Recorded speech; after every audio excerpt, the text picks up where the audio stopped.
Good evening, ladies and gentlemen. Thank you very much for your patience. We do appreciate it. And welcome to the November 15th, 2016 meeting of the Milton Conservation Commission. The Commission is chartered to enforce the rules and regulations of the Wetlands Protection Act and the Milton Town Bylaw governing the wetlands interests that we have and that we share in the town. It's a matter of formality, two things. One, we have a recorder going here so that if you'd like to speak, you are welcome to do so. In fact, we invite that, but we'd ask that you identify yourself so that the recorder will pick it up. And to do that, you need to come forward and use one of the mics that you can see at the end. I think we have another pass-around mic as well. And then the second matter of formality is that we introduce ourselves. Judith Darrell Kemp. And my name is John Kiernan. Michael Blute. Good evening, Arthur Doyle. Kathy Bowes. First on the list is an informational issue, property off of Forbes Road, which is also adjoining 34 Milton Hill Road. This is a continued hearing, and we've continued this several times. And I'd like to just report to the public that we've had two consultants that were retained by the Conservation Commission and paid for from our conservation funds that have been collected, actually pursuant to enforcement fines. And we first employed Steve Ivas as a botanist and wetland scientist as a consultant, and he gave us an opinion that we've discussed in the past. His report is part of the public record. And secondly, we asked and retained GZA to conduct some chemical analysis to see whether or not a herbicide or pesticide had been used. And what we're talking about is what we referred to sort of colloquially, I guess, as the dead zone. And there is an area of, I don't know, half an acre, Yes. somewhere around there. Yeah. Of dead everything, trees, bushes, grass, shrubs, everything that goes right down to the river. And we were concerned with that, and I know some of the neighbors were concerned with that as well. So the Steve Ivas report indicated that it was troubling, and it appeared that a pesticide or herbicide had been used. We retained a chemist through GZA, which is a national environmental consulting firm, and their report is here. It's dated November 9th, and I can report, I can read it if you want, no, it's too long, but I'll give you the synopsis of it, which is that they did not find a herbicide, indicators of herbicide or pesticide. They were looking for petroleum products as well. They did not find indicators of that, and they also looked for salts or de-icing agents. They did find some signs of that, although they were in odd places. And essentially, we do not have a chemical analysis that will explain the dead trees, bushes, grass, and whatnot. Much to my surprise, I admit. I expected them to have some sign of it, me and too. the report is pretty clear. They did not find that. So we're essentially at a standstill. And yes. Is here, the chemist. Oh, Greg McBride. Oh, thank you very much, sir. Would you come forward and tell us what you found? Excellent. You pretty much summarized it pretty well. So when the commission asked GZA to look at the possible herbicides that might have been responsible, we used a standard set of analyses for herbicides and pesticides. We also supplemented that with organochlorine herbicides, which are another group of herbicides that can be used. And then we further added glyphosate, which is a very common trade name of rodeo. Roundup. Or Roundup. It's the same chemical. Yeah. One is commercial versus available for home use. And every single analyte that was tested for, and if you notice, there's 3 different laboratories that were needed to get to this full list of, there's probably 30 different herbicides that were tested for, and we did not find, everything was ND. And that's the good news. I guess it's, you can't be unhappy about that. However, ND for the public? non-detect, below the detection limit of the analysis. So we also, as we went out there, had been asked by, or suggested by some members of the commission, that it might have been fuel oil dumped from airplanes that maybe had too much fuel for landing at Logan Airport, and It actually wasn't commission members, a member of the public member of the public, suggested okay. that. So that was suggested, and so we did some screening analyses in the field and found very, very low concentrations. It's well within what would be considered normal in even in a suburban area. And so as a result of that screening testing, I did not send those samples out for analyses because it was just further expense that I didn't believe was necessary. We also looked at the likelihood or the potential that runoff from either de-icing agents or salt of some kind used on the roads might have been responsible. In fact, one of the neighbors suggested that to one of our representatives when we were out in the field, that it was after I guess it was the 2015 series of storms when there was day after day of snow and buildup that there was ice and the die-off occurred after that. That's just hearsay, but it was stated to us. So we actually took samples at a number of locations around either both the dead zone and then up gradient up the hill, upstream in the hill from the runoff. And we did find 3 separate samples I consider elevated in terms of, we're using as a conductivity, which is a surrogate for either metals or salt in this case. I think is probably the better way to say it colloquially. But we found higher levels down near the bottom of the hill adjacent to the Neponset River. I think we also found it right at the beginning of the dead zone, just off the yard of 90 Forbes Road.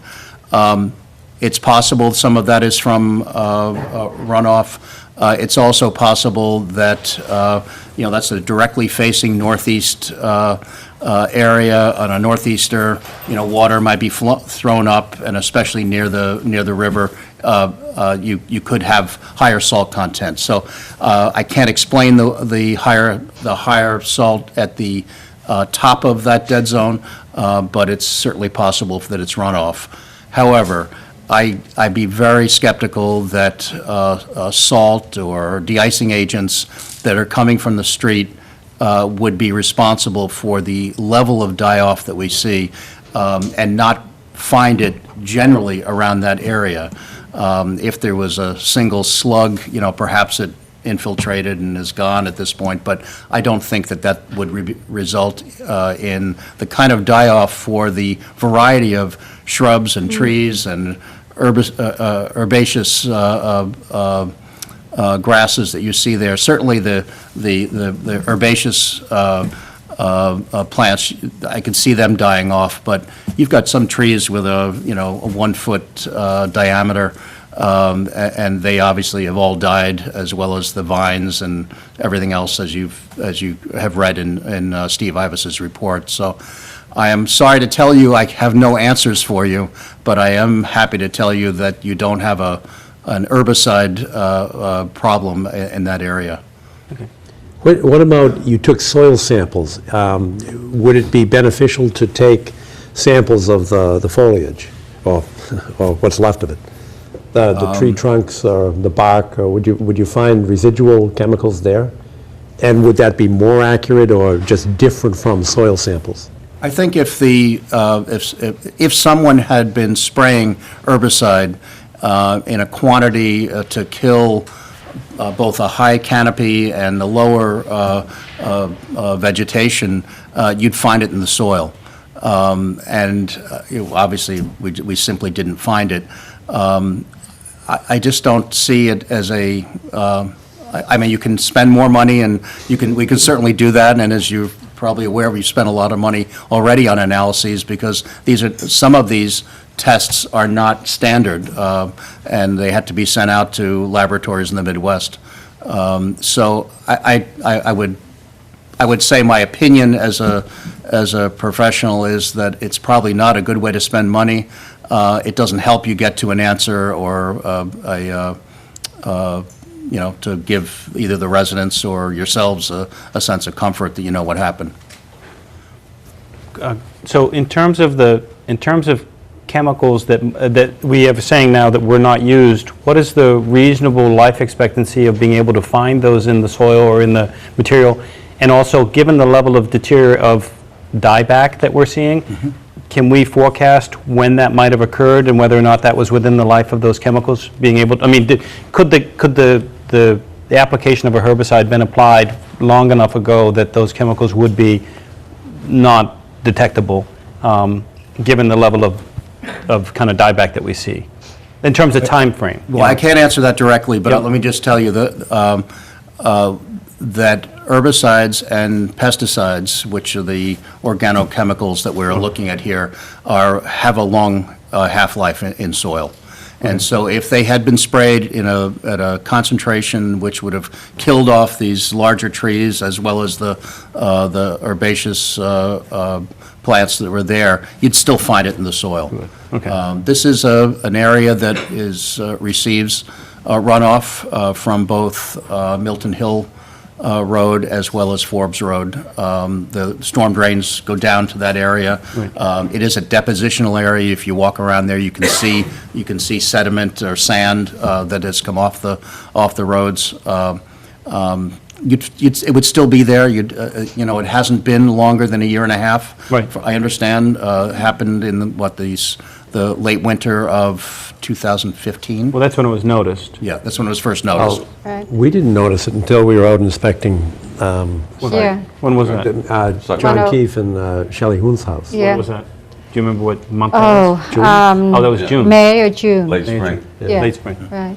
So I did look through Google Earth, and you can get a history, and there were actually a couple of aerial photographs that are informative. You didn't see it in the summer of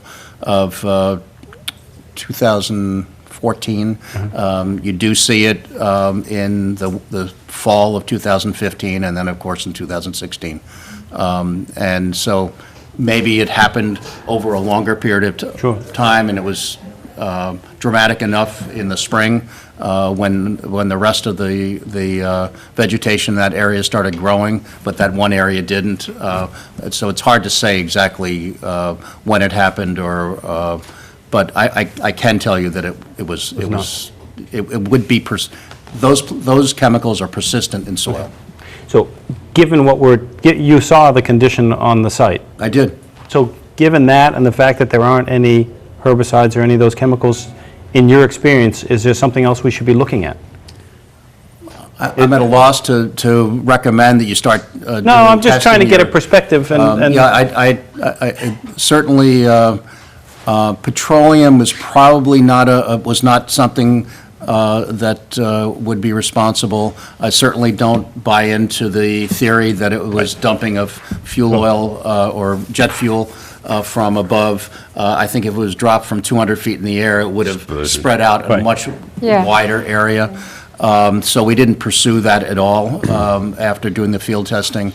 The salt is certainly a potential issue, but boy, to kill mature trees like that, I'm skeptical, but it certainly could have resulted in herbaceous die-off if a lot of salt came through. Maybe we should approach this a little differently.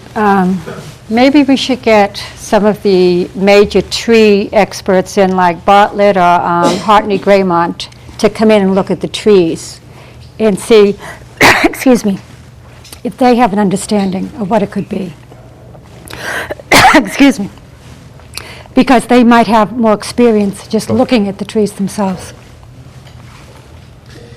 I'm reflecting on what Excuse Ms. me. McBride said, though, and that is, we've got to take a look at the sort of the cost-benefit analysis.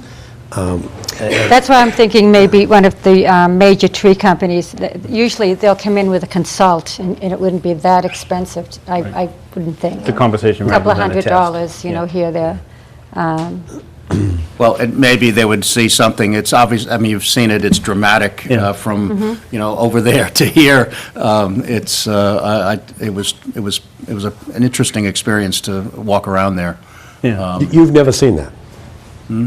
That's a question. Not Have you ever not seen at that, not as dramatic as that, in Yeah. a small, well, large area, but a small area compared to all the vegetation around it. I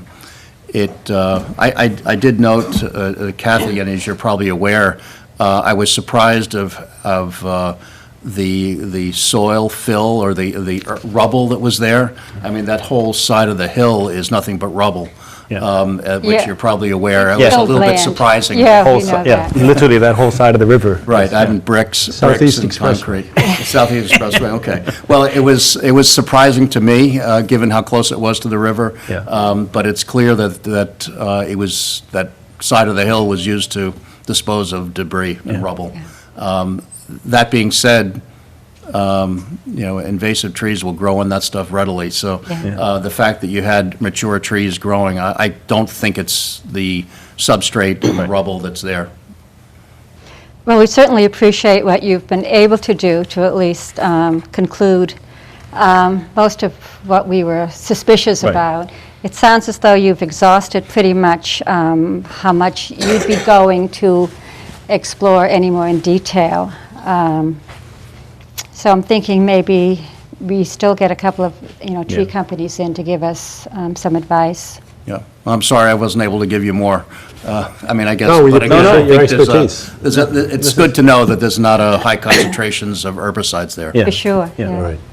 Also an important part of the process of elimination, so thank you. Yeah, Okay. that's great. Before you go, I'd like to ask abutters or members of the public if they have any questions, because Mr. McBride might be able to answer those questions better than we could. Mr. Lynch, any questions? I still think it's solved from Milton Hill Road. Yeah. I've lived there for 40 years, and the town really take care of us well because the hill is like this and in the winter.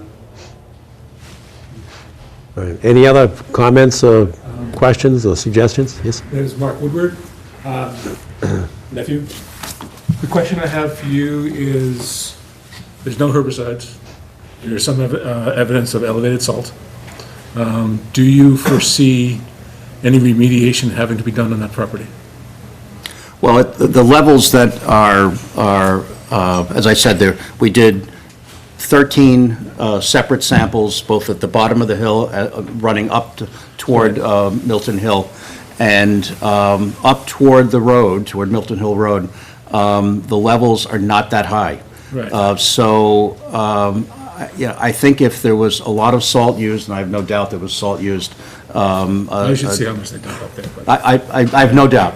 But I would think that you would see more of it. Now, again, 13 samples, that sounds like a lot, but it's not really that much. We could do more to look for it. It's not that expensive to look at the conductivity and, you know, kind of blanket that area. Maybe there are runoff areas, ditches that we didn't see. We saw the main one, I'm sure, Right. but we didn't see it. We see it down at the bottom of the hill, and again, I think that's explained by drift from storms coming off the river. So I guess my question is really, when this whole process started, there was a lot of concern about that property having herbicides in there and having to clean it up.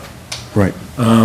Is there something that you see that the abutters would need to do to clean that up, or is that just something that's going to wash away in the rain?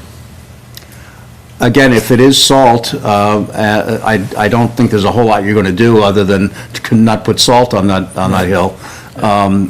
But I don't see enough, based on what we did, Right. to warrant a cleanup of removal of salt or de-icing chemicals. So in your opinion, do you think that there's anything that would need to be done to that land other than wait for the herbs to come, Replant it, I think, would be a good idea, but, you Yeah. know, that's a different conversation. okay. That's the only question I have. All right, thank you. And just to clarify, if we're talking about the top of the hill and the bottom of the hill, you said you found some elevated salt content. How would you quantify that? Significant, insignificant, somewhere in between? We're using, again,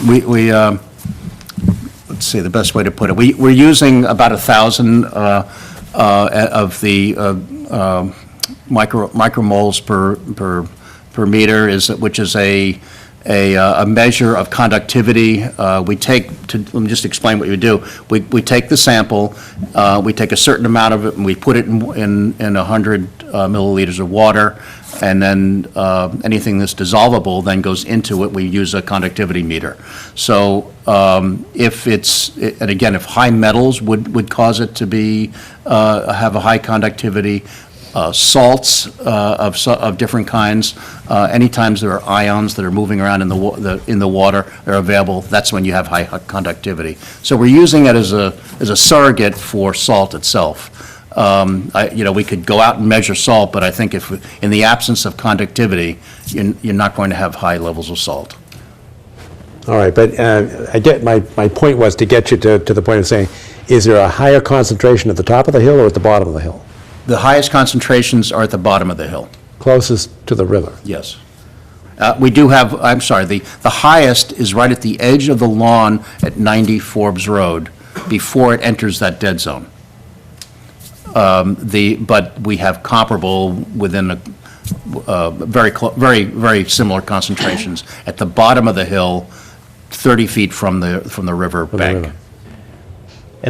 And the levels of understanding that they're higher in those zones relative to the rest of the site, those levels relative to expectations, given that it's a zone of runoff, do you feel that those concentrations are excessive compared to what you would expect to see in a zone of runoff from the street? Or that those are within reason, they might be higher than you'd find in the middle of someone's lawn, but they're reasonable given the fact that it's a runoff zone? It's not surprising that there would be salt content given the runoff. Okay. Just for perspective, if high conductivity like that you'd have a hard time getting into an unlined landfill if you're trying to dispose of that soil. Oh, an unlined, okay. Yep. A lined landfill would take it. Okay. Mr. Lynch? John, a question. Did you ask the town of Milton what they use on those streets, Forbes Road, Milton Road, what type of, it's just not sand, because I've lived there for like 40 years, and after a storm, it looks like it snowed. Right. So it's some white product. So the short answer is no. We had, when we were first contacted by Ms. Bowen, she laid out the different theories that were, and so we looked at herbicides and then the salt content and then petroleum. So we had a very limited scope of work that we did. It was really testing of soil that was in that area. That would be not that. There are only a limited number of products that public works departments use. And Kathy, do you know what they use? Well, not sodium chloride. It's not salt. It's not salt, but it's usually a mixture. That's why we say that they're not necessarily. It's not table salt. Put it that way. They use salts, but I use that in the chemical term, not in the generic term of something that was on your table. They are de-icing chemicals. Some of them have an organic content, but they all do the same thing, which is they lower the freezing temperature of water. Did you ask the town the type of product they put on the street? I didn't, no. You didn't? No. Might be a good idea to do that. I've lived there 40 years, and I see the white stuff. We never slip. They take care of that. Great. I think it's whatever product they use. Well, we could pursue Well, that if you'd that's like. something that we could probably pursue, internally. My namesake, Joe Lynch. No relation, though. Certainly, we can do that, and we will do that. If you get that, I'll be happy to look at it, and we can, It's calcium. send you some information about the toxicity of it. Let me just go back and confirm something that I believe that you said, that when you looked at the Google Earth photos in the fall of 2014, you saw no evidence of die-off? I'm looking only at the Google Earth photo, Right. and you see green in that area, and then Right. you go a year later, and it's clearly brown. So it's the fall of 2015 when it first becomes visible? Well, I can't tell you when it first becomes visible. I Well, can tell you when you first see it in the photo, and Okay. that's in the fall of 15, yes. Okay. All right, thanks. And for Mr. Lynch, if you've lived there 40 years, I assume the town's been using de-icing agents for 40 years. And this, Might not be the product, but that hasn't that's what I'm getting at, that I think we ought to look to see whether, been like that. let's see if there's a product change. Right. And I think that's a good idea, that we will follow up on. And again, I would say, though, that if you're seeing die-off in this one location, that there are a lot of places where there's runoff from roads, and if they're using the same product, you would also see it indicated in these other runoff locations. And maybe it is generally true, people haven't noticed, but that would be a way to look at it, too. Fair enough. Mr. McBride, we thank you very much. No further questions, correct? No? Thank you very much, sir. Appreciate it. And Mr. Lynch, for your benefit, we will follow up and report back. Thank you, John. Okay.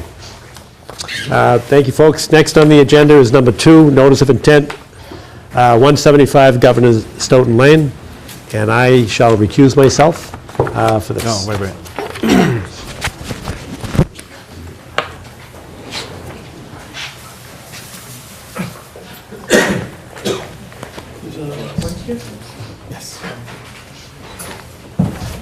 Good evening.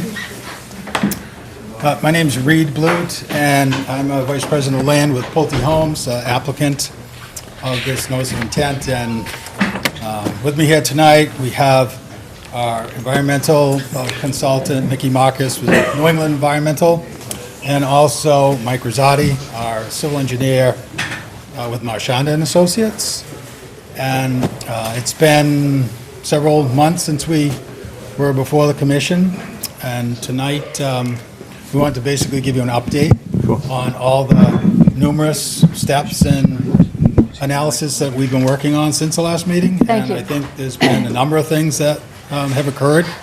So essentially give you an update tonight, and naturally answer any questions. We're not looking for any type of a vote or closing the hearing or anything of that nature. So we're anticipating, a subsequent meeting or meetings after tonight. But without any further ado,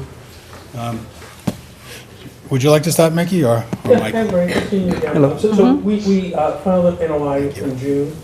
We had a public hearing in July, and at that time, made a decision to go through planning board, town, peer review engineer. Sure. You had some very clear direction of how you wanted the Yep. project changed. And Mike will go through that, but we're able to make the changes that you wanted. Sure. You just submitted to Kathy the revised plans. You haven't had a chance to review it. No, we haven't. So Yep. we're just going to give you a quick summary. Yep.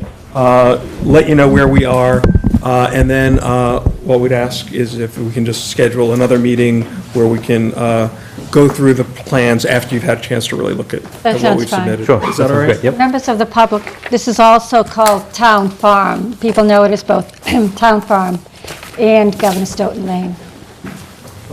I'm just going to hand out Thank you. sort of a colored-in plan of what's been submitted. Sure. What Mickey's handing out is very similar to the drawing that Mike has on the board over here, too, for public consideration. I don't know if anybody's interested in this, but... Oh, I think they would be. Anybody want this? Thanks.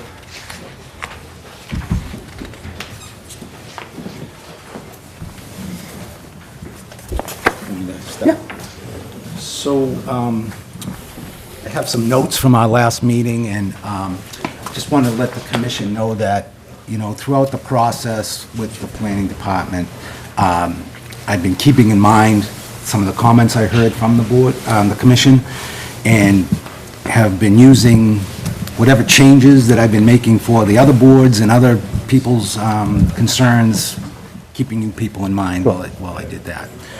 So I think the biggest thing since the last time we were here is that we've had the drainage, the stormwater reviewed by the peer reviewer for the planning board. A very intensive review for this project. It took us a while, not per se because of anything relative to what we were doing, but the planning board had a lot of things that they wanted us to consider. And I can go through the overall plan in a second. So I do want to let you know that we have gotten approval from Lisa Eggleston on the stormwater. The other major thing that I heard when we were here was the concern about having grading alteration in the 25-foot buffer, even to the isolated wetlands. So early on in the process with the planning board, I redesigned the entry road to come in and kind of weave its way through the wetland systems that we have so that I could accomplish that. The only place I was not able to accomplish that was at Unquity Road with this stormwater basin here. We were able to improve on this separation between the road and the wetland. As part of the process with Lisa, we got into things as far as rainfall intensities and what we were using for generating our stormwater hydrographs. I don't want to bore you with some of that stuff, but the long and the short of it is we've actually designed the subdivision with a degree of conservatism by complying with her request. We now are not using TP40, but the Cornell method for runoff, which is a modification of the intensities of storm and amount of runoff rainfall. Could I just stop you just for a minute, just for members of the public who I see are trying to, could you just show them the outlines of the wetland, the isolated wetlands, and explain just the yellow is, and indicate the two wetland areas so that people know what they're looking at? Okay. Could you start with just describing where Unquity Road is, just as an origin so that people can orient themselves? So here's Unquity Road here at the corner, right at the corner of the sheet. This is our proposed roadway that we're proposing to access the homes with. There is a wetland system it's kind of in a blue line right here that comes around. This comes down and drains this way down into the Unquity Road drainage system and goes underneath Unquity Road to a bigger wetland in this area over here. We also have another wetland system over here that actually starts over here. This comes down through here and runs down to Unquity Road in this direction. This is a little tail that comes down and flows this way. I don't know if anybody from the condominium here, but this is Quistit Brook condominiums up in here. And just one second. This is a continuation of the subdivision. We were looking down in this area before, so the road continues up and turns around here, but there's a wetland system here that drains down into the one I previously mentioned. And then there's a small wetland over in the back of the site here, which takes some flow from the high point in the hill down this way. But most of the water from our development flows in this direction, towards Unquity. Okay, and then if you could just explain the two blue basin areas that are on the map. I'm sure people are curious about that. So the commission, the last time we were here, had asked about a resource called the vernal pool. And those are these crosshatched areas right here. These are located in the wetland themselves, but are more of a sensitive area. I guess I could say that. Than the BVW, I guess.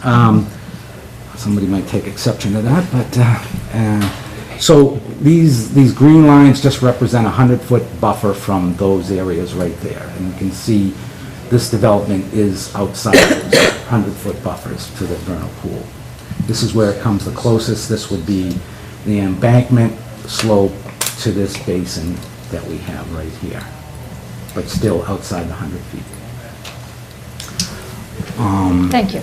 Okay, so we're talking about stormwater right now, and To mitigate for the runoff from the road, we incorporate storage basins and drainage basins, and we have 7 of them on the site to disperse the water to disperse the water as best possible from the road.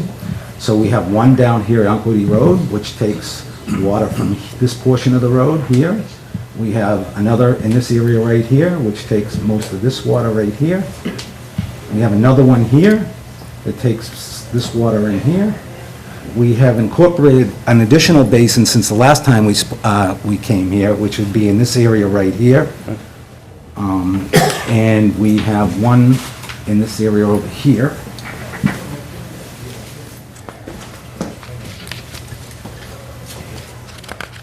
In this area here. And these basins that I just spoke of take the runoff from this part of the site that head to Unquity Road. We have an additional basin, storm basin down here, which takes this water that's flowing in this direction towards this wetland. So originally when we came, we were proposing detention basins for our project. We heard when we were here about nutrient loading, things like that with the runoff. So we have met with DEP stormwater management standards, but we took it one step further and we converted, if you will, our detention basins to infiltration basins. Part of that was to take care of our infiltration component for our development, but also we wanted to address the water quality of the stormwater also. Sure. So these basins will reduce the nutrient loading from nitrogen and phosphorus. What else do I have to say about that? What's the difference between the detention basin versus a infiltration? So in these basins here, we have a filtering component. Basically, if you look at it as the basins will have at least 2 to 3 feet of sand in the bottom of them, so that when stormwater comes into the basin, it will percolate down through the sand filter, the media, and then be discharged to the wetlands after that point. Through a pipe. Through a pipe. Through a pipe. Right. So it's basically a drain at the bottom of the basin. That's right, an under drain, Yep. exactly. So, and of course, on top of that, what's going on is our stormwater peak attenuation on top of the media. Yep. So we, Compared to an infiltration basin. So that is, an infiltration basin, what I compared described. to, I'm sorry, Compared to a detention basin. Detention basin. Detention basin would be not something that we really rely on infiltration to go into. It just holds back the water and reduces the peak by restricting the flow out. Right, And smaller pipe. Yep. Yep. So most of these basins that we're talking about, I should say, all these basins that we're talking about have very little flow coming out of them. Okay. In fact, there is no flow coming out of any of them up to the 10-year storm. Okay. So we don't expect flow to be out of these in general storms that we see, like today's storm or most storms that you see every day. Sure. The only way water really is going to get out of them is through the ground. Okay. So, with the exception of the first one down by Unquity Road. Okay. So, I think someone asked about how much we were reducing the runoff in the peak rate of runoff from the project. And I think I indicated at that point, because I had some indication from doing the first go-around of the design, was that the flows off of this site are very small. Right. In fact, you can see in the pre-development and the post-development, there is no flow really coming off in the smaller storms. So instead of, I think you get more benefit, as I said, for you to look at the inflow hydrograph into the detention basins or the infiltration basins versus comparing the outlet of it. Because you can see, what unmitigated flow would have been and what the mitigated flow is, and you can see the drastic change there. Sure. So I think we did supply that to you in this latest Okay. information. I think you also asked for us to try not only to remove the grading associated with the road out of the 25-foot buffer, but you also were concerned about the buffer behind lots 1, 2, and 3, which would be these lots right here. So even though we moved the road, we ended up moving the road closer to these lots, we still were able to incorporate some walls and to move the limit of work away from the 25-foot buffer on these lots. And as I indicated before, this area in here is actually higher. The lot area here is actually lower than the wetland behind it. Yep. So we were able to improve on that.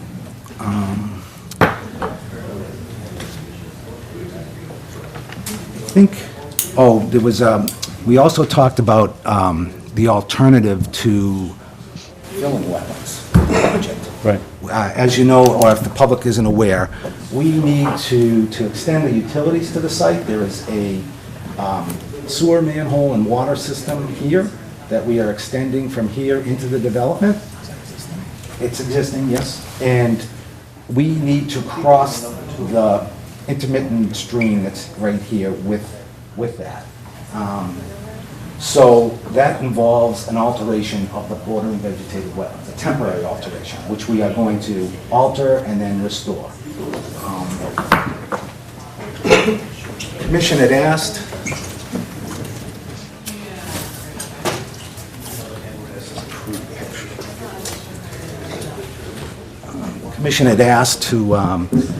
if we had looked at alternatives to the filling of the wetland in that area. And we had, and we kind of just submitted a exhibit that would show the alternative that would have to happen if we did not cross the wetland in this area right here. And that's in the package that you've submitted? Yes. So briefly, we also, so as part of this process, we also were able to reconfigure the alignment of the sewer and water in this area so that we reduced the amount of temporary alteration from, I think it was 900, we're down to 600 square feet. Right. So the alternative, this is the crossing itself that we're proposing in this area right here. But the alternative would be, instead of coming from here, would be to go down to Unquity Road, where the sewer comes across Unquity Road, and run the sewer and water parallel with Unquity Road, and then into the roadway system here. Right. That was our first attempt. Unfortunately, there is a culvert that comes under Unquity Road here, the 24-inch culvert. This happens to be at the same elevation the sewer would be if we were to extend it from this manhole. So we can't cross the culvert with the sewer, but we could go underneath the brook again, the stream, in this area right here. This would involve about 700 square feet of alteration, but not only would be a larger alteration, but it would be occurring on a slope that is substantial, almost a 30% grade. So we would have substantial alteration of all the trees in this area also, to accomplish that if we were to try to do that. So to us, this was clearly something we want to stay away from as far as impact. So what we're proposing, we believe, is the minimum impact to the resource. Reduce it by 50%. Yes, yes, we did. So one other, did you have other comment? No, I think, So there was a letter from the Quinset Brook Association concerning the runoff from Area 5. Can you, my first comment on it, question on that is the detention that's occurring in Area 5, is it being modified, or is the inflow to Area 5 modified by the proposed plan? Or is Area 5 being utilized based on the current guidelines to minimize any kind of stormwater flow? So is the plan modifying the flow into that area that could contribute to potential problems in the Quinset Brook development? I'm not sure if I understand the question. I think I can explain you what's going on there.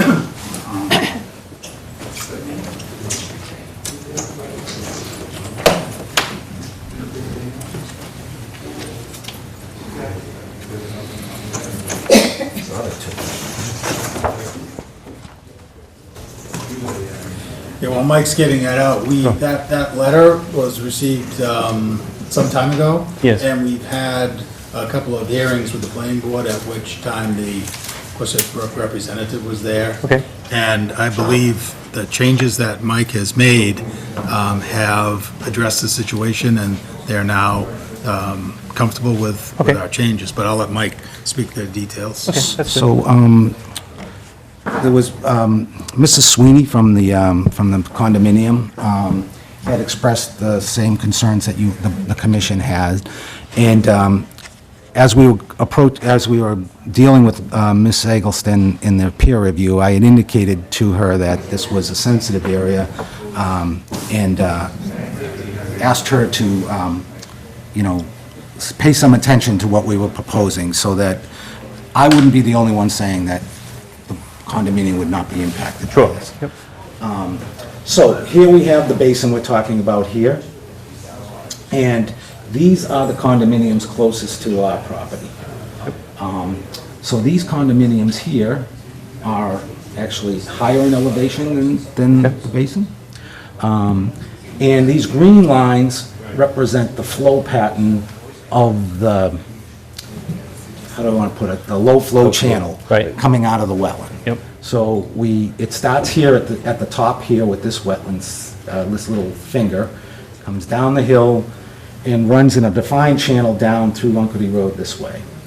So they were experiencing some drainage issues, and I believe in these two buildings here. Yep. And so what we have is we have the hill coming down to a flat spot right in here, and this actually drains in this towards us. And my suspicion was that they were having issues around the condominiums because these are very, very shallow, very, very flat channels around the buildings themselves, and the buildings themselves are not separated vertically much by the elevation of the wetland. Sure. So I think they just have a poor drainage condition that they, around their basin, their buildings, and it's clear that the water coming out of here does not go in this direction. So here. what is the difference in grade, elevation between the location of where the single green arrow is and the grade at the buildings? So you're saying that those are all up gradient of the flow, so we shouldn't be seeing any flow in that direction, but what is the change in grade and elevation there? So from this building to say this Yeah, lot line something right like here, that, I would say 2 feet, something like Okay, that. so it is relatively flat. It is, Yeah. yep. There was something done here. I can see evidence of it, and I see a gate valve in the woods. Somebody extended the water line from the cul-de-sac into this, close to this boundary. It doesn't go across the boundary, but it ends about 10 feet from the boundary, and I don't know why they did that, or what the intent was, and maybe to extend the water through the town property at the time the town owned it. But they did some alteration in this area that made this flat, and it actually, I think, impounds the water from the hill. It probably did something like this before, and now it has to do this. It has to take a left-hand turn, which I'm sure causes some ponding or whatever here from water coming down the hill. We also have the stone wall, although it is porous. I don't think that would really hinder the flow, but there is an impediment there. It might have some leaves or something up on it. So we did look at this, and I think the condominium is satisfied that we will not be impacting them. Okay, so the other half of the question that I had was, based on the development that's being proposed for the town farm, is the flow to the infiltration basin number 5 increasing based on how the grading is being done? Or is that really, we're introducing that basin as a water management strategy because of the guidelines, and to achieve the guidelines? but we're not really changing the grades, therefore, we're going to improve the situation. Yeah, I think this basin has been designed to take this, to intercept what's coming off of the existing town property. Yep. And whatever they might do with the pest house. Yep. So that in itself would be an improvement. It's going to reduce the flow. Right. And none of the grades that we're talking about in that area are concentrating the flow in that direction. That's correct. Okay.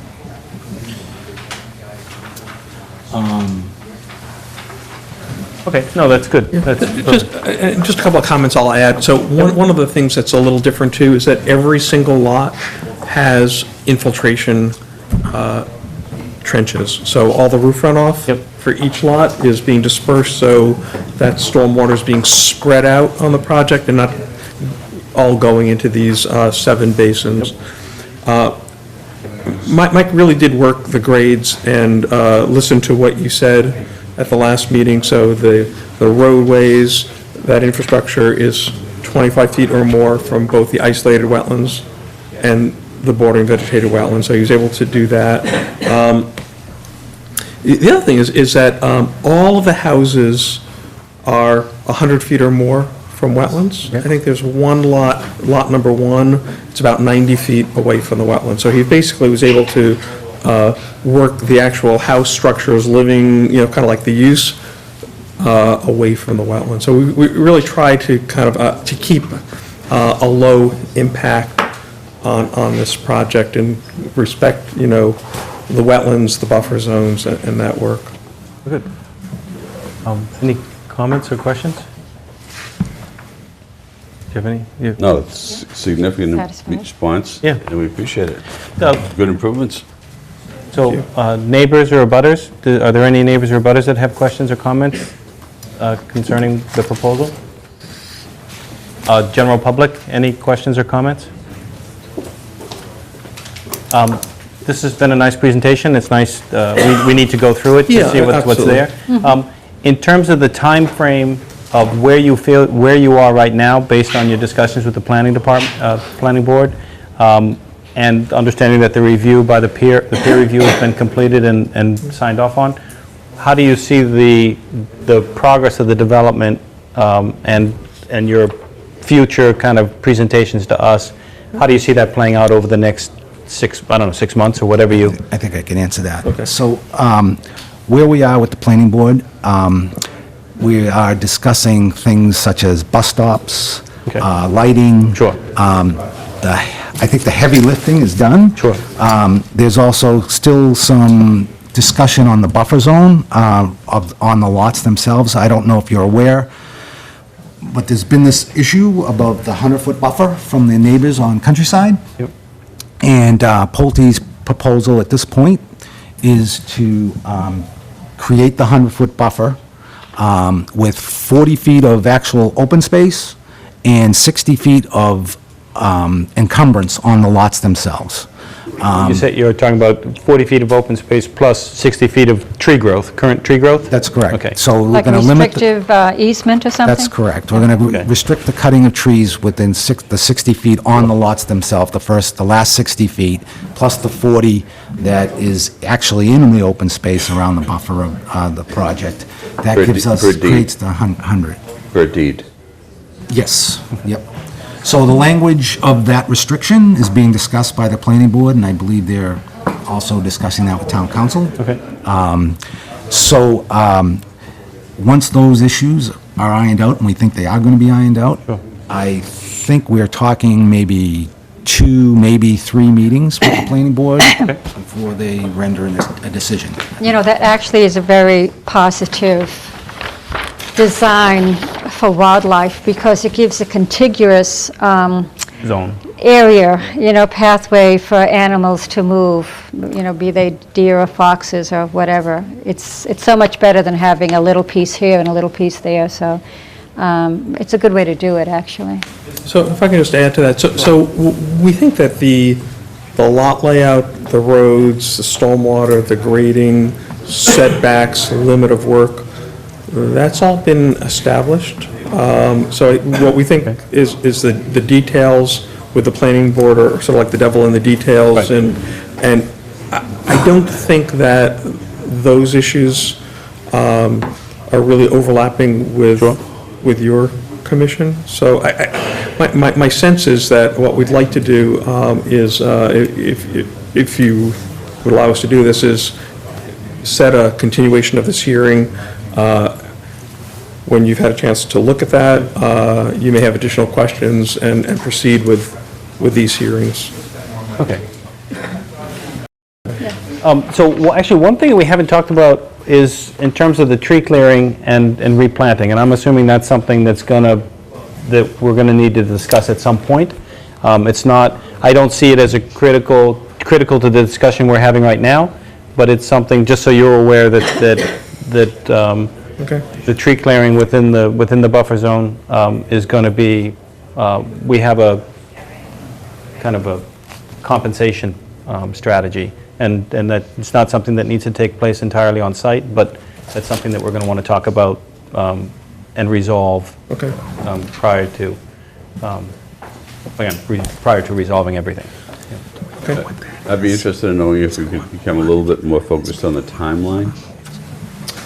I think we,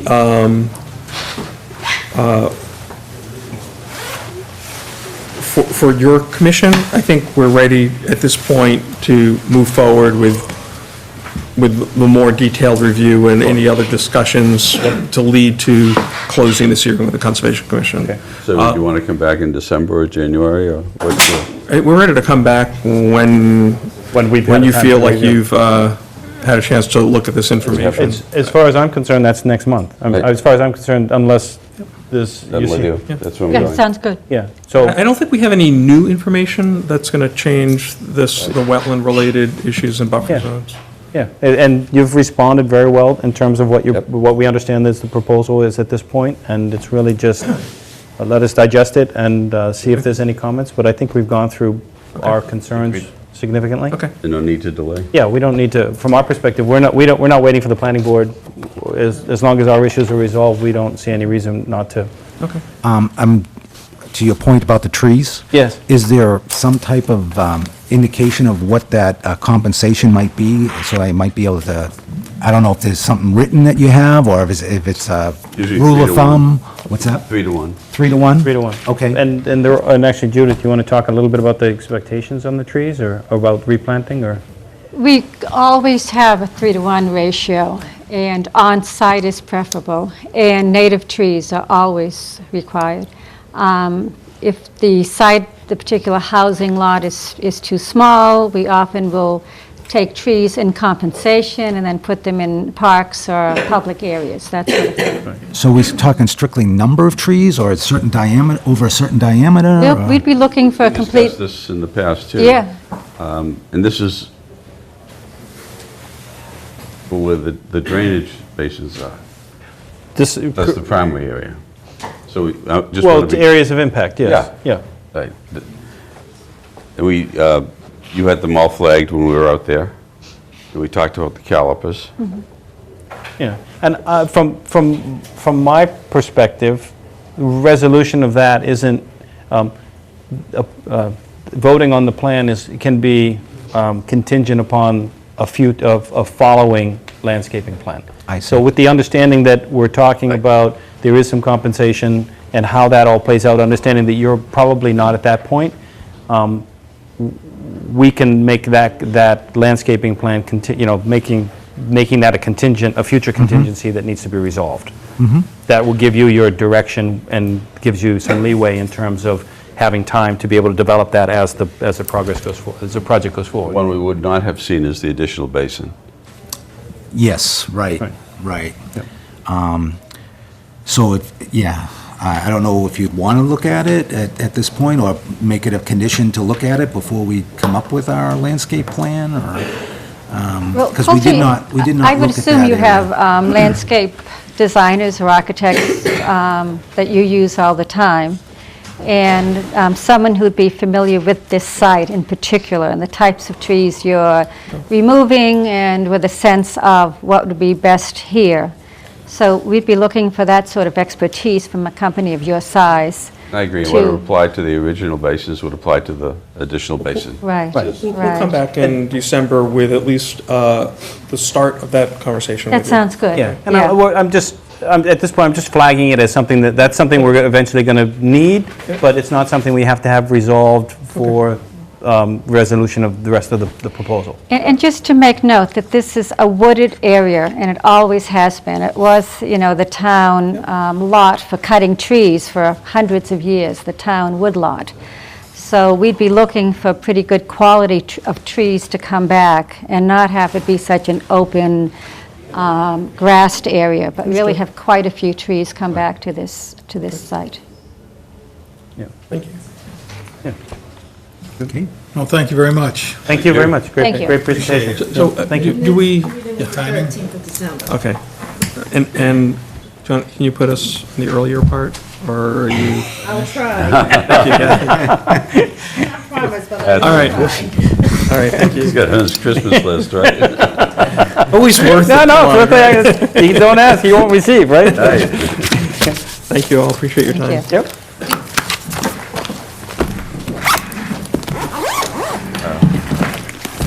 Somebody want to holler Yes, to John. Yes, do John? you want to grab, here, Yeah, I'll go get him. Yeah, he's... oh, Kathy's. Kathy beat you to it. Mike, did you see this letter from Miss Adams? I was just confused. Lisa Adams? Yes. Yeah. Is it dated, it's dated 2014. Yeah. Is it an old letter or is she, okay. Wasn't, I looked at saw the same thing, and Yeah. I wonder if she... That was the last one on the sidewalk. Right. okay. Okay, so it is an old letter. He doesn't. We're very thorough in your absence. What do you mean? Oh, dare in your not be. absence. Been out there 2 hours. Oh, sure. No. Yeah. Come on, 15 minutes. Send him back out. He liked it that much. Wait a minute. Did you miss us, John? Is that what it is? All right, number 3 on the agenda is abbreviated notice of resource area delineation at 591 Blue Hill Avenue. Good evening, sir. Good evening. My name is Robert Hannigan, engineer representing the owner of the property, Perkins Lane LLC, and the applicant Easton Luxury Homes LLC. And we're here for a resource delineation. Bob, is this where there used to be a greenhouse or something? Yes. It is, okay. Yes. It's just south of Vose Hill Road and beside Perkins Lane. Right. Does this back up to It does, yes. 610? Yes. Do we have 610 what? Brush Hill? Yes. Brush Hill Road? Because that's next on the agenda. Are you on that? I did the as-built plan. Sorry. No. We're good. I did the as-built plan. I was requested by Paul Sullivan, who built the house, and he was asked to have it done by the owners. I haven't talked to the owners, so I'm not sure. I'm not sure if they're here. But it would be my thinking if they aren't here, then perhaps I can get in touch with them between now and if maybe you can schedule a site visit when you're out beside the property. Yeah, that makes good sense, but actually the reason I asked though is I can't remember if we had delineated, I think we did, but just the Brush Hill Road side of it, but it's the same wetland, isn't it? You mean the Perkins Because Lane site? we were measure on 610, I remember they built a pool. Yeah. Yeah. Well, let me explain. We had Goddard Consulting do the delineation. Yeah. Scott Goddard, his company, and he worked for Carr Research, Jerry Carr, and it followed essentially the line that Carr had done for 610. I showed GC 2 through 11. It ended at 11, which actually picked up or merged with the Carr line. So I didn't show the rest of the old Carr line for 610. Do you know when the car line was delineated? Anybody remember? 06, I think. That far? Yeah, off the top of my head, yeah. Well, I can check. But Oh, okay. But we've been out there more recently than I that. haven't been around that long. Oh, yeah, we have, maybe about 3 years ago? 3 years ago, yeah. I think just so. about. Yes, I think they wanted to, well, we can get into it in the next one if you want to. Yeah, no, I don't want to mix applications, Right. but I'm just trying to figure out, if we've got prior plans that we've already delineated and how far back. Kathy, do you know how far Actually, back that? the wetlands line may be shown on the as-built plan that I did for 610, so if I could be so, See it up here? Sure. Okay. So is GC Jerry Carr, no, GC is Goddard Consulting. Chartered Consultant? So the drawing for 610, the drawing for 610 is a certificate for compliance, and that should have, Right, it was done September 27th, 2016, as-built NOI plan. So it should be in the file for 610. how far does that line go?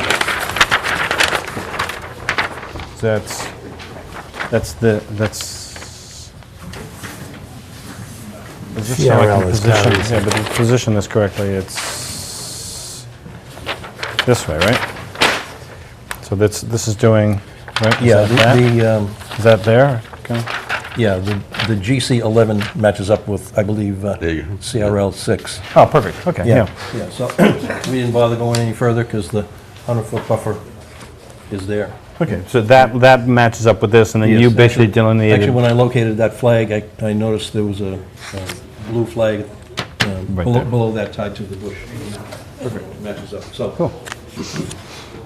It matches to GC what? CRL 6 and GC 11. Oh, 11, okay. All right, good.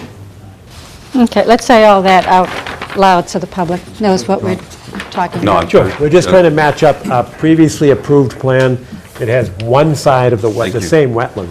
And so we'll have to schedule a site walk to go out and take a look at this. But- But our idea is to make sure that we are in concert with that which we've already seen and approved. Although it might be out of date. I'm not sure what the approval date It is. is out of date, yeah. How far back did that go? Yeah, but, oh, sorry. It's all right. I can't believe it was 2006. Yeah, I can't either. We were out there. Yeah, I didn't note on the plan but it was, actually, it might have been 03 because the job number is 603, so. No. It can't be that far. No, because I was on the committee. All right. There was Well, a in any sec- event, we'll At any Well, rate. let's discuss that, if I may, discuss that. Yes, Okay. When we come to subsequently. it. No, I agree with you. So we stay focused, but, and we will open it up to questions, but in terms of planning, we've already discussed some potential site visits in the next month. And this sounds like one that we need to get out and see. So I talked to Ingrid earlier today. She can make help me out, Kathy. She Can make this Saturday. She can make the 19th, that's her second choice. The first choice is December 10th. Correct. She cannot make the 3rd, and she cannot make the 17th. Right. So if we could try to honor that, let's take a look first Okay. at December 3rd, and then second at November 19th, No, which is first this Saturday. December 10th. I'm sorry, the 10th. I can do the 10th. I think I'm open on, pretty much, wide open. And pushing it out is better. I would prefer to push it out into December if we could. Okay. Arthur, can you do the 10th? I can do it. All right. Okay. The 10th it is. Is that okay with you, Bob? Which day is that? December 10th, Saturday Saturday. morning. And at least tentatively, we'll set that up for 8 a.m. Let's stay in touch with Kathy if we have to adjust that. Now, before we finish with this application, though, are there any abutters or members of the public that have a question or a concern, suggestions? I have a question. Sure. What is this all about? Well, Please speak louder so we can hear you. okay. I Bob, sat through all everybody else's stuff and didn't fall asleep. see, she's talking about you. Me? You're lucky. Oh, I guess it was me. Sorry. The applicants are proposing, the applicants of the future owners of the site are proposing to build 2 homes on the property. And there is the botanists determined there's no wetlands on the site, but there are wetlands across Perkins Lane. And so those were delineated, and the lines drawn are the wetlands line, the 25-foot non-disturbed zone, and the 100-foot buffer, which is the jurisdiction line for the Conservation Commission. So this is a hearing for what they call an ANRAD, an abbreviated notice of resource area delineation.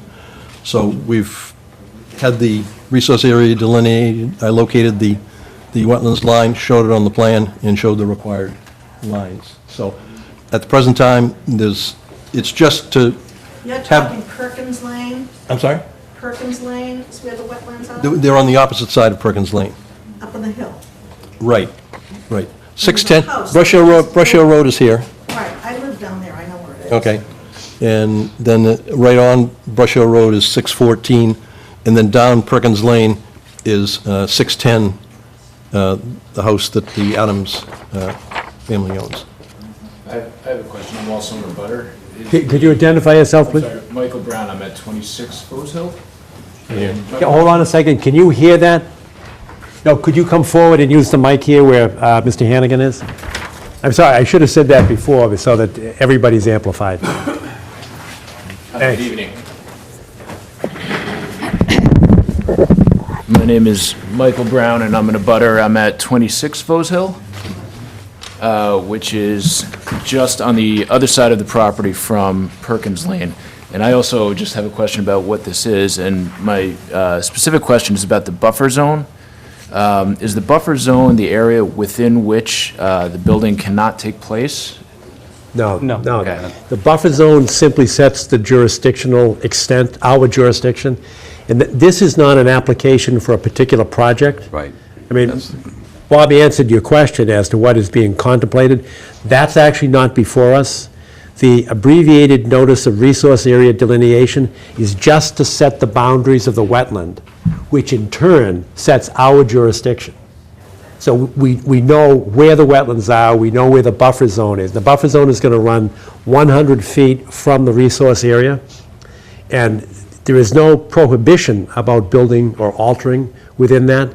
However, the town bylaw provides that there's a 25-foot non-disturbance zone, and that 25 feet is measured from the wetland boundary or the resource area boundary. All right, so we're just setting the boundaries, which in turn sets our jurisdiction. Then they'll come back and ask us for permission to do whatever they propose. I guess build two houses. Does that make sense?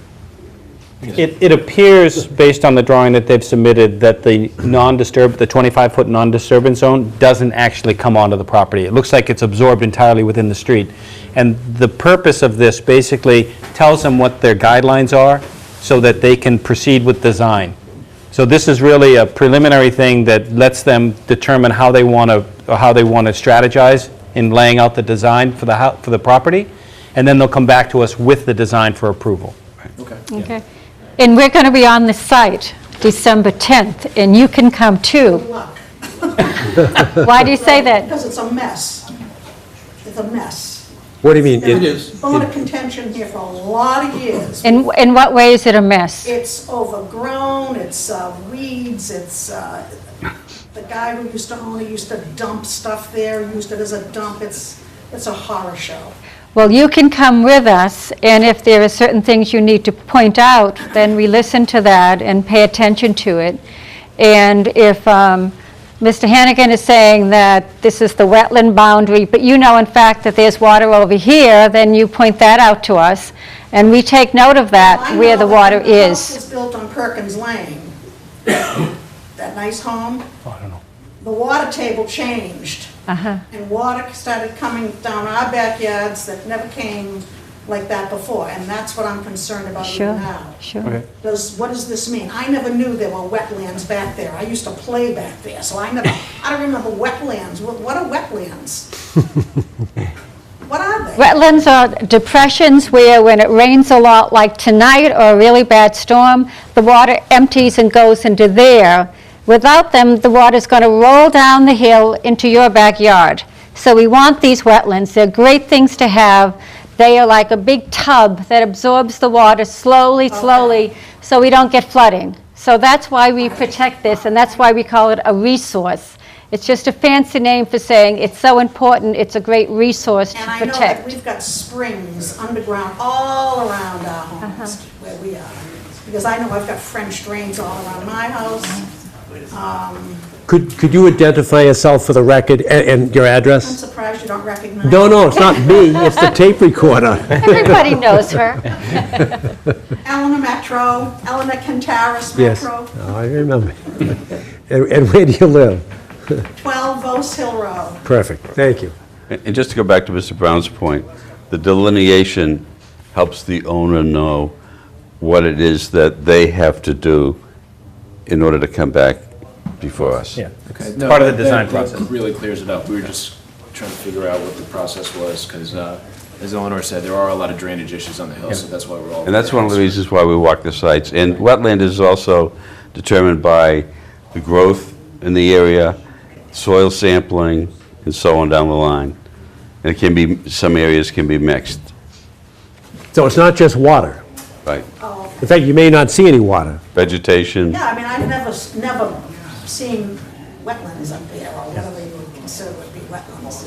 I mean, I never, well, It's like a big sponge. That's what, it's a natural sponge. okay. Well, that sponge has kind of been Thank you. moved, because the water tables have changed. Understood, and that's why your input is very valuable to us. Yes. Bring your boots. Bob, are there tanks buried based on the past use? Are there like fuel tanks or anything buried that? I don't believe so. I believe the current owner, Perkins Lane LLC, before they bought it, had a 21E done. Okay, so they've been removed and remediated and? Yes, and the buildings Okay. have been removed, the greenhouse and the service garages. Okay. So I was just wondering. Do you know how long ago, roughly, Bob? they were removed. Yeah. Probably 2 months, maybe, 3 months. Thank you. Thank you. Any other questions? Butters, members of the public? Then we'll adjourn this meeting until 8 a.m. December 10th. That's a Saturday morning, at the site, right there at 591 Blue Ave. Yeah, the best would be Parking? to drive into the old nursery area.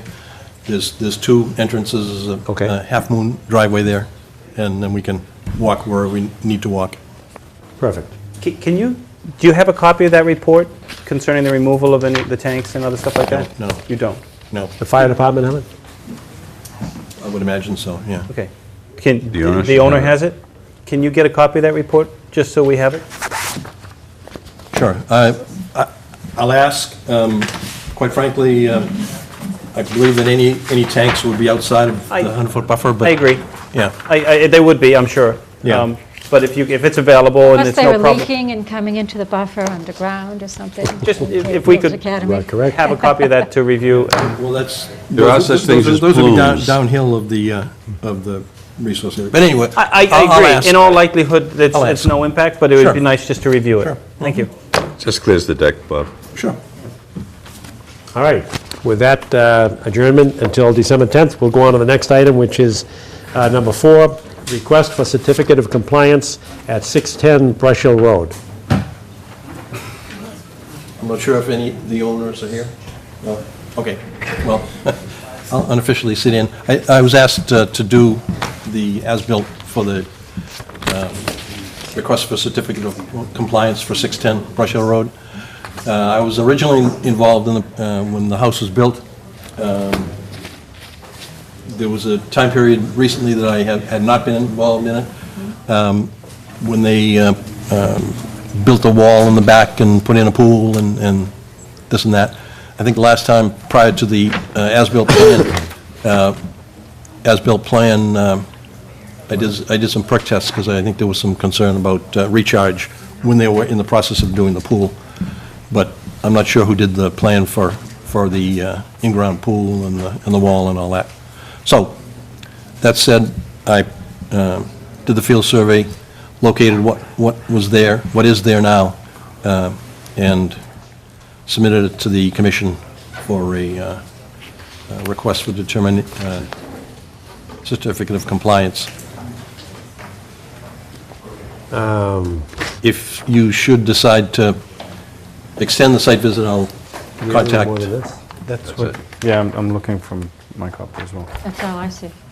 It was in our packets. What I'm looking We have to do for a is sidewalk. a stamp, PE stamp plan. No, we don't have that. Yes, Do you have it? it was in the September package. Oh, okay. Oh, that package. So good, Kathy. Thank you, thank you, thank you. All right, now, I remember the issues, and Bob, this is probably unfair to you, but I know when we did the inspection, we had some concerns. There's a pool house. Yes. And there were, the retaining wall had a couple of, looked like discharge pipes, that they were plastic. PCV. And we didn't know where they were coming from, and I think somebody there explained to us that it was an underground drain coming from next to the pool. Does that make sense to you? I don't know if you remember this. I don't. And then there was another, there was I did because I another, went outside the wall and Yeah. to the, walked the property on the other side. correct. We were outside the wall, and then there was another drain that came from the pool house, and they had a chemical toilet. And my concern was that we didn't want anything discharging, because it's right next to the wetlands. But they said it was a sealed, and it looked like it was a seal, but I didn't know if it was condensation. I don't know what the drain was for. That was an issue, and then you had an issue about the lighting. There was a lot of lighting, and it wasn't all facing down. It was quite bright at night in the trees. And the applicant's not here, but Yeah. if we're going to be on the site anyway, why don't we I'll can continue I'll attempt to this. get in touch with them and then mention that you plan to be there, and if I can't, then maybe we'll just wrap up the business at 591 and continue it. Okay. Okay.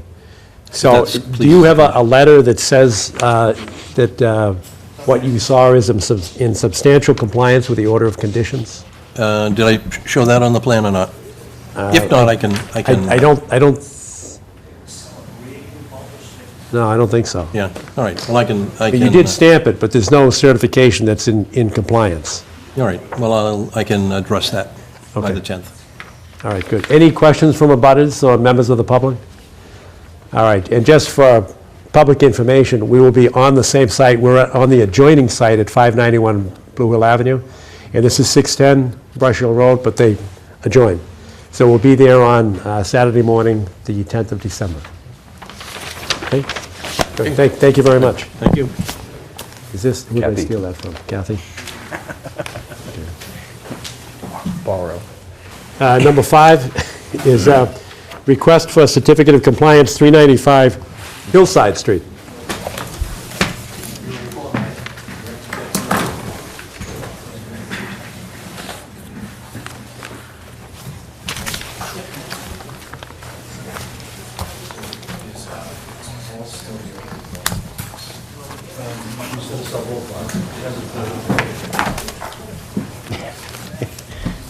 Good evening. Good evening. I'm Mary McKettrick, the attorney for the applicant. This is a request for certificate of compliance, but we have another issue because the back stairs on this small porch that was being added are 17 square feet bigger than they are according to your conditions. Sure. So this is a letter from the engineer, but it's basically the same letter, or it's very similar to what I sent you earlier, Mr. McKettrick. These are 3 large plans for you, which I just got about 2 hours ago. I would have had them to you earlier otherwise, but I think I sent a small plan ahead. So we briefly discussed this at the site walk ago, but you didn't have a quorum, and anyway, I didn't have the large plan for you at that time. So the question I have is, if I weren't coming in for the certificate of compliance, I would be doing the same thing I did in April, which is I came in and I asked for a minor modification, or I asked you to determine that, in that case, it was adding a landing, was that you would deem that a minor modification, and we could make that change to the order of conditions. And you did approve that in April, and as you did in your original order of conditions, you specified the square footage that was allowed for the landing and the stairs and the back area. And when the as-built plan was prepared, they found that the steps were larger than they thought they were going to be. The plans in April were based on estimates by the architect, so there's no change that anyone's aware of in the design, but we believe that it was incorrect. That's the best I can tell you. So I'm not sure how you want to handle this, whether you, I can try to give you more information. This has gone on, this particular case has involved two different approvals, the septic system, which you have issued a certificate for, and now this construction in the rear. You have done a site walk, you did look at the rain garden, the plantings, and the construction, but I'm not sure how you want to handle it at this point, because at that point, I didn't know about this. Yeah, it's so that the difference is what, 17? It's 17 square feet. And so if the public should be aware that what we're confronted with here is a change between what we approved and what was actually built. So there's an order of conditions that sets up the original plan, and the as-built plan memorializes what was actually built, and we've got a difference of 17 square feet. So it's now incumbent upon the commission to determine whether or not that's a significant change. If it's a significant change, then the applicant would have to refile a notice of intent to consider whether or not this is appropriate and fits within the Wetlands Protection Act guidelines. If it's not a significant change, then we can vote to simply amend the order of conditions. So the issue before us is whether or not the 17 square feet is a significant change. And I don't know what anybody's I'm actually going to recuse myself from this because I've had some dealings with the architect, so I want to step back. All right. Any thoughts? I don't think it's a significant I don't think it's a change. significant change, but I just think that we need to set a stand, we need to make sure that contractors understand that they need to call and ask for a, even if it's just an administrative approval, that it's not significant. You know, finding out about it when they're submitting for a certificate of compliance is, we should frown on. Yeah, no, I agree with that. Okay. But that's, I agree that's not a significant change.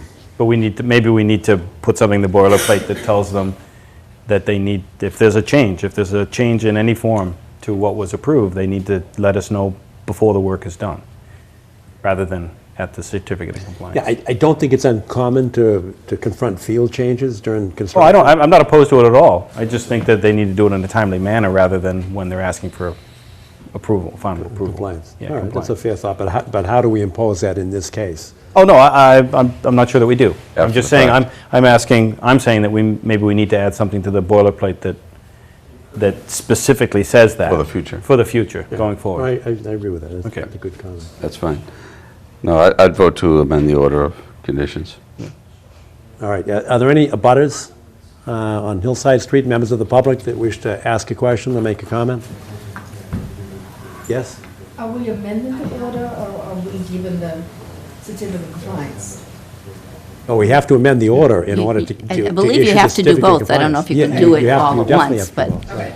Because otherwise, we'd have a discrepancy. Yes. Which So- means you have to write an amended order of conditions, that needs to be recorded.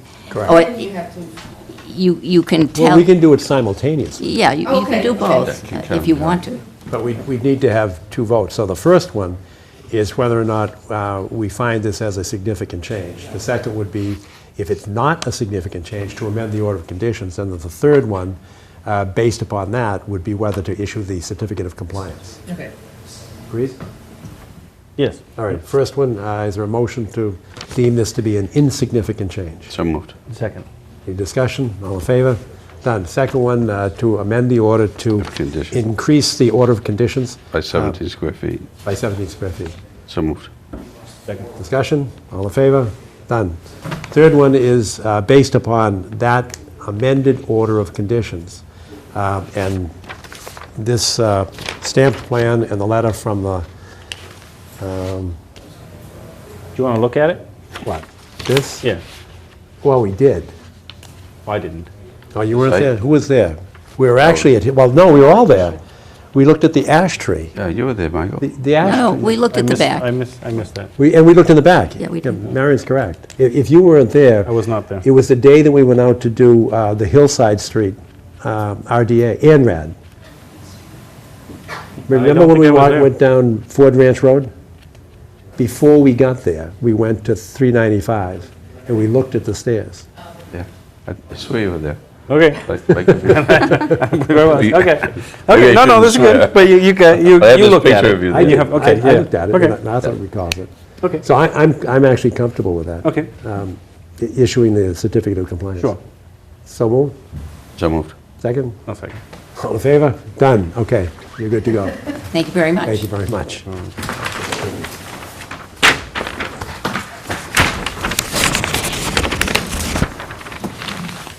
Now, who did I steal this one from? No, no one. go back It's, to Kathy. no, it's yours. Okay. And there you go.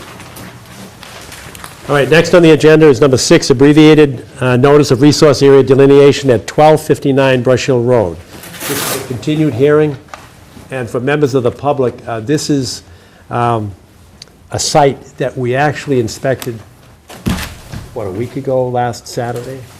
And we spent 3 hours reviewing this line. This is a determination of the line, and when we left at about, 11:30 that morning, we made a request that we get a sort of a clarification. Some of the numbers on the flags were confusing, and I don't know if you've had a chance to Right. correct that. I have, Dave Crispin with the BSC Group, and I apologize, I was out of the state for last week. The plan that we Federal expressed to you did not have those corrections, much to my chagrin. I have a revised set that does have the Good. correct numbers on it. I don't know if you want to look at them, or if you, Yeah, please. what's the easiest way to do this?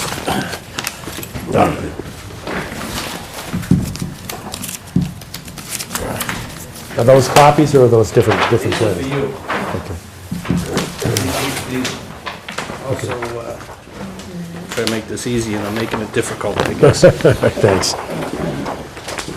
Thank you.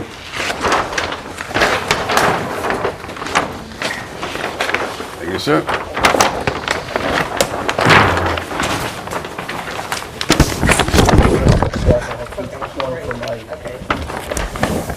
What we share. There's no need for all of us to have this thing spread out in front of us. Well, I'll get one eventually. What you can have presentation. I think we'll work with this one. Thank you, though. Very short letter as well. Right. It basically explains the different colored lines. Thank you. And the hack lot delineation and the numbers. All right, thank you. I apologize for that second delivery on that. Do you need one of these back, and can you kind of walk us through that? Because the public needs to know, and you just said something that means something to us. Yeah. The hack lines, that was another project Correct. where the commission had actually approved a line, and we're trying to make sure it's the same line that we've got here. So I'm going to have to get, Now, do you have a copy Oriented. for the public to see that we could put up? It's a little tough to see. Bring it down there so people can see it. What's the easiest way for you folks to see? Yeah, Kim. Who's interested? We'll move. We'll move the tripod. We'll bring it.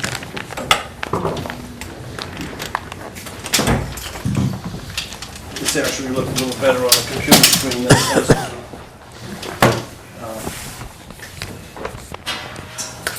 all right, just get us oriented. Let's start with the hack property. Well, Brush Hill Road is across the right side of the plan. This is Hemingway Drive and Avenue A. The first lines you looked at were right there at the entrance, and we parked in that, oh, I'm sorry. You folks parked at the clearing right there. There are 2 lines on there. One was from the, what was the name of the 40B project? Company with Oh, Mill Milton, Creek. Yeah. Milton Muse? Milton Muse. Milton Muse, thank you, Right. thank you. A little bit different, but you folks walked the line, and that is the blue line that's shown. The red line is what was delineated by BSC. Similarly, you walk down, and then the hack lot is this property right here.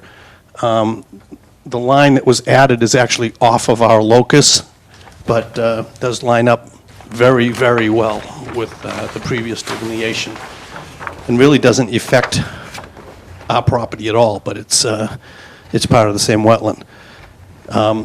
The other piece is down through the center portion of the property, and I believe you walked that as well. So you've got a plan now that has the corrected flag numbers and reflects the lines that you folks walked a week ago, Saturday. All right, and on the second sheet, it'll show what I referred to as the Hack property. That flag WC 118, I think the one that had been controversial before, and we had a number of hearings on that, and that was actually moved closer towards the house, the Piper House. It was just a slight amount, but that's the one that we were talking about. And that's the one I think we had three hearings on? But that, now you're using that line, correct? The line that was previously approved? Yes, Okay, and it's off locus for us, but it's part of that wetland. correct.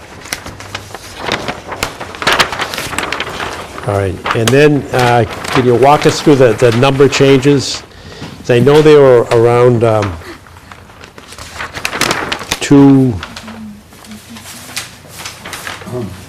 or the 221, 222?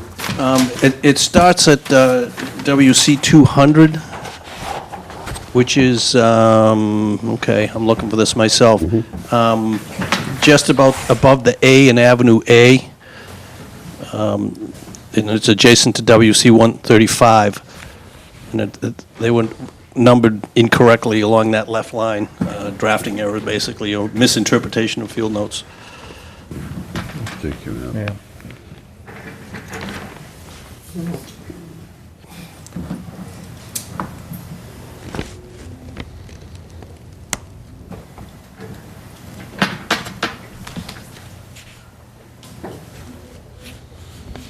I haven't found 235 yet, have you? No, I'm looking for 213. I don't see 213. Okay, because he's saying beginning at 235. 213 is It's missing. actually 231, it's under the 151.96 on Hemingway Drive. Kathy, what are you identifying? What number? 231, 231. which is actually buried in that text. 213 is missing. There may be a missing, I talked to the, well, we can answer that. Yes, Yeah. there were some flags mentally omitted in the field, just kind of forgot where you were. Okay, actually, I was unfortunately not at the site walk. Could We you actually start walked it with this way. the three? In the old plans, you had 232 and 232. They repeated themselves. But I have to do it the other way because of the numbering. Yes. 330 down here. Those numbers have to be changed. So at the top of the 329 property. is, another 329 is up here, so they're not the correct flag. All right, so the lines that were 330 have turned into 2s. See this 330? Because we had two 330s in the field. Okay, John, could we step back? Could you, just for the public as well, who might be Sorry. listening, give a little bit of a history of the various line delineations? This one here? Yeah, that was one, this is the one that's on here. Okay. And these are the... I will, but I just, it did get confusing because the numbers were wrong. I can see that. Right. I can see Remember, that. this was out in the field, You're right. and so all these numbers had to be changed underneath that. When they came back, they weren't changed. But, you're right. But the That's latest second one. copy This is should. the third But one. this one, This goes to here. right. They're all resolved. Yeah, yes. And now, They yeah, go in sequence. What is, okay. so you have the one, now it's 231. 231, 32, 33, 34. So you separate the three, and then repeat itself. Yeah. But- It doesn't repeat itself. But why do we go, see if you can follow with me, I'm starting at 231, WC 231. Yes. 232, 233, 234, 235, 236, 237, 320, Right. 321, 322, 323. I'm That's what- getting lost again. Right. That was what happened to us in the field. Yeah. And then if you go over here, you got another series of 3s. Well, Across the does it road. have the same lettering in front of it? Yes, WC. WC, it does. There Those are- are WA. Yeah. Yes. The line that you're looking at, we went over this earlier, did have duplicate numbers in it originally. Correct. It does not now. That's correct And as so well. what you're saying is, why did he number it starting at Hemingway Drive here as a 300 line? And then why did he number this line, the other line that ends at 320, WC 237, is a line that winds all over the place and is a very long line. And that he just ended it there and he started another wetland line that he labels as WC 331, and the numbers go in sequence up that line right up into Down to 320. WC 320. That 320 is not a long line. I don't know what you're referring to now. It's just that one The zone. other one is, the 200 line is a very long line. Correct, okay. It wanders around quite a bit. So it goes up to Right here, 237, and then it changes to 320. And That's then- right. Then it's 320, this line right here. Also, it's 237, then it's 320. It's just a matter of how we labeled them in the field. It means probably that he walked in, did this line here, the other line he It followed. came in from the other way, Yeah, perhaps. and I mean, I talked to him about this directly, and that's how he explained it to me. But there were duplicate numbers before. On So the you were, plan. you were right, yes. Yeah, some of the flags were, they were, what you noticed Oh, was sure. that you saw two flags that had the same number. That's right, and that had to be fixed. So that's what's happened here, is that he has fixed those numbers, but this is the way he They're simply he did not his line. sequential. Yeah, it's not, it's probably because he started this line from here. The other line starts way up on the top and goes all the way down and around and up, and you can follow it, number by number. All right. As to why he didn't, continue numbering it going back to Hemingway Drive, I don't know exactly, but the line is correctly identified, and the numbers no longer are duplicated. All right. Now, by way of explanation for the public, what this involves is a resource area delineation for a yet-to-be-proposed notice of intent. We don't know what the proposal is, but all we're doing is we're setting the boundaries for our jurisdiction. This is the same site that has had other plans on it, and this is the site where there was a 40B project referred to as Milton Muse, and we spent days up there verifying those lines, and that was, 3 or 4 years ago. So we wanted to see those lines. So what we've got now is a map that superimposes the new line over the previous line that we had seen. And they're very close. There are some areas of discrepancy.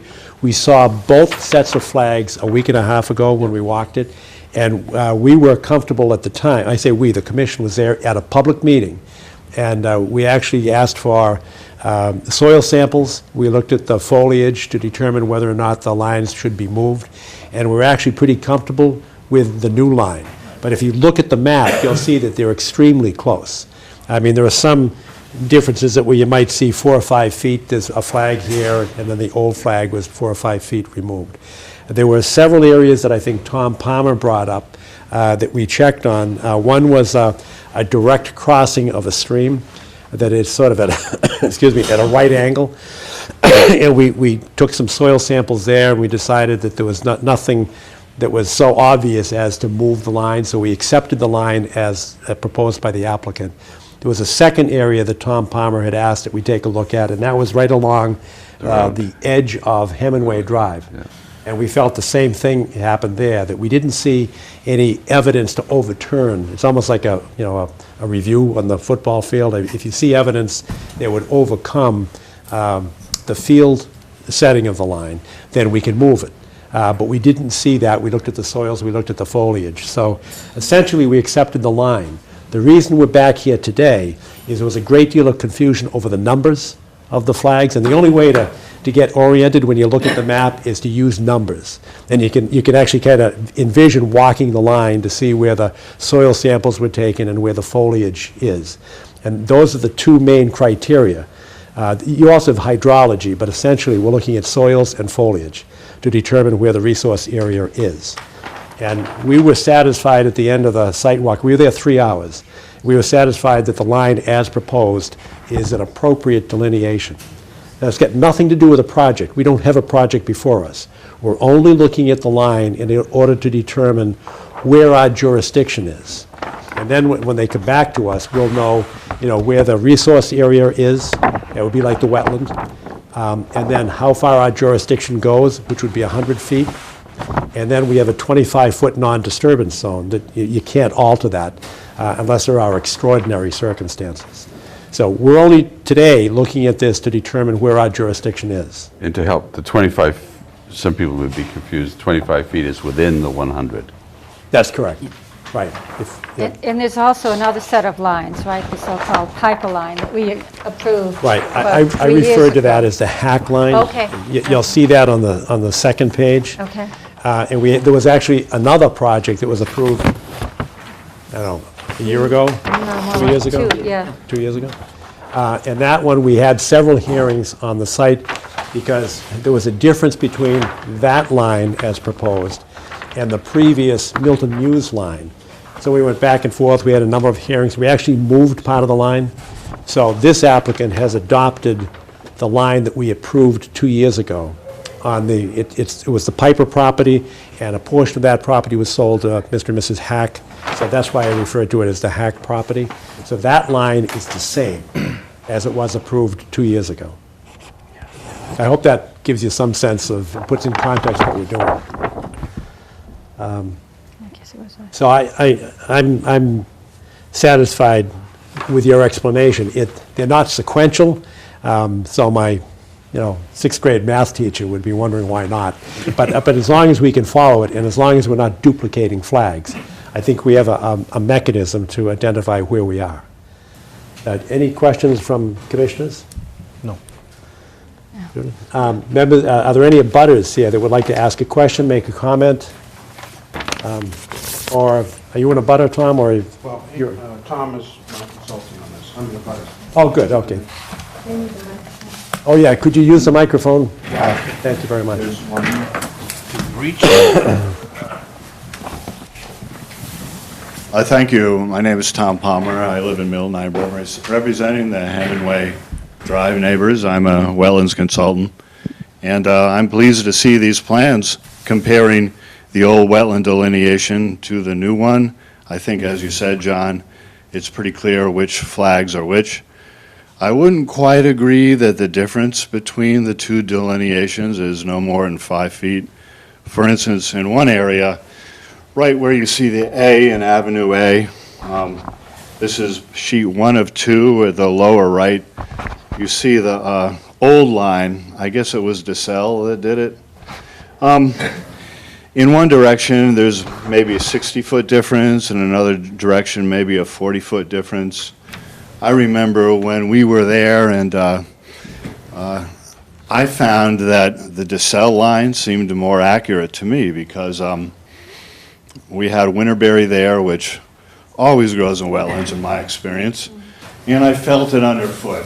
When I was standing by it, it felt soft and squishy, which is what happens when water stays close to the surface for a significant portion of the growing season, as they say.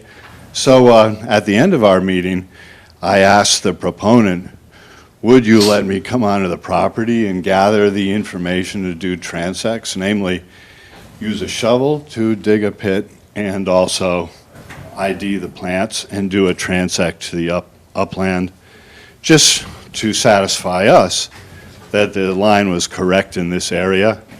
And I didn't get an answer to that from the proponent as yet. I haven't tried to contact them, but I would like to know if that will be permitted. That area in particular, and the other area I would like to do a transect is along Hemingway. You mentioned that. It's on the other plan, I think. No, can I stop you there for a Yeah. minute? There are some, above the A on the Avenue A, Yes. there are some large discrepancies, but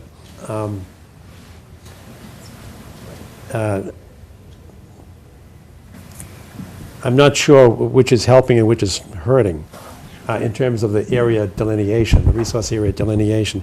Is it, can you find WC 200, 2000, 201? Yeah, I see it. 203? I see it.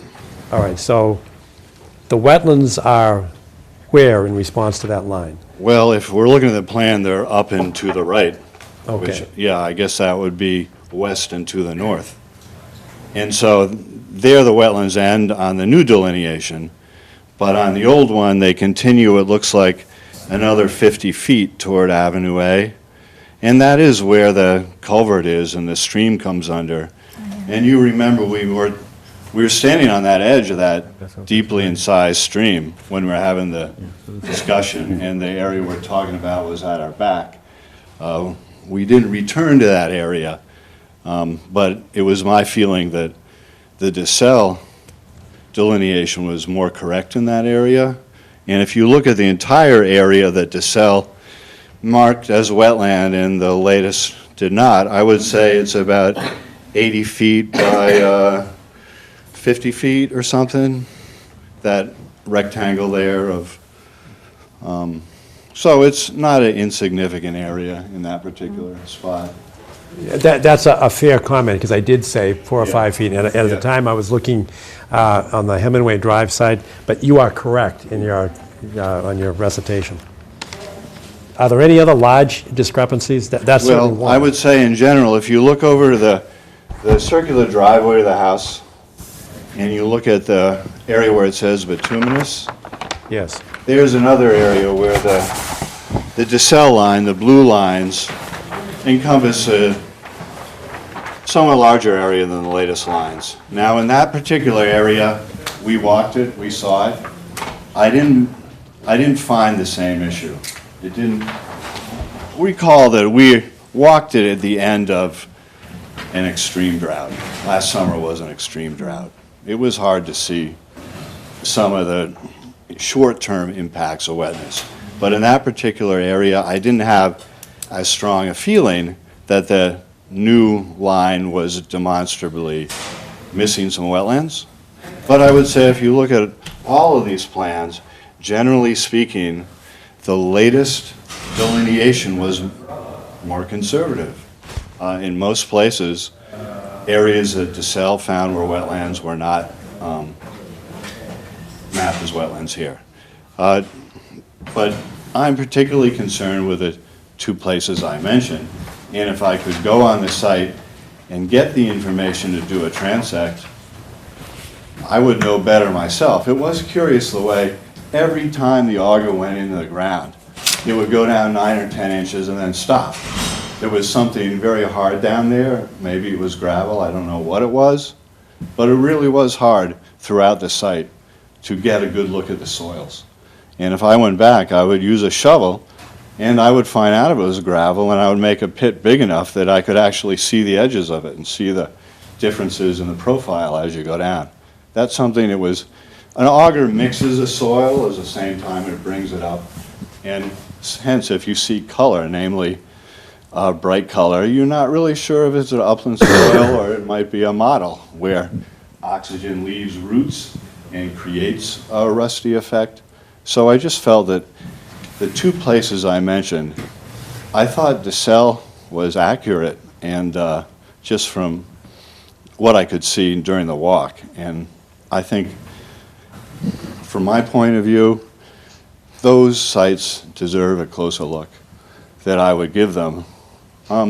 You may recall there was soil data sheets in the package, but the package did not say where the information was taken. A reference. Yeah, and so all we have really is what we saw on the site walk. And All right. In fairness, though, to Chase, Yes, Chase Birney.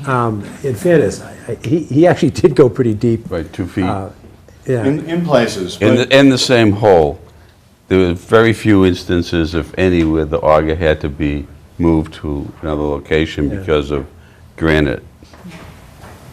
well, whatever it was. I was yeah. impressed. It was a good faith effort to get deep. Yes, it was curious the way he always seemed to meet, as they call, refusal at the same depth. And what was that? Was that stray boulders? Was it a layer of hard-packed gravel?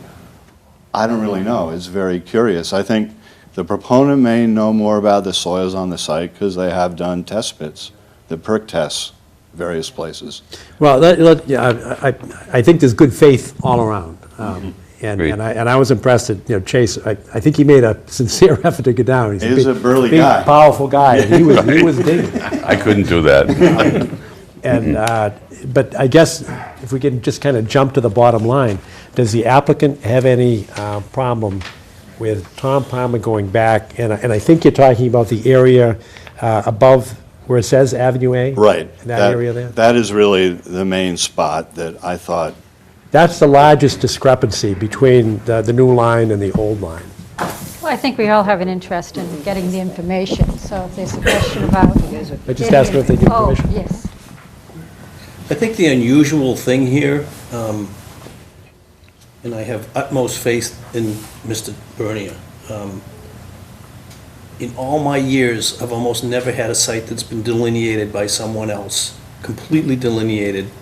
And the interesting thing is here, even though you folks went and saw it, it was never an official determination. So it's nice information to see where we flagged it, but it's really for information only. And if we didn't have that information, I don't know if we'd be talking about this tonight. But we do have that information, so we're not going to avert our eyes. I mean, we have to look at what we have before us. But I think it's remarkably close. I agree with you. I've never seen them. I think this is remarkably close. But there is one area that's, fairly significant. I don't know if it has any significance to your plans or not. And it might be, where no harm, no foul. I mean, it doesn't matter much. Let's say we were to adopt the blue line, and I'm not suggesting that. I'm just saying, but let's say we did. Would it really make any difference to you? I'm talking about the Avenue A section. That appears to be the largest discrepancy. I don't know what your plans are, but it probably is not going to mean anything. Like for the, it's all going to be within the 100 feet. Yeah. So It's not going to change, in my opinion, much of anything. okay. Did you folks walk down, and I wasn't there, I apologize, did you walk down the stream bed? We crossed pretty over much it. all around it. I mean, my memory of that stream bed is there's a pretty high bank there. It's Correct. deeply It is, yeah. carved. And if you're stranded on the bank seems high, and the bank seems dry. And I would say that the new line, you see it's on the chart, the intermittent stream here. See the dashed line? There's a portion of the stream in the new delineation that doesn't have any wetland associated with it. You see, that's one of the differences. And I think that reflects a feeling you get when you stand on the bank and it seems like a steep, dry bank. But if you step away from that bank more to, I guess this is the south, into that area we're talking about, it changes. I would say the bank itself might not be wetland, but areas in back there, they did give me that feeling. Dave, I did, if you can just get oriented, can you find WC 134? Yes. When we got to 133, I was skeptical because it was almost a 90-degree angle crossing the intermittent stream. And I thought that we should connect WC 134 with essentially where the A is in Avenue A, to make it go, or even over towards the N in Avenue. Right. Because I thought that, gee, it's probably going to run along the top of the bank. And we took soil samples there, and we actually looked at foliage, and we were counting trees. And I didn't see anything in that area to overturn the delineation by Chase. But I do confess that I was looking more from 133 or even 134 towards the culvert. I was not looking west. Right. And so my question is whether or not you'd allow Tom to go in there and take some soil samples. I mean, we do have an interest in making sure that the public has a level of confidence that we've looked at all things considered. And I suspect it's not going to make any difference to your plan. Or accept the old delineation because it has no significant impact. I mean, that would be right. The previous. The blue line that's on here, just say that this is a zone that doesn't have any impact on your proposed plan, so we could resolve it right now by saying that that's an acceptable delineation for you. It's more conservative than the line that was developed by, recently. We're actually, We're debating, Oh, sure, yeah. we're looking at it. in the interest of trying to complete the Right, delineation that's, phase. yeah, I mean, If, Whether we do that, if or we, something like if that. we drew a line from 203 to the A in Avenue A, straight across, basically? Do you understand what I'm saying? yes, yep. That's most of that area that you're talking about. I appreciate that. What if you were to go to WC 204 and just follow the blue line? Does it make a difference? Because that would eliminate any I honestly, controversy. I don't think it makes a difference to the, whatever happens there, it's, whatever happens is gonna need jurisdiction, it's just a question of where the 25-foot setback comes. And frankly, Right. where the electric line comes in, just talking to you guys, whatever happens on this lot is not gonna be beyond, so, I guess we can It take should be that. irrelevant. It should be irrelevant. Okay. So in the Interest of- interest of resolving it now, Yes. right? We can go from 204 and follow the blue line back Okay. until it meets up with 132. 132? Yep. Okay. That's fine. All right. Sounds like the path of least resistance. Is that So good? we would have to give you A revised a drawing. revised plan, but you could take a vote that contingent on our changing the plan, that you would approve the delineation. Well, Yes. unless you have other Right. issues, but,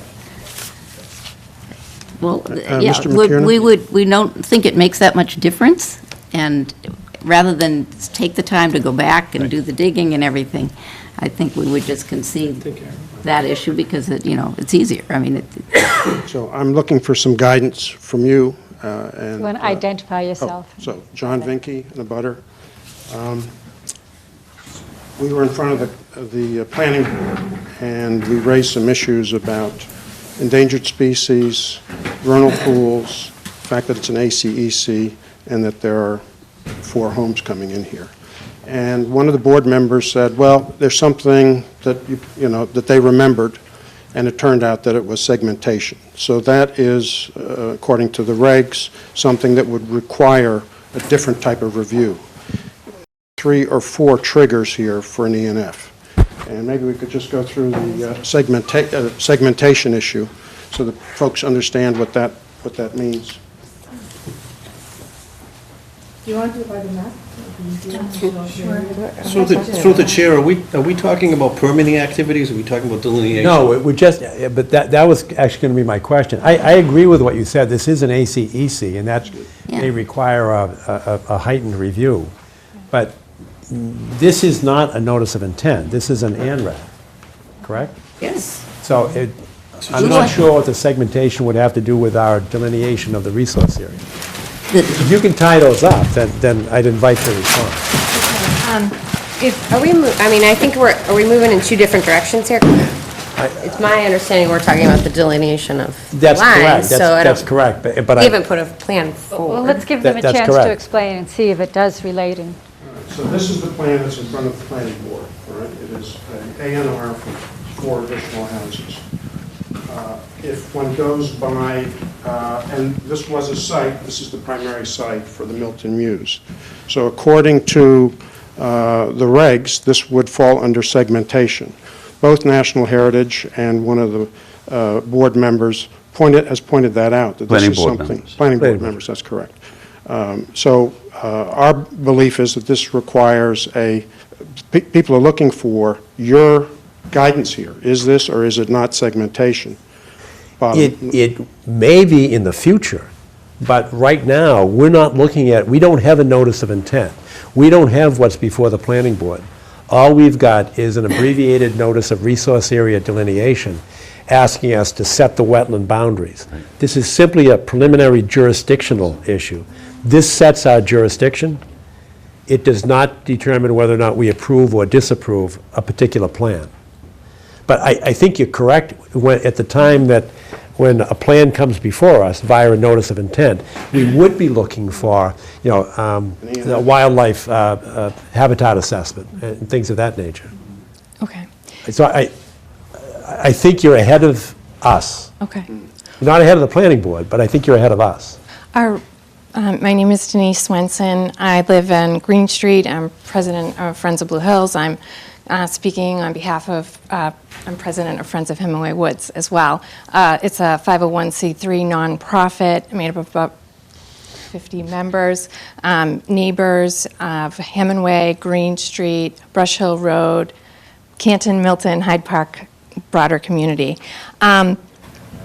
The reason we're bringing up segmentation now is because we do have some concern that if the water delineation line is to get approved, and if the planning board were to do A&R approval, and then we all stop, then who knows, maybe in a couple of years, they come forward with one lot at a time, or there are two other A&R lot. One A&R lot has been approved on Avenue A. There's another one that's being discussed currently. So we're looking at 6 potential lots in this area. So we would just like to make the case at the proper time, of course. Sorry, hold on a minute.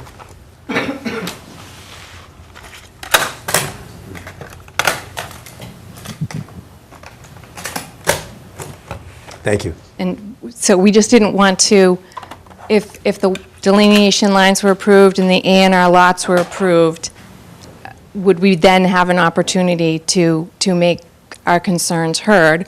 Or would, in fact, they be able to develop one lot at a time and therefore bypass and in fact, practice segmentation? And if you read the words that I have in the MIPA regulation guidelines, this is exactly what we're concerned about.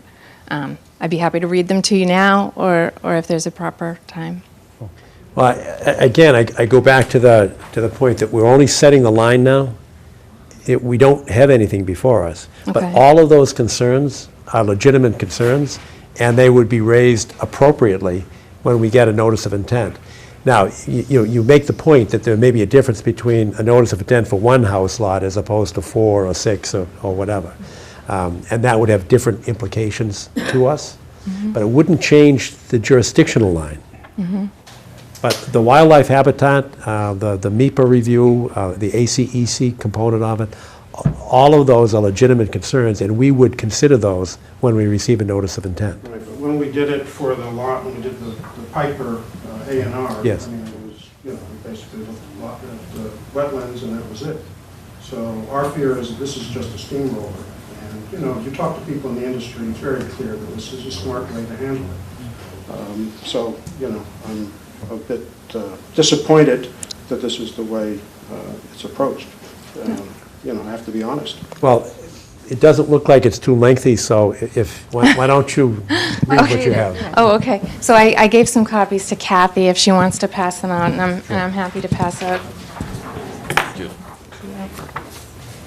It's, the MIPA regulation states at 301 CMR 11012C, segmentation. Now, I'll just read the words I've highlighted in blue because I think they apply mostly. The proponent may not phase or segment a project to evade, defer, or curtail MIPA review.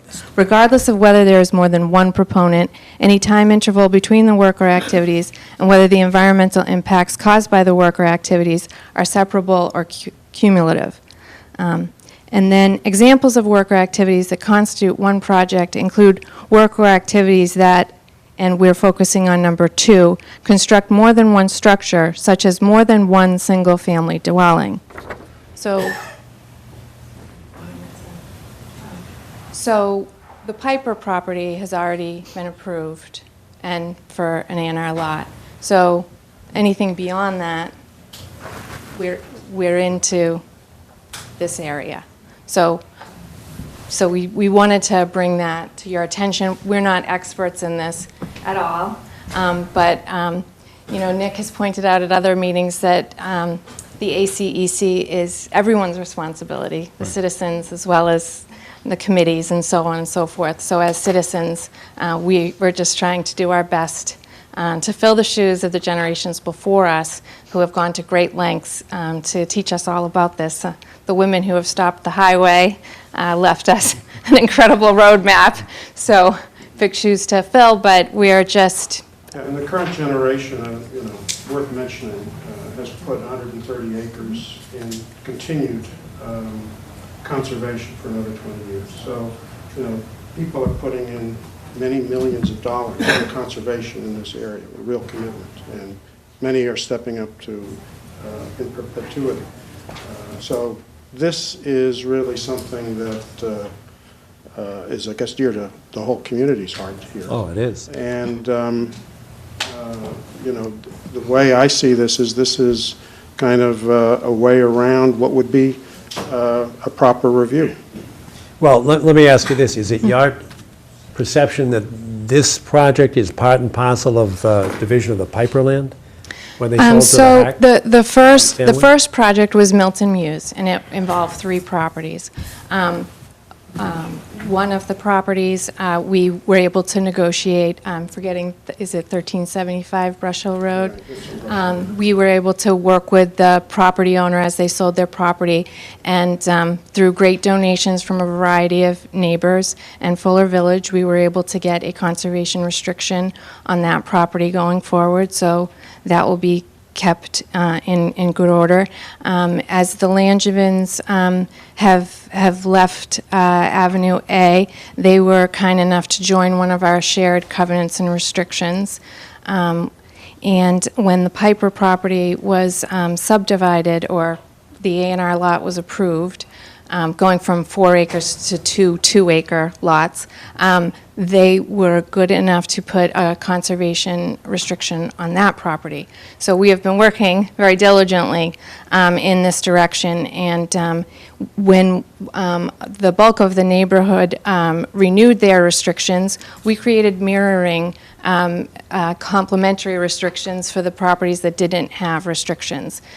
So that's one wonderful thing that came out of Milton Muse, was an incredible community effort to understand the resource area. So that's what we've been up to. All right, I thank you for that, and it's good advice to us to keep your eye on what's going on. But I'm still not happy to convinced that we're doing anything tonight other than identifying the resource area. And I don't think that The you're... planning board was expecting that you would have some input on this, and I guess input you have On what? on whether this is a segmentation or not. Well, we don't have a proposal before But us. not at this time, we can't do it. We don't know. They have a plan. But we don't have it. We don't have a plan. You talk, it seems. We don't mean to avert our eyes from what you've put up before us, but we can only respond to applications, and this application is for a resource area delineation. It does They- seem odd, though. We usually get them in concert.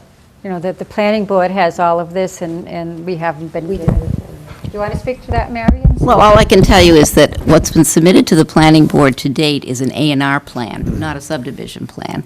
An A&R plan simply determines that the lots have adequate frontage on a way that's adequate. It does not determine that the lots are buildable from a zoning or a conservation standpoint, and that's always noted on the plan. But furthermore, we have continued and allowed additional time for consideration of the A&R plan in order to complete this delineation process. Because in order to even look at what lots might be possible here, we need to know where the wetlands lines are. So this is a first step. The A&R application What is does before A&R the stand for? What does that stand approval for? not required because it's not a subdivision. So there's no. So if you, and I don't know if the planning board will agree that it should be an A&R or not. If it weren't an A&R, it would be a subdivision application. So in terms of whether these are single lots that are being presented to you in order to avoid the application of some of these other regulations, that's simply not true. And furthermore, this land was all land that was privately owned, that was under agreement for the Milton Muse development, and I did represent them for a brief period of time. And after they pulled out, then all the owners continue to own their lots, and different things have happened with each one of them. Mrs. Piper really needed to sell some of her land, so she sold one lot. She received A&R approval, but her lot still had to go through the environmental review, and as far as I know, it hasn't even been completed, although I really don't know because I don't represent the Hacks. But I think they've only done the delineation, unless you have in your files an NOI for that lot. So that's not even completed yet. Correct. But that's a single lot. That's all there is to it. And she agreed to a restriction that the lot could only be used for single-family development, which is a recorded restriction, which was requested by the neighbors that are talking to us tonight. So that's all I can tell you about what's happened to date. When we go back to the planning board, these questions were brought up with the planning board, and our answer to those are that those are issues that relate to environmental approvals, and every new lot that you create, if it's anywhere near a wetland or any of these other areas, has to go through a notice of intent process. And were we to submit our plan or any plan for development to the Conservation Commission for a notice of intent, you would have to look at all of the lots, the single lots, and tell us what we can do and can't do on those lots. Anything within 100 feet of a wetland is under your jurisdiction, but there's also the question of MIPA review and that sort of thing. Those are future reviews that we anticipate these lots will be subject to, and we don't know absolutely for sure how many lots in the end we will be applying for or that we can get approval for. Certainly, I would say the A&R approval plan is probably the maximum number of lots, because just physically, that's the number of lots that we thought that could be laid out. So, we need the wetlands delineation. I mean, we can't really determine where to go from here unless we know where the wetlands lines are. And it's true, they were marked on a plan for Milton Muse, but they were never approved. So we can't rely on those lines. That's why we had to do a whole new plan. And that's what we're asking you to do No, tonight. I understand. I actually do have a question, and this is an issue near and dear to my heart, and that is whenever I see a plan with intermittent stream on it, I always question that. And I know there was water, because I remember I walked through it, and we're in a drought. So I know there was water there. I'm not sure, I can't say it was running the whole way, but when we were up near Avenue A, I know there was water there at that point. And I don't have a USGS map, so I can't tell you whether or not there's a blue line with a presumptive perennial. I can respond to Can you, that. Dave? There is not a line on the USGS map. It was in the submission package originally submitted. We have run stream stats on it. It does not qualify as a perennial stream. The stream stats based upon the size of the watershed? Yes. Okay. And that is in the original package, That's in right? your original package. That's my memory, Yes. but I just don't have here in front of me the USGS map. Do you have a comment on that, Tom? You go ahead. I just want to give you a letter that I wrote. It's relevant to what's been discussed already. Namely, it makes a request. The request it makes is something that you haven't considered tonight, but it asks that before you approve the wetlands here, you look at the property as a whole, because you won't see these lots again, most likely, until they come back as individual lots. Now, what I'd like to talk about tonight is wildlife and rare species, and it so happens that an individual house lot is exempt from the Massachusetts Endangered Species Act, whereas two house lots are not. And as I look at this plan, it looks like a plan for 5 lots. I believe this is the plan that's before the planning board.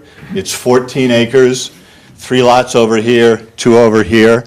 So one of your responsibilities is to protect the habitat interest. And on very rare occasions, that habitat interest is bundled up with legally protected species, meaning species that are rare enough to have a special status. And those species are on this site. And to find out what the impact of building 5 houses on the 14-acre site is a lot easier than to look at the lots one by one when they will be exempt from the act. I appreciate that, Tom, but we're not looking at any lots, not 1 or 5. Okay, And okay. I agree, your comments are right on the money if we had a notice of intent in front of us. Yes, but all we right, don't. well, let's just put that aside, and I'd like to give a short presentation of images that go to this issue. Go to what issue? Go to what issue? Whether there are rare species on the site. But that's not what we're here to discuss. That's got nothing to do with an animal. Yeah, well, I agree, but this is a town of Milton, this is the town of Milton. This is a very sensitive area. This has a lot of conservation history, and we have a lot of information that we've developed that I will go through very briefly about what the habitat and landscape characteristics are of the area. Now, you could look at that as strictly informational, but we think it's something you ought to know about this area, whether or not it affects how you view the wetland lines that are submitted to you. But I've been accused of being a strict constructionist in Yes. the past, but to the extent, I think all your points are very valid, and if we had before us a project proposal, you'd be the first speaker. Do you see my argument that you will never get to look at it as one piece because you will only see it lot by lot? Oh, I think you've told us enough, that if we Yes, got one okay. lot coming in here, we'd say, I think we're forewarned. Yes. we are forewarned. And did you also pick that up, that you have responsibility to protect rare species habitat, but you won't have any assistance from the state when it comes in lot by lot because individual lots are exempt? I understand, I think we all understand One that. one more question that I have. In the process of subdividing the lot and the review that's performed by the planning board in approving that, I don't know that process well enough to say whether they have the ability at that point to kick it to us for review because there are areas of concern. And that would be the appropriate time for the level of discussion that you're trying to have at this time. But I don't know that process well enough to be able to say that that's going to be covered at that time. Right. And from our perspective, or from my perspective, that would be the appropriate time to do that. And even if it's not part of the process, bringing it up at that time with the planning board may be the best, most appropriate strategy.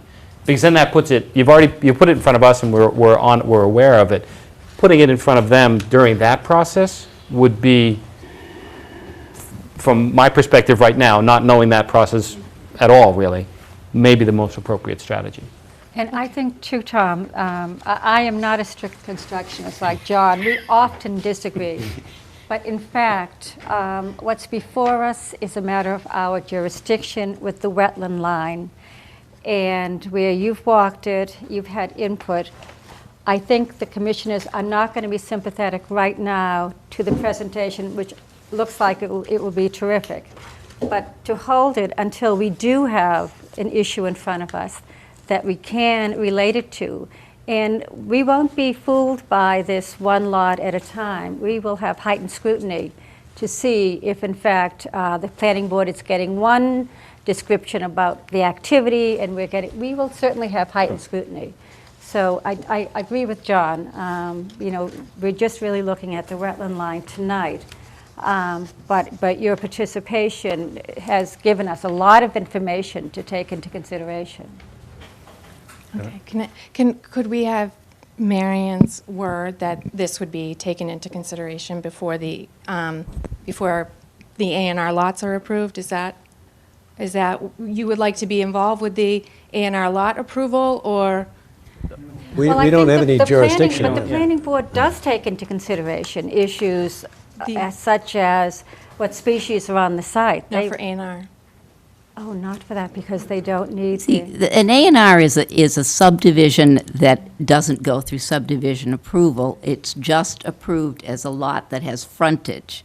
The lots aren't buildable yet. So that's the difference, very, very simply, between A&R and subdivision approval. These are on a way, but it's a private way, so there's a hurdle in terms of getting A&R approval for this type of lot. I'd like to say, though, that we have submitted a subdivision plan that's not subject to subdivision approval already. So, I mean, we're not submitting one lot for approval. And in fact, in order to submit even one lot, we'd have to subdivide, because right now you have one lot. So it seems to me that you would fall under this regulatory process even to divide into two lots, which is what you would have to do in order to subdivide this. So that's just a side issue, but it's... The other scenario could be that the 4 lots are sold to different developers or different property. You know, somebody decides, oh, I'll buy the lot to build my house, I'll buy the lot to build my house. And then you're dealing with 4 different builders. And But doesn't that require doesn't that require A&R them to be lots. subdivided first? Yeah, A&R approved, A&R sold, A&R approved. But the lots are not I'm just- buildable. Yeah, yep. It's Okay. just a hypothetical, Sure. but these are the things that, you know. This is a well-known strategy in the industry. I mean, I think, as Nick said, this is Just been... identify yourself. Oh, I'm sorry, Win Swenson, 65 Green Street, Milton, and I also live on Hemingway Drive. Our house has that address as well. I think the bottom line is that we are anxious to have an opportunity for you to consider and give feedback on what Tom described as very, very significant environmental issues, really unique in a broad swath of territory in eastern Massachusetts, from tree species to species of special concern to rare species of animals. There's a lot there, archaeological history. There's a very prominent archaeological site nearby. Our concern is that there is some process that could be taken by the proponents here that would or for future proponents, exactly, that would short-circuit that consideration. Which Can would I be- ask you a question, though? Currently, before the planning board, is there a plan for 4 or 5 lots? There's Well, then that would be all we need. Even if there were individual applicants coming in, we could then hold up the planning board application and say, hey, isn't this segmentation? I think we've got all we need, and I think Judith put her finger on it. We are now forearmed and forewarned. All right. Thank you. All right. Hey, are there other members of the public or abutters that have a comment or a question? All right, and I think they're very valid points. I appreciate that, but given the limited scope that we have this evening, thank you very much, John. I think we have before us a vote, and it will be contingent upon receipt of a revised plan that would connect. 204 with from- 132? Correct. 204, follow the blue line to 132? Correct. Wait a minute. 204 to... Follow the blue line to 132? Is it 132 or, yeah? Yes. Or 131? WC 132. 32. Because Okay. 32 connects to Yes, 131. yes, right. Shall we shade in that on your plan, just so we know we're talking about the same thing? We just did it here. You know, we can just draw lines right in your plan. Yeah, I've got Going mine to change it. outlined. I do too. You did it, I okay. did, yeah.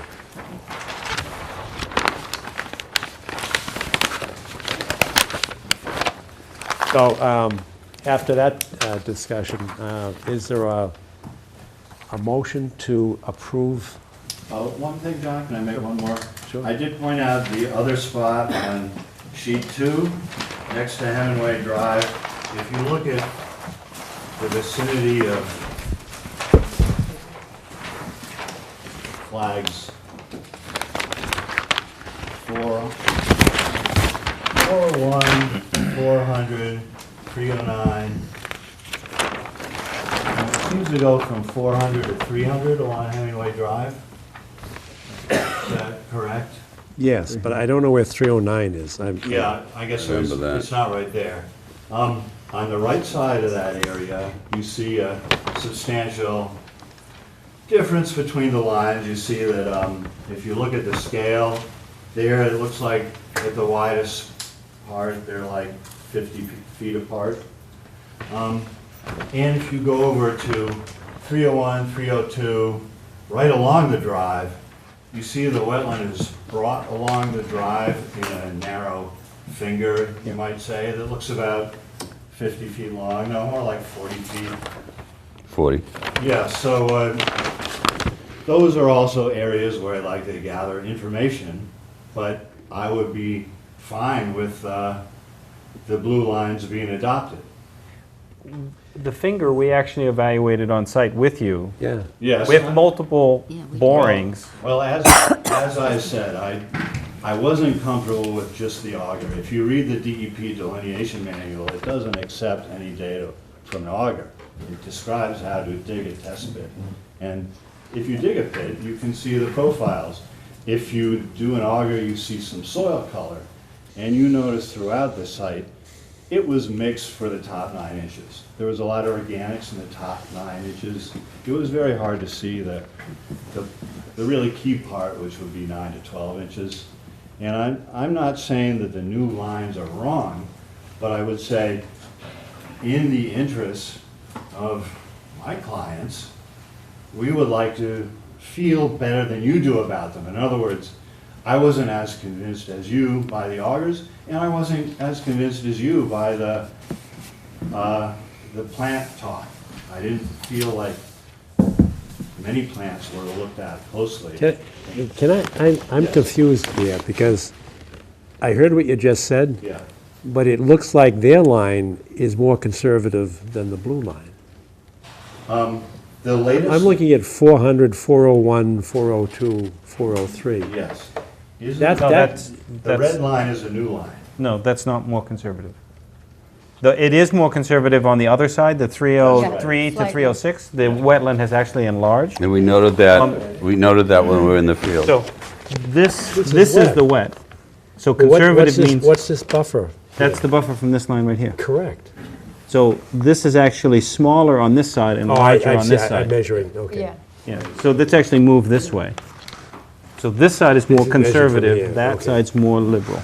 And we noted that in the field. Yeah, no, we did, and Yeah. I know we did a number of tests, because we actually went along the Right. roadway there, too.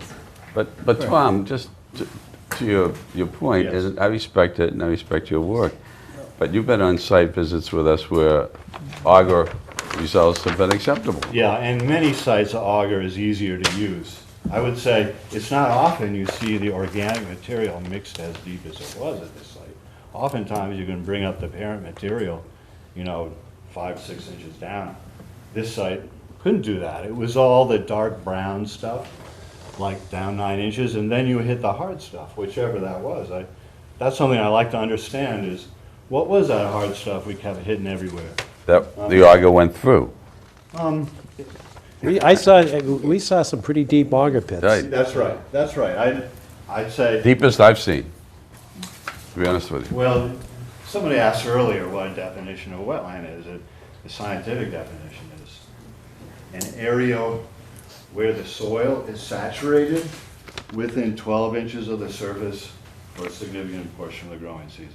And it's true that most of what you need to know you can find in that first 12 inches. But it seemed to me that it was hard to see anything from those augurings because it kept banging against stuff. It didn't seem like you could look at a profile. And the DEP says you can't get a profile from an auger.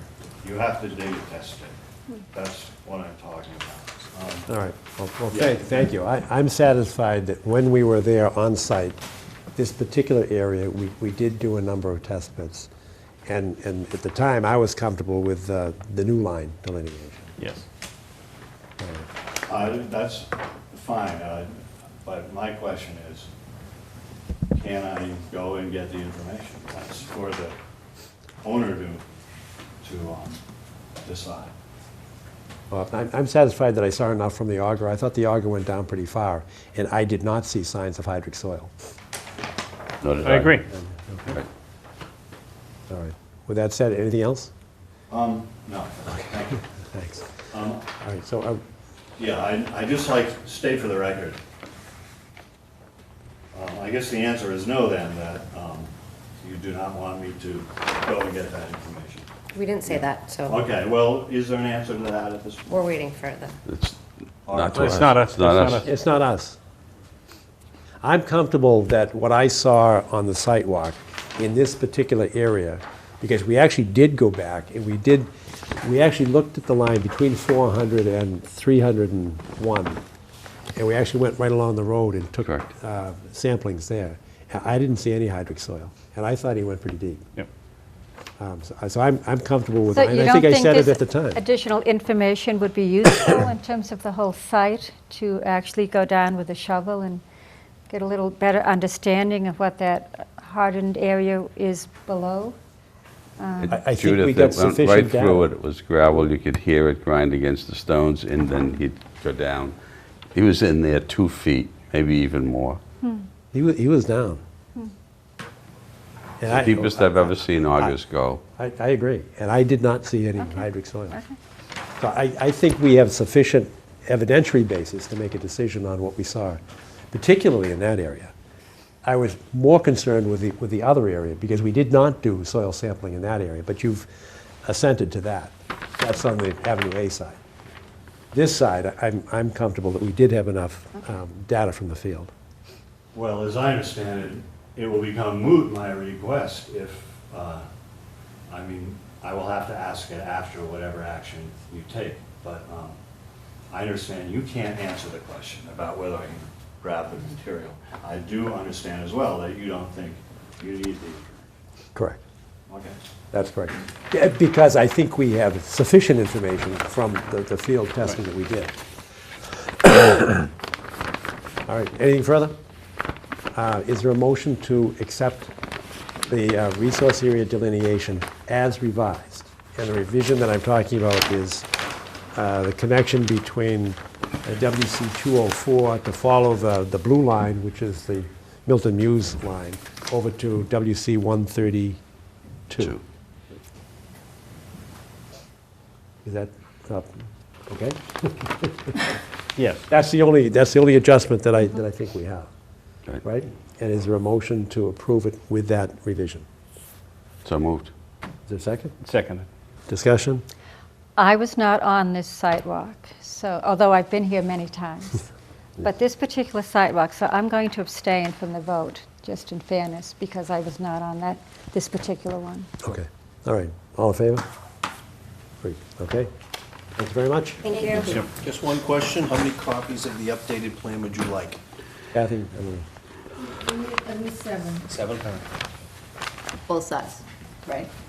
You want full sets? I mean, I want. Yes. I don't need, the major files, you want one? Because I know you live with these Yeah, things. I keep them. Yeah. All right. I don't need a full size, no. I have this, and I see the revision. Just one. I want the One for update. me, one for the file? How many? The update. You want the update for another full Yes. set? Correct. Okay, so 2 full sets and 11. 2 copies of the full size, and 5. how many smaller? 5 smaller. 5 small. Medium sized. The really small ones are 2 hard. Thank you very much. Thank you.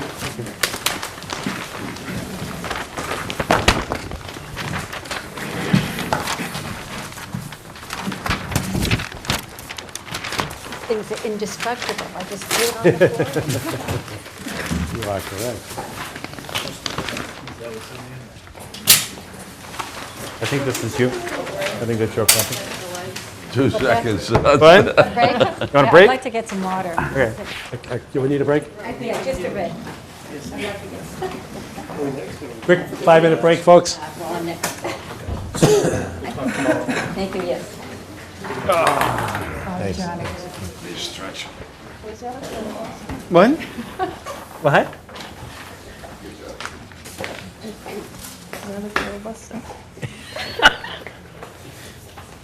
Yeah.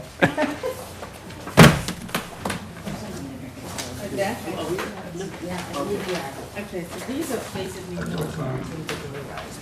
What's that? You did a good job. Yeah. Recycled them? Yeah. Yeah, I will leave that. Why you still on there? That's on the floor. Oh, okay.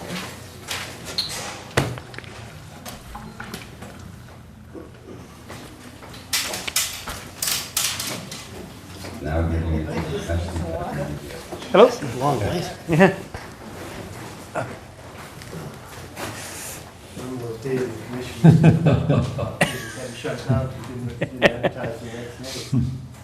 Yeah, we haven't done that yet. No. No, I don't think we have. So once again, I said, unless you've advertised for the meeting Yeah. next night, you guys Yeah. don't go any further. Yeah, that would be a long night.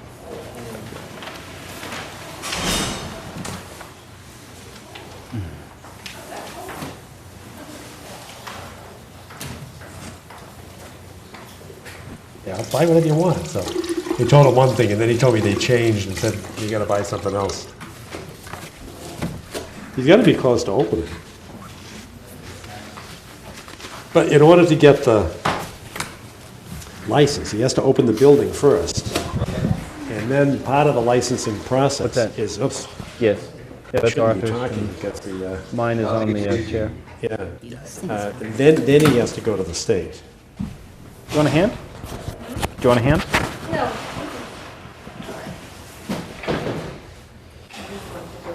How do you turn off the, I don't know. or maybe it's that switch on the wall.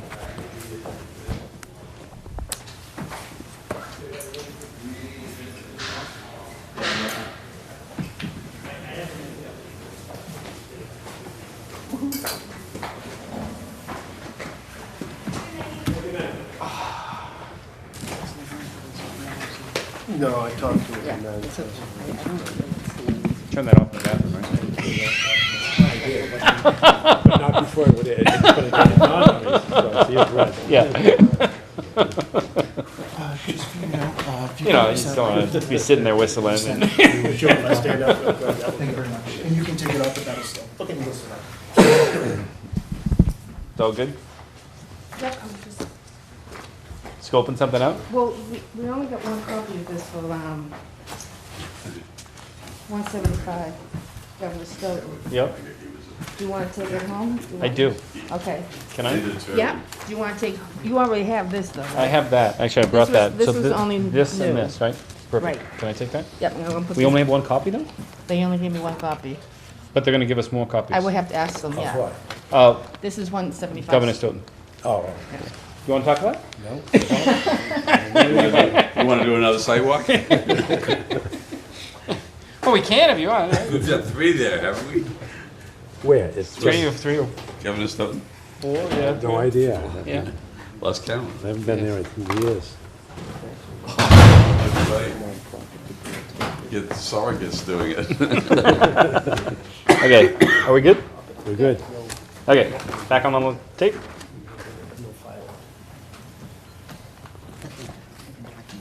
This is all the new stuff. All right, so we are now up to number 7.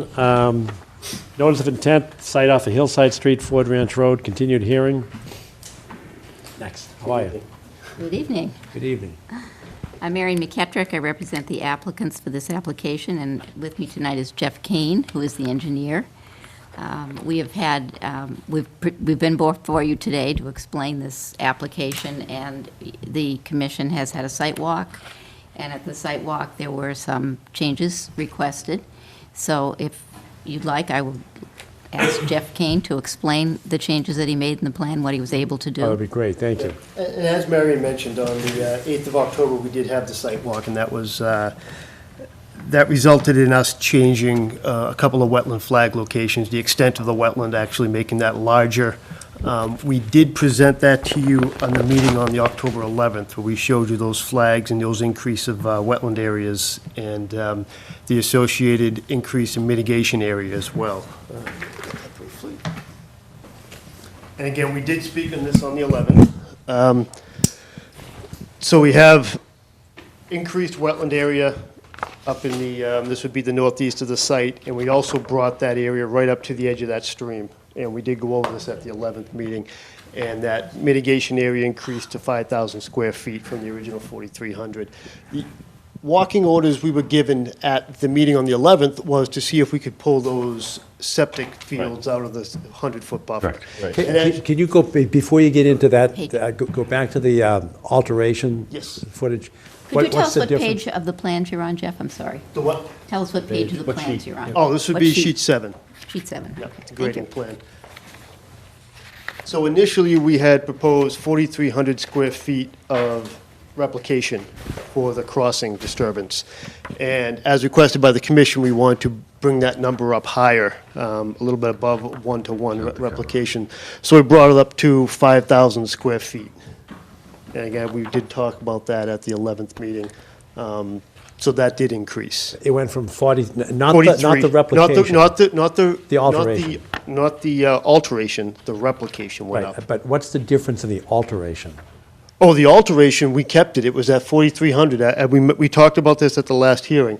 We had given a conservative number before, and we went back and we just brought this wetland flag up. The number really didn't change. I think it maybe went up like 50 square feet. So eliminating that upland berm that you had in the first set of plans It really didn't change the It really 4,300? didn't change it, right. And there was an area off to the, I say the right, as we walked in off of Ford Ranch Road. Yes, where we increased, we brought the wetland area increased again, based on the soils that we saw out there.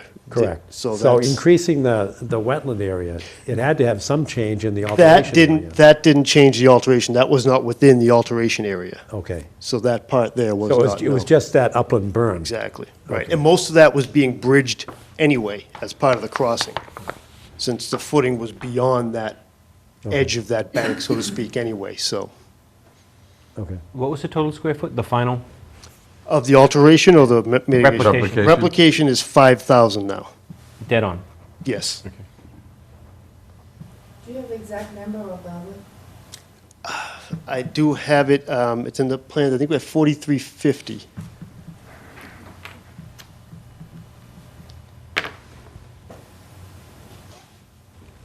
That's shown on sheet 10.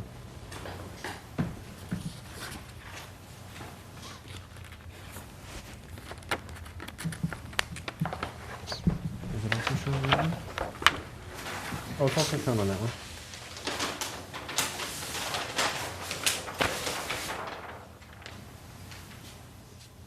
Yeah, it's also That's shown. 5,000. It's this triangle here. But Oh, it's not really a triangle, but it's that line and then follows the... What's shown on sheet 10? Oh, the outline of the replication area, but it's also shown... You'll it's see just- on it's sheet buried. 6 clearer, too. Yeah, 7 is, it's kind of buried in a Yeah. lot of all the tags and stuff. Sheet 6, you'll see the outline clearer. Oh, there you go. Yeah, and it's hatched. it's much more visible.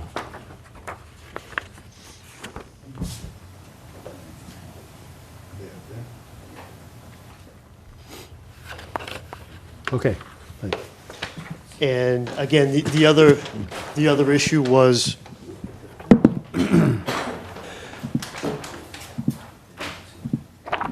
the other issue with the septic fields, trying to get them out of the 100-foot. Now, being the cluster development, we do have smaller lots. I can shift them a little bit, and I did as much as possible. I cannot get them out of the 100-foot. That's just Right. not going to happen. Yep. I think we understood that, but we wanted them to be as Minimally as least- possible. Yeah. We're left with lot 9 and lot 6 like we were. Lot 9, we did talk about shifting as much out as possible, Right. and that was done. Same with lot 6. I think when it comes to the actual, since these lots that will be in the buffer zone are going to have their own notice of intent, I think when we get to this point, we can try to see what's going to happen here. I think there may be more test pits that may go on with this lot anyway that could change it. Now, these test pits and this exercise was done more to prove the feasibility of the lots Right. and not necessarily trying to get into the nitty-gritty of the final design, so. Cool.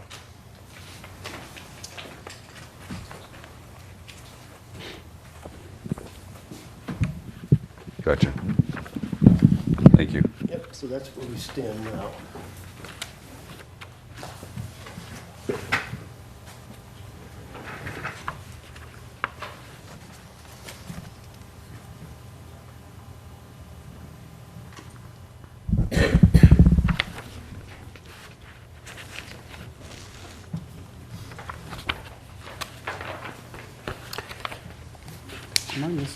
Is there a sheet focusing on the crossing? I thought there was. There should be a detail sheet in there. There's a detail sheet of the crossing? Right. I thought there was, I can't put my finger on it right now.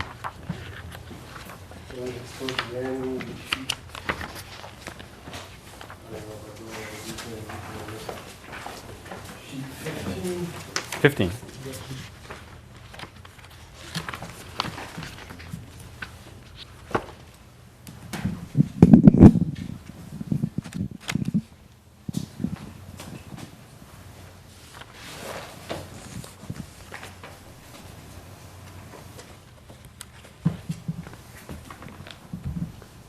Tell us about the footings for the bridge. As far as the bridge, the footings are going to be, it's a spread continuous footing that will be buried, actually, so you're not going to see those from above ground anyway. Those are part of the mitigation numbers because they do present a footprint on the ground. But they're, again, about 2.5 feet wide for the width of the structure and will be buried in the adjacent to that, the bank and the stream area, But that's what I'm actually looking for. How deep do they go? Because I'm looking for underground, Okay, so they're going to be about 2 feet down to the top of the structure. So overall, they'll be about 3.5 feet down. And that's to get the height of the road. We're going to bury the structure a little bit just so the road goes over at the right height, and we have the span going entirely over the stream. So will there be any impact on groundwater flow, mounding, or anything of that nature? No. Hydraulics stay the same. We did the hydraulics to make sure we can pass the required storm. We're going beyond the channel itself, so we're going to be spanning bank, which is, again, part of the standard crossing requirements. No change to groundwater. It's really for the roadway width of 18 feet, at least it can be a smaller structure than typical of a 20-something foot road. And the span is 26 feet, 7 inches? Right. So.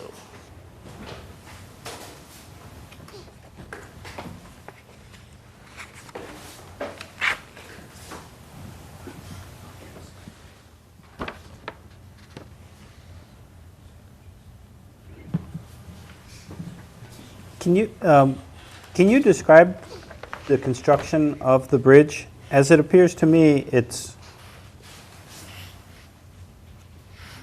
an aluminum assembly with no concrete infill? There will be no concrete infill. As of right now, the fascia, or the aesthetics of the bridge have not been finalized yet. So right now, it's showing as the aluminum, but most likely it's going to be the concrete head walls with some type of stone fascia. But as far as the footprint goes, that will remain the same. So the aesthetics have not been finalized on it. Okay, but the deck, the drive deck. Yes, that's been finalized. The width and the height, all that is at final. But the actual look of the bridge from the outside where the structure is hasn't been finalized yet. No, I'm just looking at the structure. It appears that there's foundations for the abutments, and there's foundations for the bottom of the aluminum box culvert. But it doesn't appear that there are any foundations for the deck itself.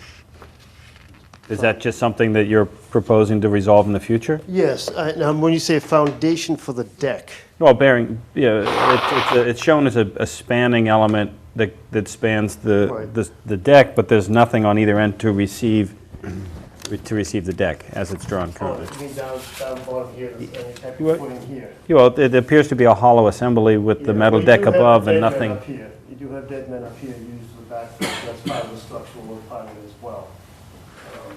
But any receiving channels that down here, what we do need to do is finalize the ultimate bearing capacity of that soil that hasn't been given yet to the designer.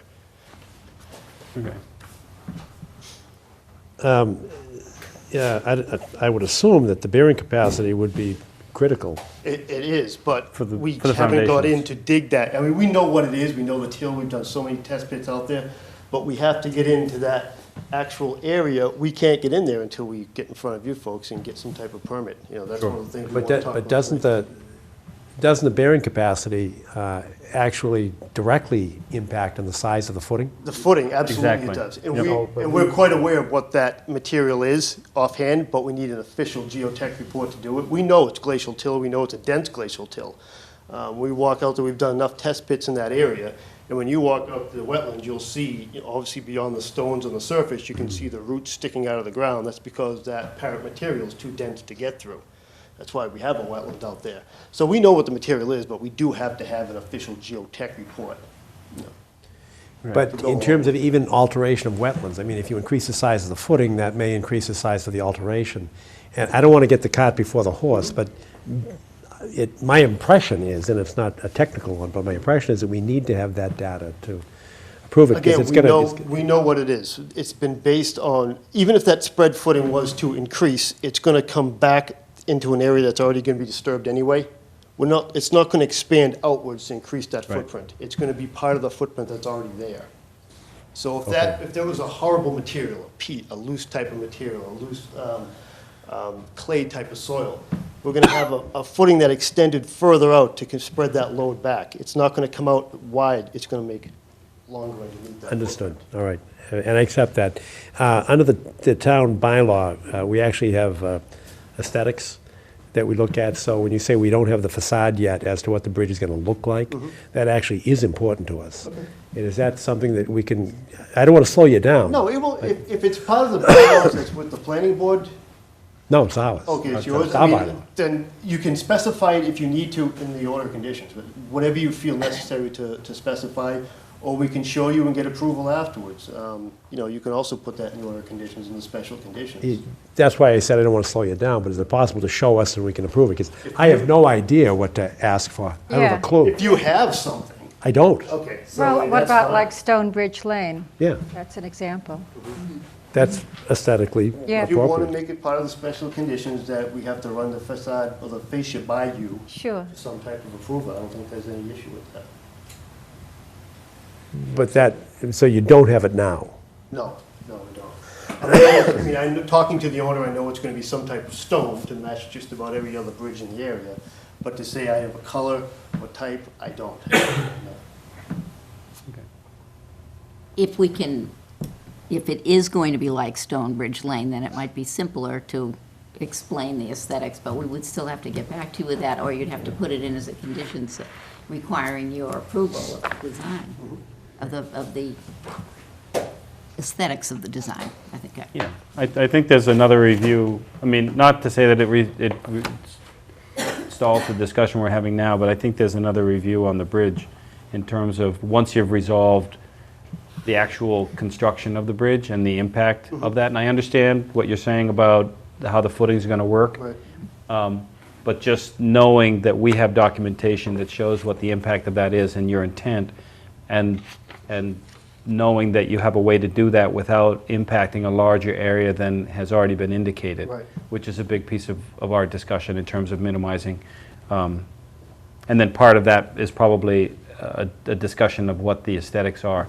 Yeah, okay, thank you. Yeah, so that obviously. What do you say? We need more information before we vote, or? No, I'm saying that they need to show us that the information that's here for the bridge is I would say minimal, and resolution on the footings required, the excavation required to install those footings, and the bridge in itself, as well as the aesthetics. I don't believe that that's enough to stop this discussion, but I think that that's something that we're going to want to see before that is approved to proceed. Does that make sense? Yeah. You say approved to proceed. The bridge. We want to see the bridge. We want to see more information on the bridge before you build it. Okay, now the footprint or the disturbance of the wetland area, we're not saying is going to increase. Right, I know. I understand that. Right. But I'm just saying that the information you provided in the documents is light concerning the bridge and the materials and the construction. But I believe it suffices as far as impacts to wetland. I agree, Okay. and that's why I'm saying that we can. I just don't want to hold up approval based on. I agree. Okay. obviously come back for aesthetics. Exactly. You're talking about the facing of the bridge. I'm talking, well, the facing as well Okay, yeah. as well as the footings for the bridge, and a better understanding of the construction of the bridge, which I don't believe the drawings you provided clarify. But you've said yourself it's still being resolved in terms of the assembly. Because you haven't done the excavations, you don't know how big the footings are and all of that. Would you hold up approval? No. Okay, that's fine. That's what I'm saying, is that I wouldn't hold up. We'll hold up construction, though. Oh, yeah, that's fine. Yeah, I Because the understand. approval is contingent upon our pre-approval. And when we get to the planning board level, well, actually, I shouldn't say that. I mean, if we can come in beforehand to get the approval from you prior to construction as well. Specifically to the bridge. Okay, yes. Yes. That's what, This is a condition. This is a condition. Okay. I'm trying not to stall you, but I'm saying that there isn't enough information on what you have. Okay. Once you've done your excavations and you know how you've produced the drawings for that, once you know what the design for the material on the facade of that, You want information like load bearing, et cetera. yeah, exactly. What you found for the soil, how big the Yeah, footing's we going to can be. we can provide And then the the whole geotech discussion, report as well. yeah, and the discussion about how much area you're going to need to excavate to verify that it's in what you're currently assuming. Okay. Right? Just That's kind fair of enough. Yep. make it all work. Absolutely. Okay. And I don't see a problem with it, we just need to provide the additional information. Right. Okay.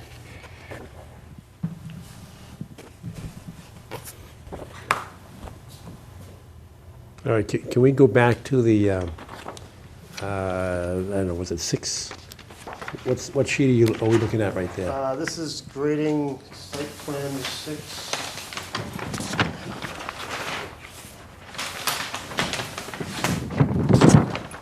All right, I just want to make sure people are comfortable with what we're looking at here in terms of, are these the best positions? I know you've been playing with this, and I appreciate it. When I say playing with it, I'm talking about moving it around. No. Yeah. You've been being creative and try to, Engineering, limit the number of, Precisely engineered. precisely engineering. Septic systems are we talking about? yeah, if you go to, because 6 and 9 are they seem to be the key ones. Right. The location of, see where the test hole number, I don't know, was it 1?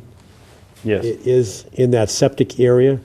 I mean, can you move it further away from the, I mean, it looks like you've got some space between the driveway. Yeah, and that's what I'm saying, when we come to the point of actually submitting for this drawing design, maybe things can change a little bit, but right now, I have to kind of show a septic field in the areas of the test pits, just out of feasibility. I can't show a field someplace else. Now, could the driveway change sides? Yes, of course it could, depending on what the actual house footprint would be. The bigger thing is you also have setbacks from paved areas, setbacks from property lines you have to meet, setbacks from house foundations you have to meet. So we have to be 20 feet off a house foundation, 10 feet off a property line, 5 feet off a paved area. So we cut, that box kind of squares down to really limit where you can put this. But I completely understand the commission's concern on this, and going forward, when we do have these house designs coming into you, we'll keep that in mind. We'll try to push these out as much as we can. Right. There may be instances, and maybe Lot 9 might be tougher, but Lot 6, where we might, say, hey, let's do other test pits. Let's try to work with it better. But those, of all the lots, these are the only 2 that seem to be a concern. Again, 100 feet out, I understand the concern as far as, I assume it's pollution of the wetlands you're worried about? You are correct. We have a Title V system, by DEP, obviously, 50 feet away from wetlands is fine. The concern you have when these systems is failed systems. Obviously, these are brand new on houses that most Correct. likely will be well-maintained, I assume, for the price they're gonna pay for You'd these. like to think so, yeah. Right, so, the older houses, failed systems, cesspool, I understand that. Right. But a newly designed Title V system, concern pollution to the wetlands for this type of, 10-house density, personally, I don't see it, but Eventually, 40 years from now. if they're not Right. maintained, I guess you could say that. Right, yeah. so we're not worried about the and first again, 5 years, we're worried yeah, about 40 well, years out, right? So we can talk to at the time when it comes, and we used the Presby before, Yep, moving close to right. wetlands. I mean, it's not like there's a significant Yep. cost change. I think if the owner was to say, we're gonna keep the commission happy if they use that instead of chambers, I mean, I Yep. see that being a possibility as well, so. So I have no problem, I mean, I think that the best best case, best effort. I think that's been applied. I actually had a question for you concerning the water swale, water quality swale number one. And the intent of that is that's actually catching all the water off the road and then running it through the swale. And in that swale, are you proposing anything to help break down any of the Well, the treatment material- by design, the treatment swale is by DEP. It's a plant.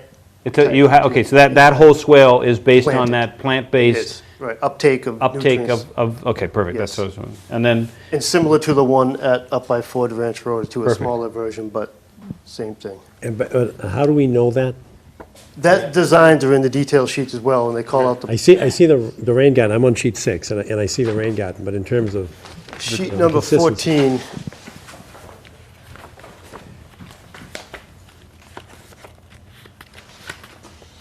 swale number one. You'll see water quality swale number 1 cross-section and water quality swale number 2 cross-section. Gotcha, okay.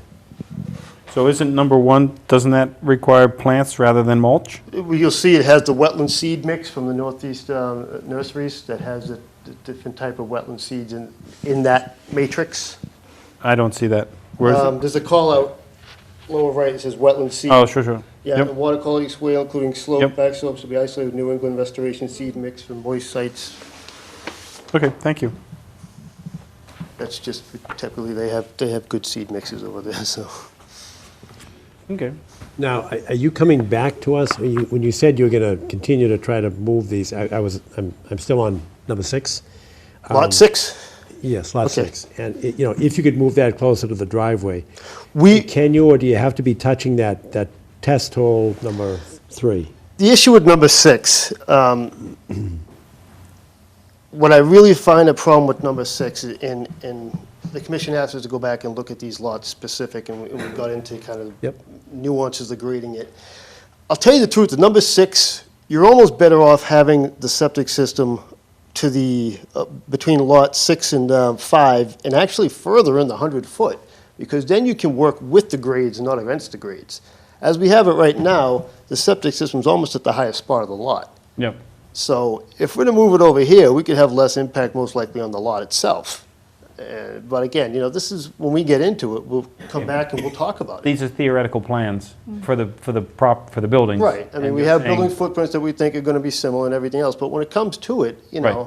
I think we could probably work better with Do it. all the septics, do they all have to be this shape, this rectangle? No, not necessarily, but I So mean, you could do a more square shape and try to fit it in? you or- could go longer, You can. longer, narrower. Uh-huh. In some cases, depending on what you use, you could even have strange little angles. You could Huh. have step systems. I mean, to get into that level at this point, Right. you're not going to see it. I'd show you a weird shape and Yeah. say, what is that? This is conceptual. Beyond conceptual, because we did do the test pits, but we could definitely change these when we Yep. get to the actual design point. As to minimize the impact that we talked about earlier. Right. So I think there's definitely some creative ways we could come up to make you folks happier. So. Sure. So do you intend to file a notice of intent individually for each of these lots? All right. Any so- lot that's in the buffer zone, yes, and I think that. But if we approve this plan, I mean, my concern is that as we maneuver things around, and there are other things that we'd be interested in on an individual lot, like what's going on. Crowding the 25-foot.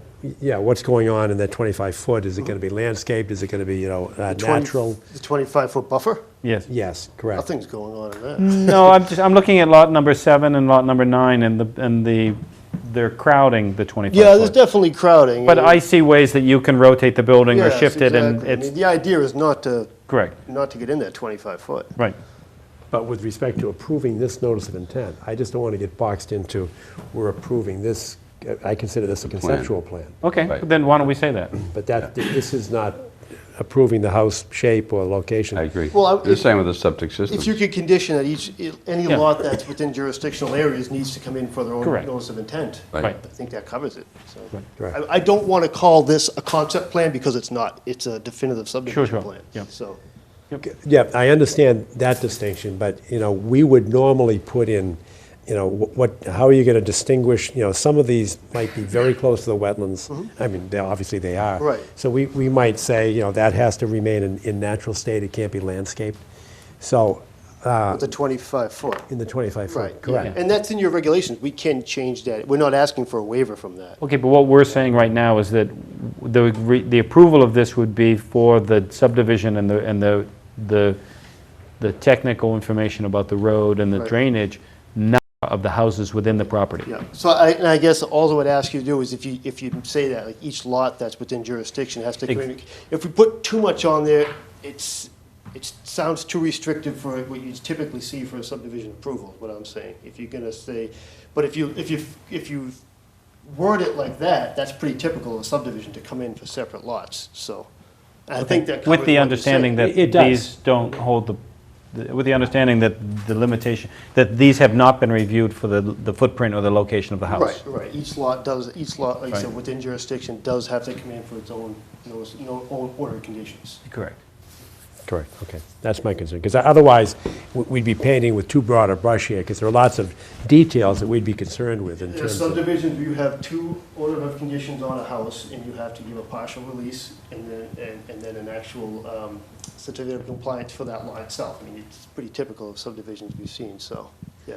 Yeah, but that doesn't help us, because people typically do not come back to us for a certificate of compliance. It's, 6 sales later when somebody tries to refinance, and they show up, Yeah. 20 years later. We are creating a horrible thing with the bank when we're doing this, just so you know. So, but that's up to you folks. We're going to have 2 orders of conditions on each lot. Well, we're going to have to be very careful about that language, because somebody could come back and say, oh, we got an order of condition, I can build this. Well, that's the thing. problem. You could build the road. Correct. Right. So I don't want to take that out of the equation. No.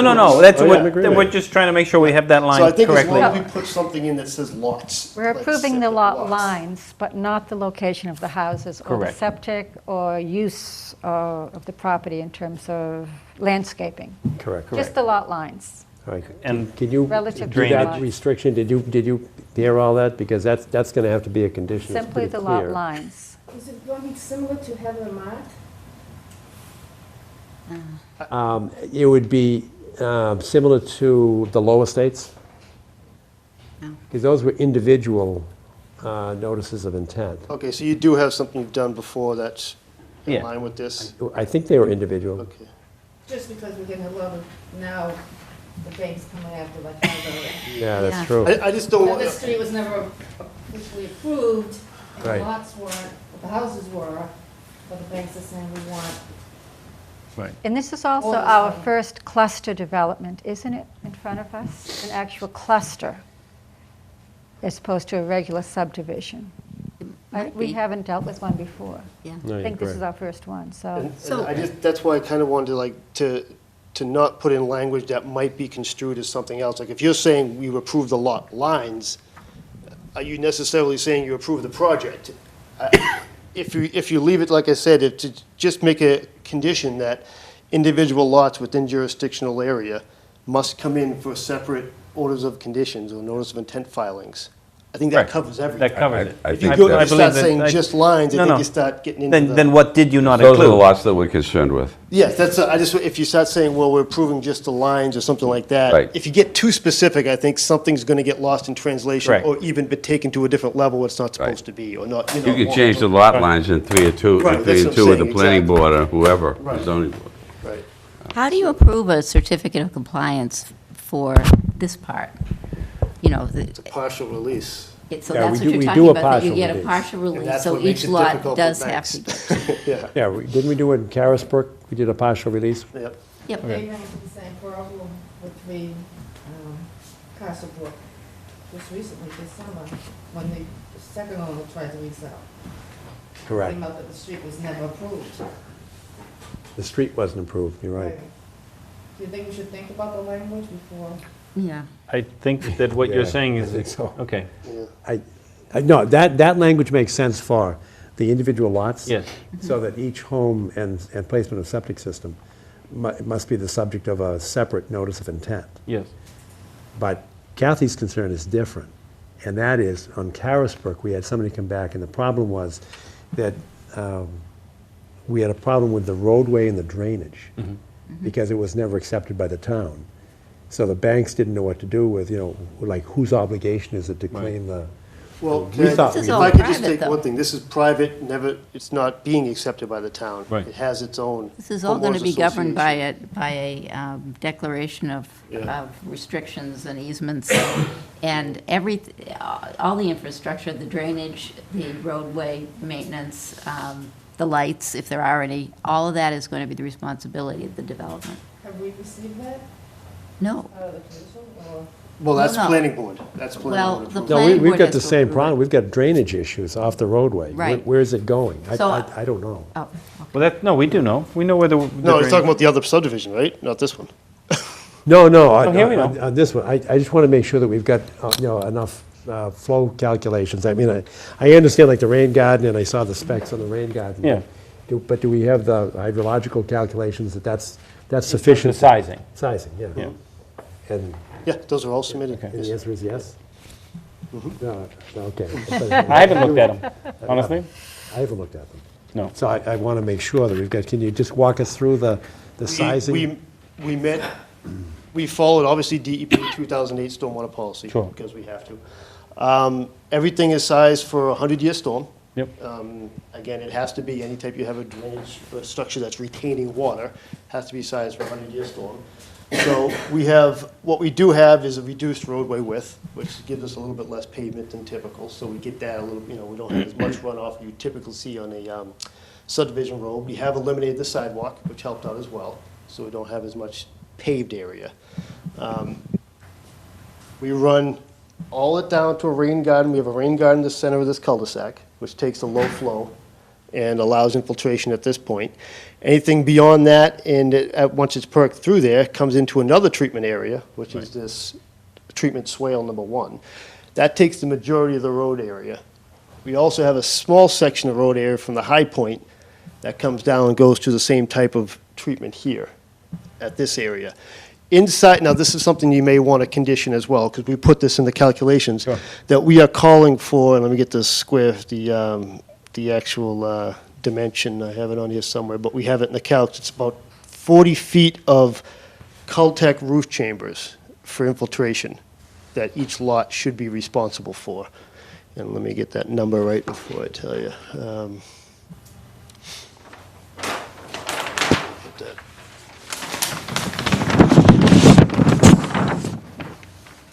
I'm sorry, 20 feet. 20 We feet call it 20 minimum feet, Right, so that's Cultec. something that you should probably put in the order of conditions, as well as special conditions, that each lot should have minimum 20 feet.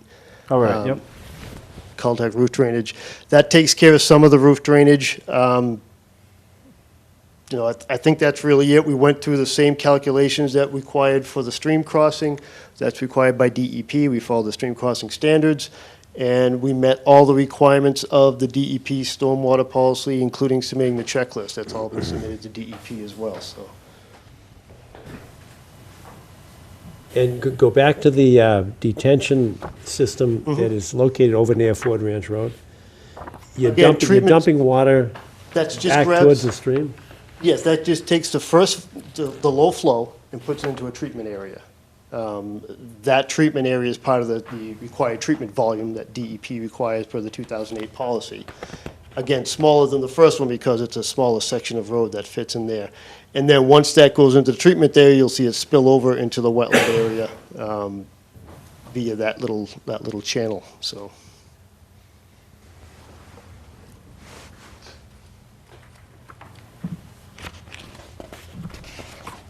And did we agree to disagree on the stream? Is there anything in here that you No. know of that says intermittent versus perennial? No, you did tell us not to call it anything beyond a stream, so. All right. How do you really feel about that, John? Well, I'm always looking at maps saying, where did that intermittent come from?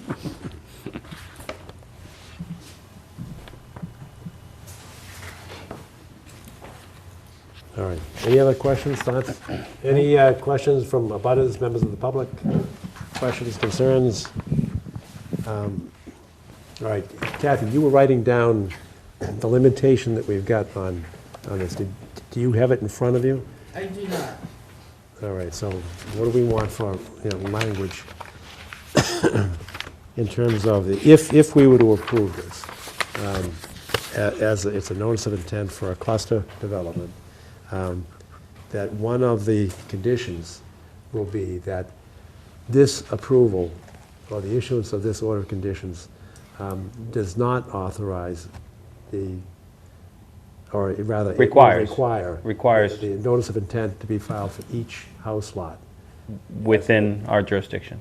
Yeah. Out there. No, they're not all. They're not all. Most of them are not, John.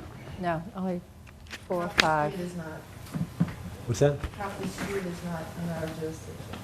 I think the only one. Four of them are not. They had 1, 2, that's really it. It's only 2, yeah.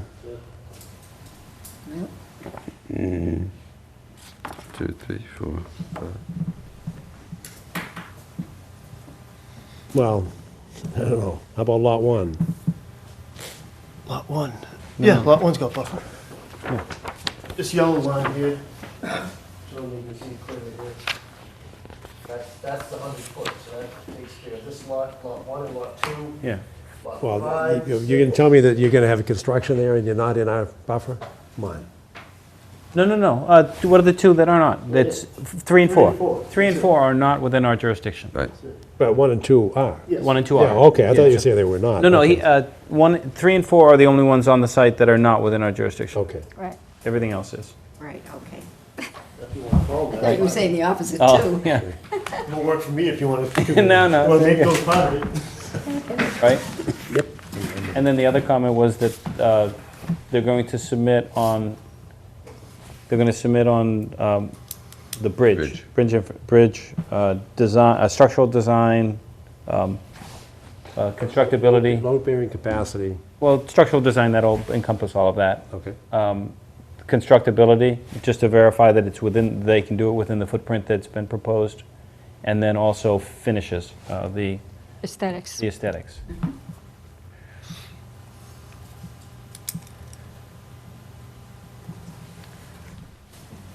And individual house lots will require a separate notice of intent. Oh, that was the first thing we said. Right, I know, I did that for Kathy's benefit, because she's writing. Within our jurisdiction. Yep, jurisdictional. Individual house lots within our jurisdiction. Or we could say it, all but lots 3 and 4. No, I think we can Why say. don't you just say with- everything within Yeah. our jurisdiction. Yeah, I like that. We're watching him. You still writing? So individual house lots within the compound jurisdiction will require separate notice of intent. Perfect. Right. And then did you also get the constructability and the finishes of The the bridge? bridge, yeah, structural, constructability, and then aesthetics. Aesthetics. Okay. I Right. thought there was one more. Oh, call for the 20-foot Caltech roof drainage. Oh, yeah, we'll put that in the order, yes. It's on the drawing. But it has to be on every single notice of intent. Every notice of intent probably should show, Okay. Yes. right? Yes.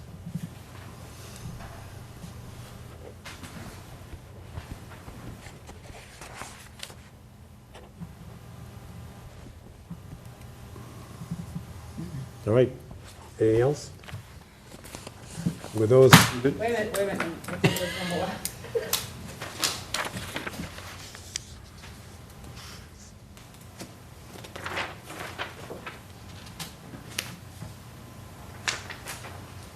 Do you want to put in a thing that, just in case we miss it, that all streams should not be labeled for anyone? yeah, no, absolutely. You want to put that in? Just in case there's something that the stream comes in on. Yeah, they Labeling, do just- tend to show up on plans. Magically. So what's the wording on that? So what are you going to say? 'Cause you're not determining it, right? Right, Correct. I thought you were just So leaving it out you there. shouldn't. It will just simply state that we are not making a determination Okay. Whether it's as to perennial the or. perennial intermittent stream. As long as- And Is that typical with what you put in? Yep, it is. You always put that in? That's boilerplate? only for the last These 23 years. have not been delineated as perennial or... And on that, part of that condition in terms of the constructability and the facade, those are, this order of conditions is subject to the approval of the Conservation Commission on those, in those areas of constructability and the finishes on the bridge, the aesthetics on the bridge. All right, so that's all pre-construction. You're going to come back to us and make sure that we Right, approve of it right, we're going to before it's bring the constructed. final. But this lets you go. One thing I do want to make sure that we did mention is we will need to get close to that bridge to do a small test pit. Yeah. What do we need to do to notify you folks of that? Yes. Can we go ahead and do that, is what I guess we're No, saying? you should notify us when you're going to do it and what you're proposing to do. How big it is, what the equipment is, if you're going to bring in a Are you giant- doing a boring, or are you doing a backhoe, or are It you would be doing? a backhoe, but the test pit itself isn't going to be huge by any means, but we just have to dig it down to probably about 3 feet, and it doesn't have to be the size of a typical, 10-foot long test pit. It's just going to be a small hole, just so we can get the bearing capacity of either side of that bridge. Yeah, but we're going to want to know when you're going to do it. We're going to want to know specifically the equipment that you're proposing to Okay. use. Basically document what you just said. Okay. Yeah. Okay. Is that something, how do I notify you folks of that? Do we? Through Kathy. So you Just have tell to do Kathy. that at a meeting. I'm sorry? You have to review that at a meeting, because... Yes, but she'll So be just the the clearing timing, I house. want to make sure that Can we? ask can we- for it and enough Yeah, ahead that's of right, time. that's right, that's Yeah. what worries me. Can we get approval beforehand with notification? And then we can have someone come out and look at it? Because this is going to be a quick little structure to. Oh, I'm sorry, I thought you Yes. meant for the facade and the No, construction. no, I'd like to have That's that, but no. We're just talking about just to do that small Just to dig test the area. test pit. Just to get the geotech stuff I done, want to that's make sure that, we can't say we're going to do it tomorrow, because you need to have a meeting date at which you would. all. Yeah, that's what I'd prefer not to have So to can we come give from a you the meeting. specifics of the equipment, the size of the pit? Yes. Yes, and then you approve that at a meeting, and then we do it after. No, No, I want to do this. I'm with you. We can do it administratively. If we can say 48-hour notification, something like that. Yes. You want to say, no. You should know long before 48 hours when you're going to do this. Okay, So- but I just don't want to have to make a submittal, come to a meeting, get a No, vote, and go out and do I it. think John is saying that you need to submit that information to, Yes. and an administrative Just approval give us will more be than coming 48 back. All right, that's And you fine. just need to, Okay. 2 weeks or whatever, As long as it can be done. you should know when you're scheduling that with the contractor, you just let us know. And at that point, you'll know what you're telling the contractor to do. You copy us on that information in terms of the scope. We can do an administrative approval and get back to you right away. So about Okay. 2 weeks. Right, conceptually right away, But the more time you give us to do that, the less chance of there being a problem. Okay. All right. I mean, 2 weeks, tell you the truth, probably won't happen. It's probably going to be more like 7 days to realistically get them Okay, out there. but, Okay, something like yeah, that. All right, but great. tomorrow's not good, yeah. What is it? All right, thank you. Yeah, And a that- question, to the extent that we're approving this, we've got a roadway going in here, we got tree clearing going on. It's a, fairly sensitive area. How wide is the road and how wide is what I call the right-of-way, but it's, Right-of-way is 32 feet, 30 feet. The road's reduced width, and we fought tooth and nail with the planning board for that. It's 18 feet, which is pretty much the smallest road, narrowest road you could make for this type of subdivision.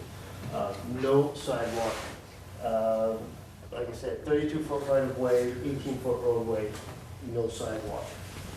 and tree clearing does it go beyond the 32 Oh, feet? yeah, I mean, the lots are going to have to be fairly well cleared. There's no, Okay. that's what this thing with the cluster development, the smaller lots with septic systems on them, I mean.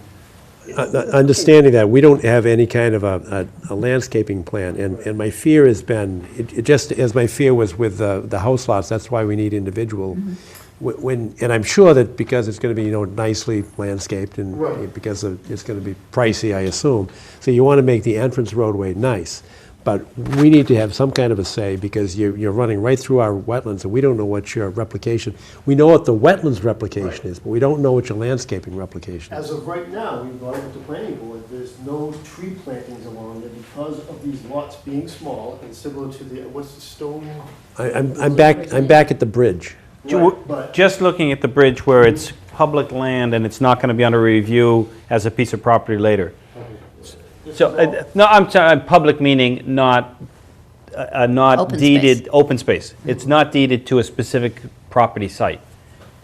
Right, it's all part of the homeowners association. Exactly. Right. And all the trees that are being removed in that zone require, what's the proper term?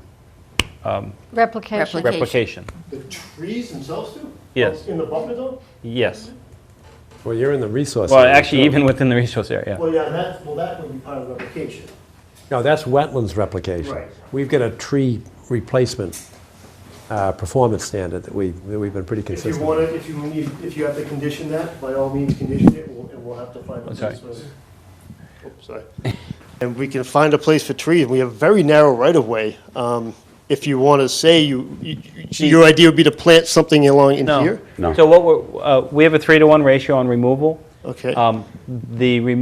If landscaping plan can be, and, I'm sorry, I'm spacing on terms, can be contingent, something that needs to be submitted. And the trees don't need to be, if you don't have room on the property for the trees, we have a tree bank Okay. that they could be planted someplace else in town. Okay. So they might be in a park someplace that's looking for trees, or along a street that needs trees. All right, so we can put in something again with the condition, either submit a landscaping plan or follow this. A landscaping plan would be the starting place. All right, because what I The know problem right with now. it, yeah, we've had this, we're not before the planning board yet, but we've talked about this Yeah. issue of landscaping plan. And because everything that's not on the lots is open space, and we want to Correct. leave it as untouched as possible, it's sort of been an issue. I mean, what landscaping plan is there? But what you're saying is, you're removing trees within a jurisdictional area, then there'll be a replication requirement that could be fulfilled off-site if Exactly. necessary. Right. True. So we would need to submit a plan showing you what trees have to be removed, what size they are. I Yes, assume yep. there's the requirement relates to size, and then agree on, The quantity and whether or not anything. subject to the approval of the Conservation Correct, Commission. exactly. How that's going to be done, whether it's going to be done on site, or whether it's going to be a payment for trees Correct, and it off-site. really only pertains to the public space because all of the individual lots will be evaluated on their own. Right. So the whole discussion of what's coming out on the lot, it will occur with the lot development. It's really the zones that are not going to be covered under the lot development that are under concern now. So that So trees relates to within the right of road. way. Yeah, or any other, trees that need to be removed. Right. It relates to the road because the road goes right through the buffer zone, Yeah, but. doesn't it? I mean, it has to. It goes across a Yeah, stream. True. Yeah, I mean, it's the right-of-way within the jurisdictional area, I think, is what Correct. we're talking about, right? Exactly. So, What about a rain garden? If you have to There's one create at a the rain end. garden and you have to take trees out, do you have to replicate It's those? outside of our jurisdiction. Oh, that's not in it? Oh, okay. Okay, sorry. if this. But if obviously- it was, yes. Yeah. But we also need Thank you. types of trees. Yeah, but that'll be part of the Well, landscaping that's plan. the plan that Yeah. you would have to review and we would have to So you're find saying we need what's to submit a suitable. plan of tree removal? And Prior a to strategy for construction. replacement, whether it's on-site or off-site. Okay, so if this is, again, boilerplate part of the conditions, then just Right. write it up as, And will that say trees of a certain girth, or is it any tree? I mean, I think you always say above a certain I think size. we usually say 3 or 4 inches, you know. 3 inches. Calipers. No, they kind of cut down some of that. They're talking about removing trees. Any Yeah. trees that are of a 4-inch, right? 4-inch Of a caliper, 4-inch that's what it caliper, says. anything Okay. 4 inches or larger, it needs to be replicated. Yeah, okay, sure. Because in order to give you a plan, we're going to have to be looking Correct. at which trees we have to document, so. Exactly. So I need typically to you know the have size. trees located with survey. Yeah. Yes. Yeah, we do. All right. But I'm still hung up on, coming in off of Ford Ranch Road. What are your current plans in terms of clearing? You've got a 32-foot right-of-way, but are you clearing trees beyond that Well, we're going to have to clear for this drainage structure. for the drainage? Okay. Right. And that, beyond that, no, there's no reason, I mean, the only thing that's going to happen in here is obviously the replication area. Right. There's no reason to be in here. There's no reason to be out in here. Actually, at this point, we're into someone else's property. So there's no reason to be in there beyond replication and stormwater infrastructure and roadway. So once we submit this plan that you're talking about with the trees, we're going to be able to see what swath comes through here and have an idea of of what we're actually clearing out of there. I mean, we walk through there, there's some significant trees and there's some scrub brush that's not significant. But I think if you're requiring us to go out and locate those trees, we will. We'll get the plan and we'll show you what's there. Yeah, I mean, it's important that we understand this now, because I don't want to come back and tell you that somebody cleared both sides of this Right. excavation area and that we don't have any I can documentation. see that one coming, and it just dawned on me that I don't think we've got enough information on that piece of it. Which one? This? How wide are you going to clear a path? Well, you're seeing it. You're seeing it with, I mean, the limit of work is shown right here. I mean, that is how wide it is. We're not going to show a different dimension. I mean, you're seeing the work, the grading and everything else there. So what is the width of the limit of work? The limit of work at this point, I mean, it varies. At this point here, you're probably talking about, I mean, I don't have a scale on me, but you're probably talking about 60, 70 feet here, and then it narrows down at this point to the width of the replication area or the impact on that wetland fill. And then obviously it's sticking right along there within that buffer zone across, and then it's going to vary when it gets out to the lots. So it's 70 feet to... I'm guessing, John, tell you the truth, I'm not exactly sure, but if I look at where this area is right here, you know, right where that swale is. You have scales right there. Just the engineering scale. He's got the full-size drawing.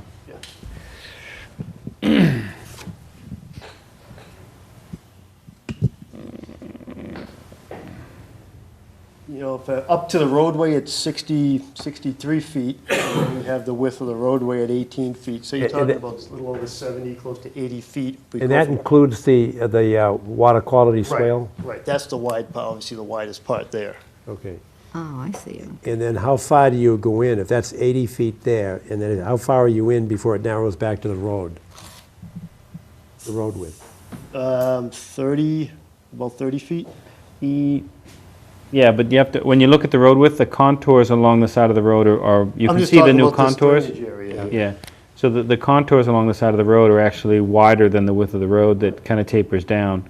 No, I understand that. That's why I was trying to get, you know, what can we expect in terms of tree clearing, the width of it? In that zone. Well, in that you're zone. going to have, I mean, this is part of what we took the taking, so to speak, of the wetland area, where that fill slope is at the bottom of the taking. I mean, that's part of, that whole footprint there. Understood, but how wide is it? Yeah, dimension. I mean, because it's a wetland area, there shouldn't be too many trees in it, you know. There'll be some, but it shouldn't be it's wooded about by any means. 40, maybe it goes up to 42, in certain points it's down to 20-something, almost 30. I mean, I'd say it varies between 30 and a little over 40. It seems to me that what we would have to give you is a plan that shows the dimensions of the area that has to be disturbed in order to do this swale. No, we've already done that with the replication area, though. That's what I'm talking No, about. the area of construction. No, I'm just talking about the area of construction, Right, so and we then, need to and then show to the tell you what trees have to be Trees, removed, right, we have to do a tree location. And then you do a plan for how to replicate. Right. That can all be a condition.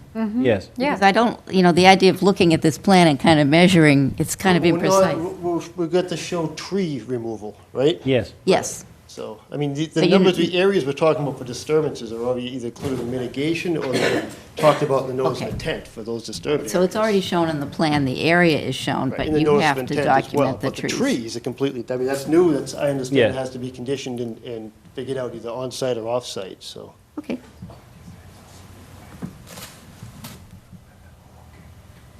All right, so that's an additional condition. That's a tree survey within the limit of work? Yep. All right. What about We- we- snow removal? We have to, what are your plans for snow removal? As I mean, we're far right as, in a wetland, I mean, that's nice to have. well, there's no- I mean, Missed that one. we're not storing it on the roadway, so I mean, it's gonna be plowed off. Ooh, ouch. Well, I mean, they're not gonna plow off a Sounds like bridge. a little rink. Well, you can't plow it off, you can't plow it off the bridge anyway, you gotta. Well, not on the 18-foot pavement, it's not going to be stored. But what No. about the rest of the right-of-way? You have a complete right-of-way width, you've got, we have about 6 to 8 feet on either side. You know, again, we're talking only an 18-foot roadway here, so it's not a real wide road. And that all is, typically, it's usually covered as far as the snow removal goes in the homeowners association Removal. But you know what's going to happen. They're going to put a de-icer down. They're going to send the plows through, and they're going to dump the de-icer right into the stream. Well, what kind of conditions would you apply to a site like this in What have terms you of snow done in the past removal? for them? This isn't the first. Oh, subdivision we've got across it. 711 Randolph Avenue. That was a real issue. In fact, they had their replication area, Mhm. and they had their snow deposit area in the same place. Yeah, we don't have that. Same place. One of the Dump it in the water. things about the rain garden is there is a nutrient absorption Yeah. quality to a rain garden. Now, not to say, and that replication area is not within, it's not adjacent to the roadway anyway. This is a private way, and it's a cul-de-sac. Where is the snow going?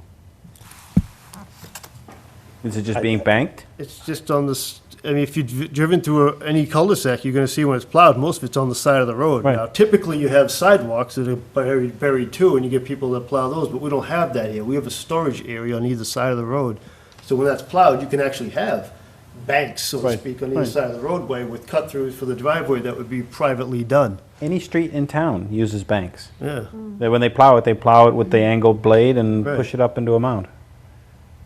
Yeah, but most of them are not going right through a wetland. So True, well, I think You're not that gonna- you have to develop a strategy for the bridge. You're just gonna plow straight across that, and look at the width of the length of the road from there. I mean, chances are you're gonna carry most of that snow across anyway. The only pile you're gonna get would be at the end of the cul-de-sac, and when you typically plow a cul-de-sac, you're gonna come around, and this is where your biggest pile would be, right along the back side of this. You're gonna come around this way, and you're gonna come around this way. And you're not gonna come through here because of the grading here, and the berm here. So you're gonna pile it, you typically see it's this way, this way, this way. When you come down here, across to the bridge, it's not that long of a length. You're not gonna get enough height of snow to be tumbling over the side into the wetlands. You're not gonna get that in. last winter we would have. Well, Last winter 2 we would have. years ago. Two winters there. Yeah, last winter was 2 years. warm, yeah. Okay, because of the time I at know, this we're gonna point, run into why an open can't meeting we law. say contingent as well on an acceptable snow removal plan? Management plan. Management plan. Yeah. Well, so you want a separate snow removal submittal? Yes. Yes, we do. As a condition. As a Correct. condition. That's typical condition? Well, the problem is, because I'll be writing the homeowners association documents, including the declaration, which has to satisfy the planning board and town council, and typically, and it should be in there, and so there should be, we should know what issues to be aware of and to put into those documents, because it's the owners that are going to Right. have to follow through, Right.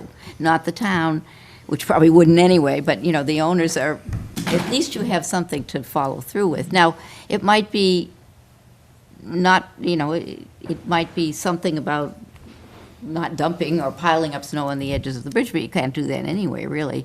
It seems as though the snow's going to go at the end of the And cul-de-sac. that's outside buffer anyway. It's not in the buffer, so I think you can say that. It doesn't necessarily have to be extremely That's- complicated. But I mean, that just might be something that could be conditioned in the order then, no storing of snow on the bridge or something like that. Yeah. It seems to me a bit Yes. overkill Yeah. to submit a complete snow removal plan for this type of roadway. That's all I'm saying. I think it's needed just because they won't be plowing out to Ford Ranch. Right. Well, that's They're coming in, that's but the they can't- DPW issue, that's not a conservation issue. Yeah. Well, it's a conservation issue because if the homeowners association is using a de-icer and you're dumping it in the wetlands, that's bad. So do you want to restrict de-icing in the jurisdictional areas? You can put up a sign, no de-icing chemicals. Well, I mean, Put up a sign. why But isn't how else you that? gonna, I mean, how else you gonna condition it? The guy's not gonna have his plan in the truck while he's plowing either, you know? So, But if you put the condition in your order of conditions, if this is what it is, no storage of snow on the bridge and no use of de-icing chemicals in, and you can specify what areas, but jurisdictional areas. Right. I would make Then the argument that- that a private road is more likely to follow that than a public road as far as limiting de-icing on certain areas, because you have a private homeowners association who are hiring a private contractor to do that and can spell it out for them, as opposed to using a public roadway where they're not gonna follow that whatsoever. And that is going to go into the declaration of conditions and restrictions. it's the actual language. Any language that you provide as a condition that's ongoing, the same way with the planning board, that goes into the declaration, and it goes, and it's referenced in everybody's deed, and everybody is subject to it who buys a lot here. So it's- the concern is dumping snow into the wetland, which is really at the crossing area, is that? That's correct. Okay, so And the whatever de-icing. condition you feel like you have to put into that, either no use of de-icing chemicals or no storage of snow in that area, I would just ask that you put it in the condition and not, again, put another plan in for this. Well, okay, if those are the two things you want, then we can do it that way. So can we just say that the concern is not that there shall be plowing of snow into the wetland or Right. resource area? Will be not restricted, but prohibited, right. And I'm not sure about the de-icing. My concern about the de-icing is the bridge is going to freeze. And the last thing we want to do is public safety is a concern. That entire It goes to the road, surface of the bridge. You're not going to dump chemicals into the wetlands. No, I agree, but but if we say that you cannot plow the snow into the wetlands, therefore they have to plow straight across the bridge, then the de-icing chemicals become irrelevant, don't they? and Ford Ranch Road drains this entire area anyway. There's no restrictions on use there, is there? What's that? Ford Ranch Road, The that's, de-ice this stream that runs along that we're talking about, that's concerning. Then what's the issue with the If the de-icing? Drains the entire Ford Ranch Road, it's No right snow to adjacent to the sleep. roadway. This is a limited project. You're on thin ice already. There's It's no a snow. 1964 approval, it's before most of I'm the just trying- regulations. There's the- How do you concern is we condition don't- it? I'm happy to do it, I'm just I know trying to what get a you're talking realistic about, way to human do it. safety. I mean, I've seen My signs concern on is bridges safety. that say Otherwise no there's gonna dumping be a of truck with snow. automobile I've on seen the no wetland. de-icing material used. Right. I do understand the issue with that. Gasoline and oil. But I've also seen signs put up that say no dumping of snow. You agree? I I'm not understand sure it. how you do that. But do you agree? Physically, that's the best way to probably do it, because you're talking about someone who's gonna be plowing snow at 2 in the morning. A big They're ghost obviously loads. not gonna have a written plan, in their cab with them, concerned about what they're doing. But the homeowner is going to be held to the standard of Yeah. having a contract, and they're Right, and they're they're gonna tell responsible. them. Right, exactly. Right. So if the concern is no dumping of chemicals there, then either we put it in the, condition it, that there's no use or no dumping of snow, or no storage of snow even on the bridge. No dumping, no storage, no use of chemicals in the jurisdictional area. Put that in the order of conditions, and got it. then we'll carry that over into the homeowners association as well. We have an O&M plan for the drainage. Yes, Do we? that was submitted. I don't remember. Okay, because Marion, that has to go into the homeowners. The O&M plan for the drainage, because all these cul-de-sacs, and we can do that separately for each house, but not for these big No, that's. drainage swales. Yes, that is in the submittal, the OEM, yeah. Okay.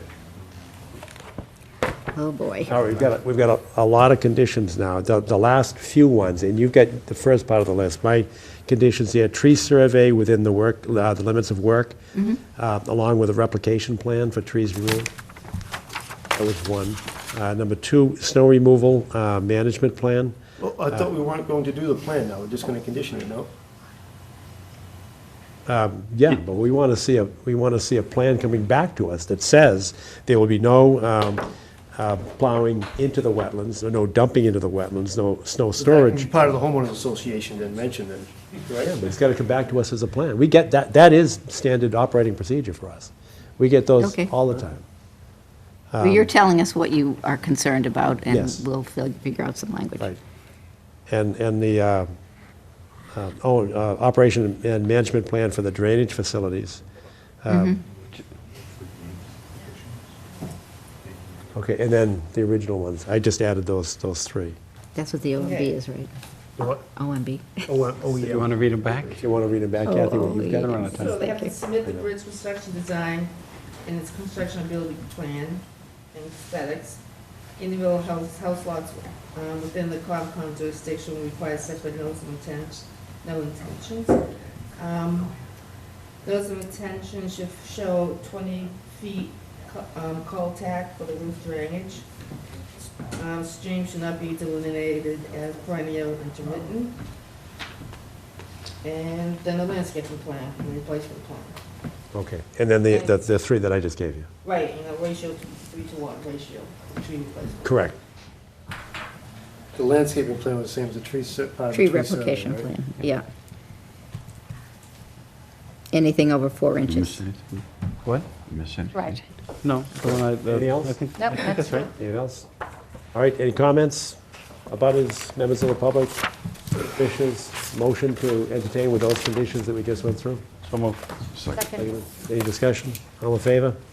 All right, good, thank you. Thank you very much. Sorry to take up so many time. Thanks. We're done, right? No. He's done. Yeah, we're going to run into that 12 o'clock thing. Oh, my God. We may have to table some of the This is additional the business. latest we've. We don't have any been in a additional while. business. Oh, I yeah, can. we do. No, I foresee we don't. Yeah, so do I. We don't want to be in violation of the midnight rule. Okay, so where are we? Canton Avenue. Canton Ave.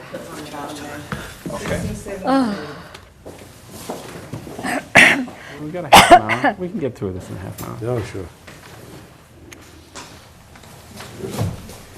In the future, can we actually put both days on the schedule?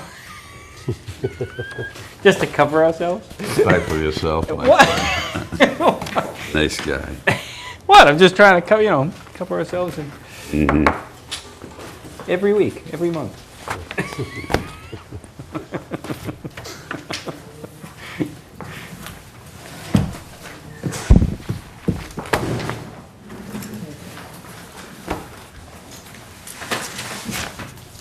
Thanks for your patience. We're going to try to finish as quickly as we can. So you want to go ahead. Okay. Good evening. My name is Deb Keller with Merrill Engineers and Land Surveyors here. Brad Holmes from ECR, who's a wetland scientist who reviewed the site. Just for history, we did go out, site walk back in September? Yeah. I think so. Okay.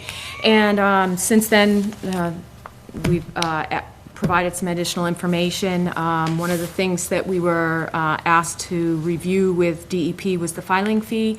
I did finally get a call back from DEP yesterday, so we sorted that out. So I do have a check to adjust the town portion of the fee to provide to Kathy. And what is the fee based on? The fee was determined to be based on by other, so it wouldn't be the single family, but it would be the by other, any other project, which is a maximum fee of $2,000 per ANRAD. Okay. And so the state portion has been sent to the state, and obviously we'll have to wait for that to clear. Secondly, one of the items that we talked about at the site walk was clearing a mulch pile that was within the old pond area. I spoke with Kathy today. We did have some photos of that clearing. It did happen on October 7th, so about a month ago. Those are a copy of the photos of when it was removed. Thank you. Okay, when removed, was there any further delineation? No. Okay. I'm going to pass it over to Brad to review. He did submit a letter back in September, the end of September, to address some of the other questions that did come up during the review. Good evening, members of the commission. With the time, I'll keep this brief for you because I'm sure you looked at my September 29th letter. As we walked the site, we able to see it's a fairly easy site to review. The resource areas being the inland bank to the intermittent stream and the two small bordering vegetative wetlands that we also reviewed. As a result of our on-site meeting, I felt that there was two items that we needed to clarify. One was the status of the intermittent stream that runs through the site in that, the stone line channel. I provided an analysis in accordance with the regulations and spelled it out pretty distinctly so that you could follow that and confirm that it is an intermittent stream. The other item was the swale, the location at the southern portion of the site where the hillside forms along that side of the driveway and goes under the the driveway. In accordance with the regulations, I confirmed again that that is not a jurisdictional wetland resource area in accordance with the wetlands protection regulations in the town of Milton's wetlands bylaw. I defined that in the letter. So I think that those points were the only points that were a result of items that needed to be clarified as a result of our site meeting, and define those in the letter. And again, the ANRAD is filed. There's no work proposed. It's just to confirm the location of the resource areas being the inland banks to that intermittent stream and those two small bordering vegetated wetlands. I have a question, and I'm embarrassed because I don't have them with me, but I had asked for some site plans from our GPS expert here at Milton, who gave us a USGS map. And there is a blue line going through, and I know you said there are none. And I confess that I can't figure out where it is. Okay. I can't tell if there's another stream next to it. The one we walked, and I know there's a stream, that particular stream, after you leave the dam, the farm pond, the dam, it crosses Carisbrook, Carberry Lane, and it goes underneath it. Yes. And it picks up a stream on the other side. And I can't tell if what I see on the USGS map is definitely a blue line there, but I'm not sure it's the one that we were looking at or if it's a different one. It's named Balster Brook. Balster Brook. Balster Brook, which is on the opposite side of Carberry Lane. It actually comes up here and winds down, and this stream that comes through our site comes across underneath Carberry and ties in with Balster Brook on the opposite side here of Carberry Lane. So that's what you see on the USGS map. So I looked at also, the distance from our property to Balster Brook. And the closest we are is right in this location where it's over 600 feet away, because our property line is on this side of Carberry Lane, and Balster Brook is on the opposite side, the northerly side of Carberry Lane. Up through here, we're between, on this corner here, we're about 700 feet away, and you look up in this here, it's over 900 feet away from the property limits. Okay, and when we walked back, yeah, we were looking in that meadow area there? Yeah, the meadow area is approximately in this area here. Okay.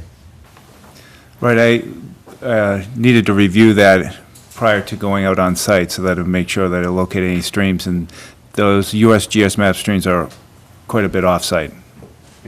It's not the stream that's on the What about this locus. other wet area that was pointed out to us along by the driveway here? Is it Kevin Walker's house? Yeah, we walked. Well, you address that. Sure, yes, it's not a wet area. There wasn't any wetland, vegetated wetland there, and there isn't any bank associated with the resource area. What happens is in a rain event, water that's coming off that hill hits that road shoulder and then funnels its way down into that drainage pipe under the driveway and then spills out into the meadow field area beyond.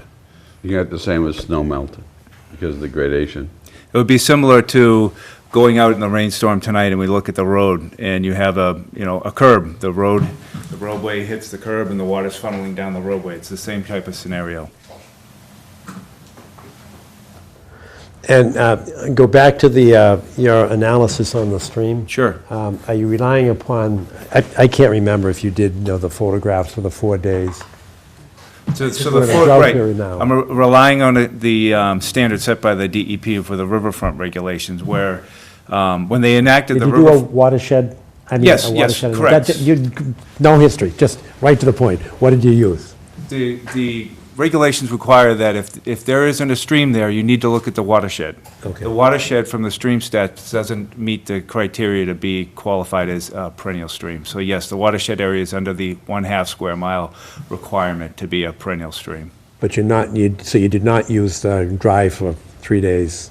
That's correct. You only use that if it was perennial. If it was a map perennial stream, and I was coming to the commission saying that it was intermittent, although it's perennial mapped, it's intermittent, then I'd have to give you photographs to overturn that USGS determination. It doesn't work the other way. So what I have to do to confirm that it's intermittent is to show the commission that doesn't have a watershed area great enough, therefore to overturn that USGS mapped intermittent status, because the watershed area is too big, therefore that intermittent stream status should be really a perennial.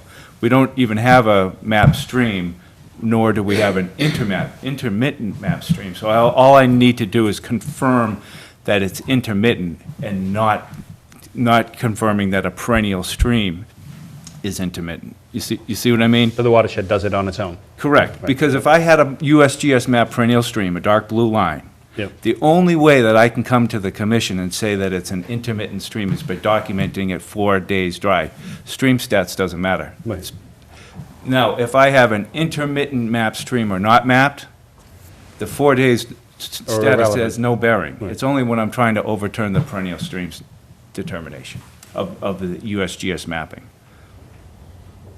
I tried it the other way, in the sense that if you had say I had a perennial stream mapped, dark blue line, and I come into the commission and I say, hey, I ran the stream stats, it's under half square mile, I'm intermittent, right?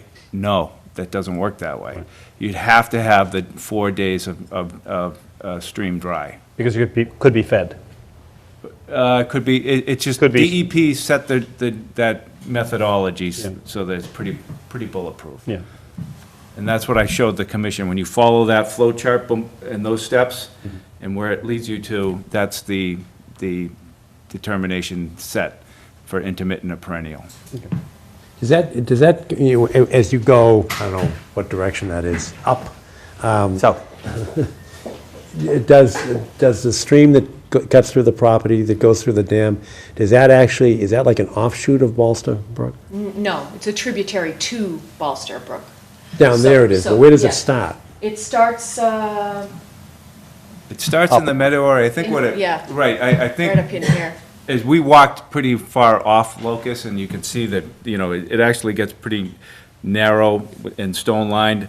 I didn't go more than, say, 150 feet. It's similar to that. I think it's just Sheet flow forming. off the meadow. Well, I think it's a groundwater breakout from the meadow, and kind of everything's kind of forming into that, that meadow is the headwaters of that intermittent stream. It's not another stream system, forming down. Okay. Really what that is it's a drainage ditch. The farmers form that as a way to bring water down through the site. Okay, what about the other ones? Are there any questions among commissioners? No. You asked one question. Are there any members of the public, abutters, or anybody that would like to speak or ask a question? Yes, sir. Yes, please. Yeah, if you could use a mic, that would be helpful.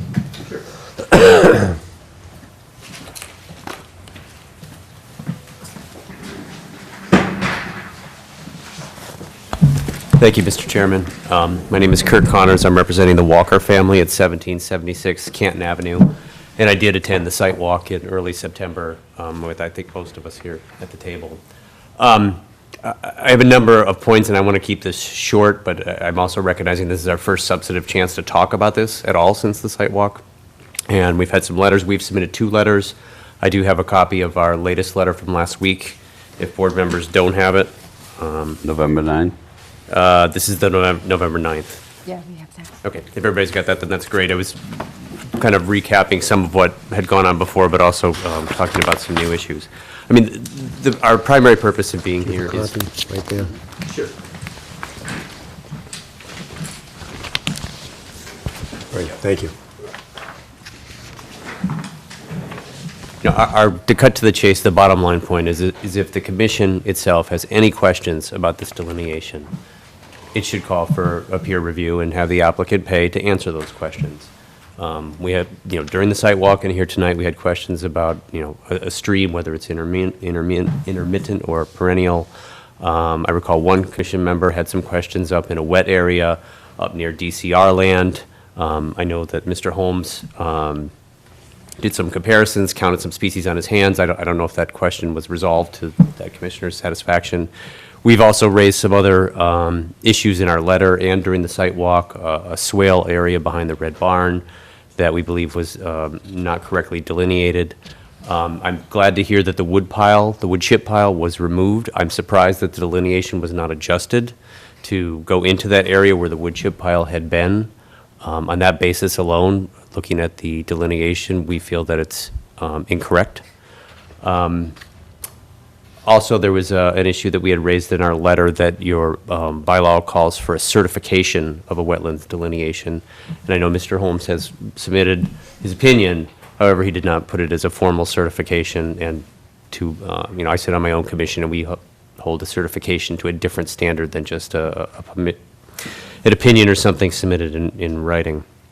In broad strokes, one of the big issues here is that this is a 46, maybe 47 acre parcel.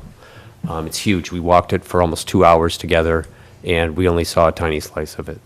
And I know that Mr. Holmes has been all over the property, and he's come forward with his opinion, but our key concern is that his opinion is based on the Wetlands Protection Act, that he's not really taking into account the, plain letter of the local wetlands bylaw as we've identified it in our letter. So in terms of his delineation, it's kind of with WPA blinders, and we're concerned particularly about that area that we looked at next to my client's property, the Walker residence. That's the same thing with the intermittent stream. The stream that we walked up and down doesn't get much flow unless it's raining. We've got the same issue, and under your local bylaw, it just clearly says that any bank, within 100 feet of any bank, and I know that Mr. Holmes has submitted an argument that, under your bylaw, you default to the DEP definition of bank, and the DEP definition of bank says the delineation between a waterway and an upland. And throughout their papers, they continually refer to the upland adjacent to this waterway. So looking at just the plain language of it, we feel that that particular waterway is jurisdictional, but more broadly, we're concerned about the delineation of the entire parcel. And one of the key reasons, and I don't want to get caught in the trap that you had a couple hearings ago where someone was getting onto NOI issues when we're here for an ANRAD. But I do want to make sure that the board is aware of the broader picture, that this applicant, Northland, although here for an ANRAD now, has been in front of the planning board, has been talking to abutters, including my client, about the development that they're considering currently, which is approximately 60 units, somewhere between 58 or 64. But if they don't get that, they've threatened to go to 200 or 300 units under Chapter 40B. So for our purposes, the delineation that you do may be incredibly important in not just this 58 or 64 unit development, but if it doesn't work out and if town meeting doesn't pass the zoning relief that they need to go forward, and they do come forward with a 40B of 200 to 300 units, this is going to be our guide. And so that's why I guess we're here to impress on the commission of how critical it is on this particular instance to get the delineation right, and if we have any questions of any kind, that we would ask that the commission look into, at the applicant's expense, retaining a consultant to look over these issues. And I think that's the short end of it. I can address that very quickly. Regarding peer review, we did that in the field. Stacy Minahan, a professional wetland scientist, same as myself, professional wetland scientist.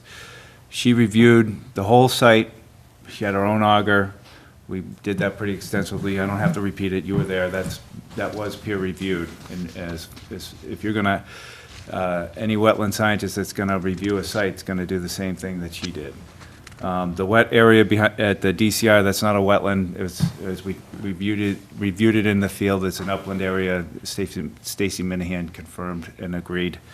The swale at the Red Barn, that's not a swale. What happened is, as you could see where there was some blockage of debris in the stream, water had diverted around. It's just overflow. It's not a wetland resource area. It's just an area that the water was blocked and it went around the corner. It doesn't make it a resource area.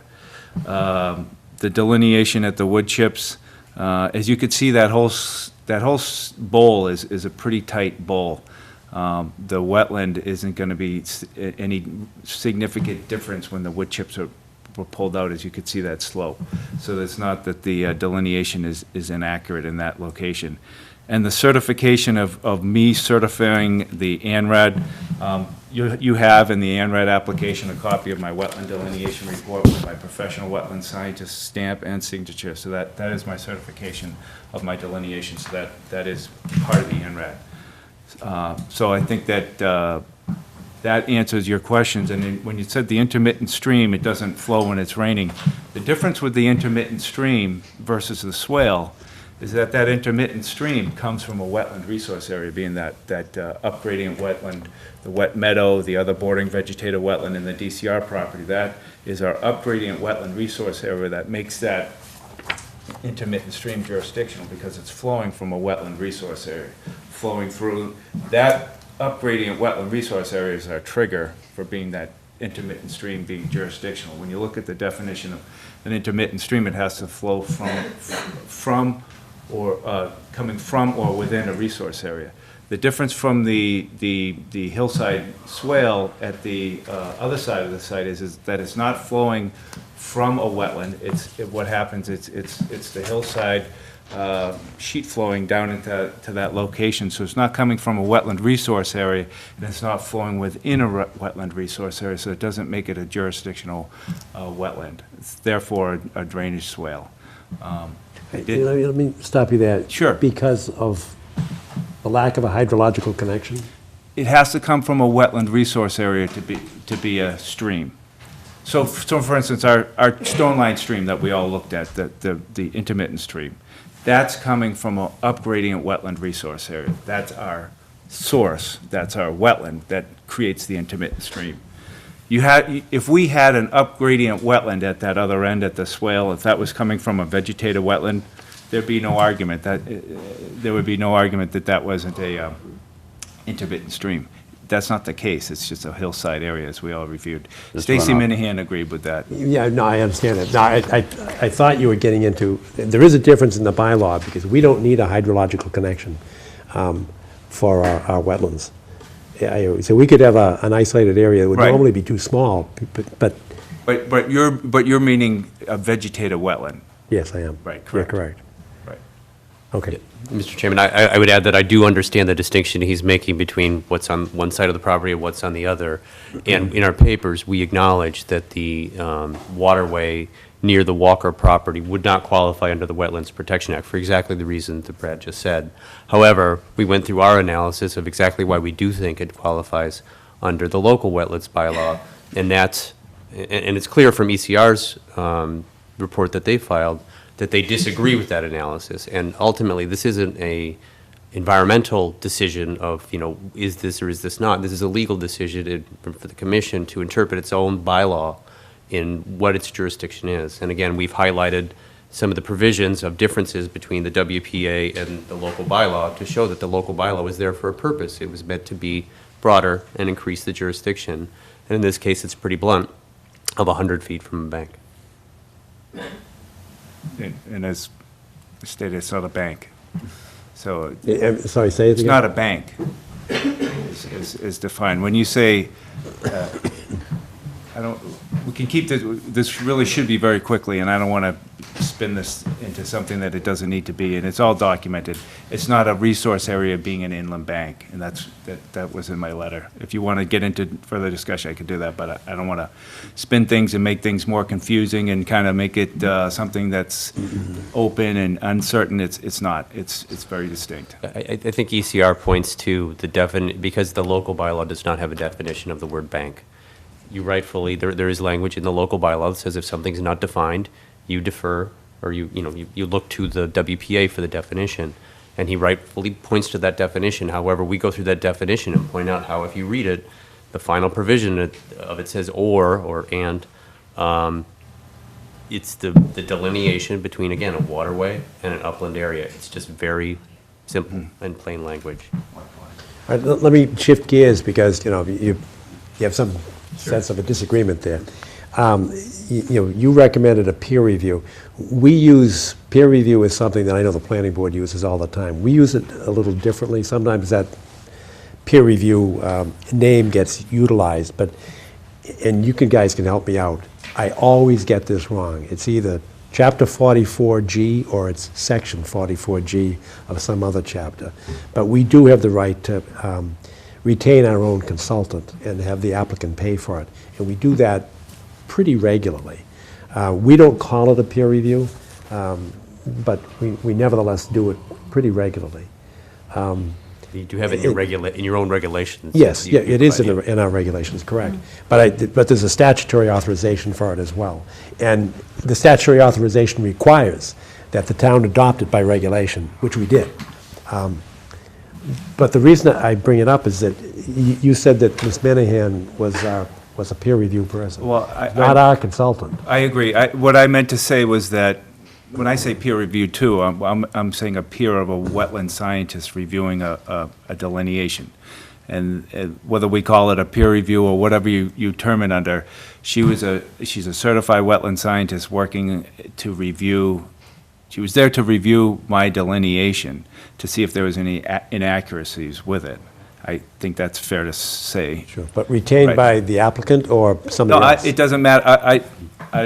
All I'm saying is, you're correct. All I'm saying is it was reviewed in the field by another wetland scientist, being a peer of myself. Right. That's what I would refer to. Stacy and Brad know each other, and they respect each other's work, and she's not coming out against Brad, and I'm trying to be very clear about that. However, it was Ms. Minahan who was the one who actually pointed to your own bylaw and was there at that waterway by the Walker property, saying, we think this qualifies under it. So I think in terms of WPA issues, they're in accord with each other. It's this local bylaw issue that's the key difference between us and where ECR is coming. This is the sort of site where we should have, it's such a big site, it's such a big development, it's a public development. We should have our own review, objective, that we would know is no bias involved. What's your timing? I mean, do you... I guess before we get to that, I mean, as we walked the site, it was pretty distinct. The site is a very simple site. It's very easy to walk. I don't believe that there was anything, when we left the site on the 10th, there wasn't any really uncertainties. There weren't any vegetated wetlands that we couldn't figure out. There wasn't any transitional zones. There wasn't any kind of issues like that you would look for a peer review. At least I didn't feel that, when I left the site, as far as what the commission felt. Well, we seem to have a dispute about the interpretation of the... And that was an issue, that's pretty much how we left the meeting, was there was a discussion on the road, sorry. This is tough. Three, yeah. So. What I think... We ended the meeting basically talking on the road about whether that area, the area of concern, was or was not, and our interpretation internally about which way people thought that was going. That was not resolved when we left. I think the way we left it was, even Stacy made up the point that there may be, we didn't have the bylaw in hand, but that may be something that could be regulatable under the wetlands bylaw. She did agree that it wasn't a state regulatable inland bank. When she said there wasn't any definition of bank, at that time, I don't believe she had the document as I defined it in my response letter, that if, as your bylaw says, if your definition isn't defined in the bylaw, then it reverts back to the Wetlands Protection Act, and therefore inland bank. My question is if we don't know what bank is and there's no definition, could bank be anything? I mean, like a place where I put my money in? I mean, you have to have something that it falls back onto, and that's why you have it in, that's why your bylaw is actually smart enough to say, hey, if we don't have a definition of it, it goes back to the wetlands protection regulations, and that's you can't just leave it hanging out there, because we could go down to Bank of America and be flagging wetlands and saying, hey, this is a jurisdictional wetland under the Milton Wetlands bylaw. You guys, go away. So I think it's pretty clear. Yeah, ECR has raised this issue in their letter, in our letter of November 9th. We respond to that letter pointing to specific provisions of the local bylaw, but also dealing specifically with the definition of bank that Brad references in his own letter, and pull out the language that says this is how a bank is defined, and it's very broadly defined in the WPA. But let me go back and ask a question. Sure. And that is, what's your timing? I don't have it. Is We'll there have any to do- downside to us having, it's not a big expense item to have somebody come in and talk to us and say, Brad's right and I'm sure Bert's Attorney wrong. Corcoran will come up and stop me, but our understanding is that they are working with the planning board to try and get a warrant article before the February town meeting. We are- we're- Maybe we could talk about our timeline, and I'll ask. Okay. My name is Jack Dolly, I'm the applicant from Northland. I think the timing issue is a red herring. What I'm doing with the planning board and what I'm doing with the property is not tied to the ANRAD.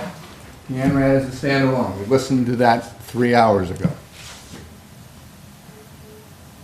It's very clear that your bylaw does not regulate a bank. It defers to the Wetland Protection Act for its definitional characterization of what a bank is and isn't. The attorney for Mr. Walker has tried to use the broad language of the purpose of the wetland bylaw, the local wetland bylaw, to expand, to argue that you have expansive jurisdictional authority beyond the strict definitional parameters, that your own bylaw refers all of us to seek out and make decisions by. So the timing is now. We have an application before you that we submitted in July. Early I August. see no benefit whatsoever in protracting this conversation any further. You have information before you that you should be capable of making a decision with. If you're not, you'll make a decision accordingly, and I'll react accordingly. I can add one point. I think that one of the confusions in Mr. Connor's letter, as I see it, is that, yes, the bylaw definitely has additional performance standards, in addition to the Wetlands Protection Act. Standards for work, not different definitions that are more restrictive. You see what I'm saying? The Some of them are standards more expansive, though, like we don't require a hydrological connection for a vegetated wetland. That's different. That's different, yep. We govern aesthetics, which you heard in one of the previous. That's different. Which you would handle So under... it is more expansive. But you than would the only WPA. handle that type of, the performance standards would be handled under a notice of intent, like aesthetics. We don't handle aesthetics under an ANRAD. But the bylaw applies to an ANRAD as well as a notice of intent. And I really don't see why you're so reluctant to have another opinion. If you're so confident in your assessment, then you'll have another professional rubber stamping, agreeing with you, so fine. But it gives us more information, and it's very typical of what we do in these particular large parcels. So I think it's still the way to go. There's a lot You of had a public repeat- interest in this property. There's some opposition to some of your findings, obviously. That should not be up till now. relevant to your determination of whether a wetland is present or not present. I'm You sorry, had an what should not, you what had should an not be? esteemed wetland scientist from a very esteemed peer reviewing firm from many, many, many towns, Beals and Thomas, hired by council here to accompany you all on the sidewalk and review the flagging. I don't know who hired Ms. Minahan. I don't have a clue. Did you? We did. She Oh, works for okay. Mr. I have no Walker. idea who hired her. I mean, I guess I'm anticipating what's coming. I disagree that she rubber stamped and agreed with everything that Mr. Holmes said. I think in some cases, I'm trying to evidence that they were reasonable and the minds came together and said, yeah, this makes sense. And in other cases, it was a jump ball that he had one opinion, she had a different opinion, including under the local bylaw. But I think even in terms of that swale behind the red barn and the wood chip pile, of that should appropriately be redelineated. But one thing that she did say to me is that that area by the Walker residence, that in her practice, she would typically flag that to the commission's attention and say, I see something, I think it may, I'm representing an applicant, it may trigger your local wetlands bylaw. but I'm flagging it and I'm explaining to you why I think it applies or doesn't apply. In this case, they didn't flag it at all, and again, that brings up the question of what's happening in the other 46, 45 acres that we didn't walk and didn't see if they were just looking at this with a, in good faith, in just a WPA lens. As I stated in my wetland delineation report, I reviewed the site in accordance with the Wetlands Protection Act and the Town of Milton's Wetlands bylaw. So no, I didn't have blinders on. I think what you're getting here is, The reason more than it is. The reason I asked for timing has nothing to do with the planning board or other non-ANRAD issues. It has to do with, we don't want to slow you down. And I don't know if something, catastrophic is going to happen in, a month. Because we don't need a lot of time to have a consultant come in, and if you think that, and as Judith said, if you're that confident, then you shouldn't be worried. But my point is to demonstrate to you that we're not trying to slow you down. But I'd like to have a consultant come in and say, yay or nay. I mean, there is some level of dispute here, and we don't purport to be. We have all different expertises here at the table. And I don't purport to be a wetland scientist. But I do feel confident, and we do have a pretty strong track record of hiring or asking the applicant to hire. And it's usually a few $100s. It's not, I mean, this is a big project. I don't think this is going to slow you down money-wise. I don't want to slow you down time-wise.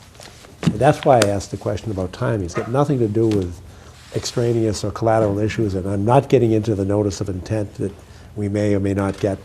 And I don't know, or just to some extent, I don't care what the planning board does. I want to make sure that we have sufficient information. And I don't know how you feel I agree. about that. I think there's just the fact that this discussion is going on in the way that it is implies that there's a disagreement and a misinterpretation, and for that basis alone, that an additional review to verify or disprove seems like the right way to go. And again, along the lines of not trying to slow you down, we have a public hearing on December 10th, which is our site walk. And I don't know if we could get somebody on board that fast. But when's our next meeting? 13th. The 13th, so either the 10th or the 13th of December. I just, in good faith, we're honestly not trying to slow you down, but I think there is, Arthur, you didn't speak to that. I don't know if you have a sense of whether or not a consultant would be a benefit to us. Well, I have as mixed an opinion on this as represented in the discussion around the table. If a consultant brings additional information, regardless of what it is, confirmatory, non-confirmatory, that helps this board make the decision that it has to make, or this commission make the decision it has to make, that would be fine with me. All right, well, I think you see a consensus developing here that we would feel more confident if we had somebody assisting us. And it's not like we've got a guy in our back pocket somewhere, and we've put it out to bid before. Just in the last year, we've used Lenore White. I don't know if you're familiar with her. We've used Steve Ivas. Who else have we used? Anybody else? Not recently. The only question I had was whether it's our consultant and we pay for the consultant. No, they pay. I understood, I heard that. It's our regulation, and it's Okay, authorized by then statute. That's fine. One piece I will, Pardon? Yes, he works for us. He works for us. Yeah. He reports to us, or And she. we're consistent about that. That's the imperative. Correct. in my experience, the peer reviewer, just as far as when you say a couple $100s, you're probably looking at $2,000 to $3,000. I know that not necessarily your No, interest, I but you agree. said it, right. I was exaggerating a couple. Right, okay, so you're into the thousands of dollars, and it's, with holiday, we got, so we're at, by the time they get on board, and they can get it out there and review it and have a report that's ready for the next meeting, in my opinion, it's highly unlikely. As far as timing, when you asked about timing. That's why I asked. Right, yeah. right, and I don't believe that someone's going to be able to turn it around that quickly with Thanksgiving coming up, and it's just, it typically doesn't happen that quickly. I mean, you've been in, you know that. But just wanted, when you asked for timing, I wanted to be clear with timing and budget, so you're aware of that. Yep. Right, and I shouldn't have said a couple of $100. It's, I think it's more than that, but it's not a huge amount more than that. May I just ask a Sure. question, just to narrow things down? The purpose of the peer review is to look at what? Do you want to identify yourself, Nick, Ned? I'm sorry, Nick Flicker, and I'm counsel to develop.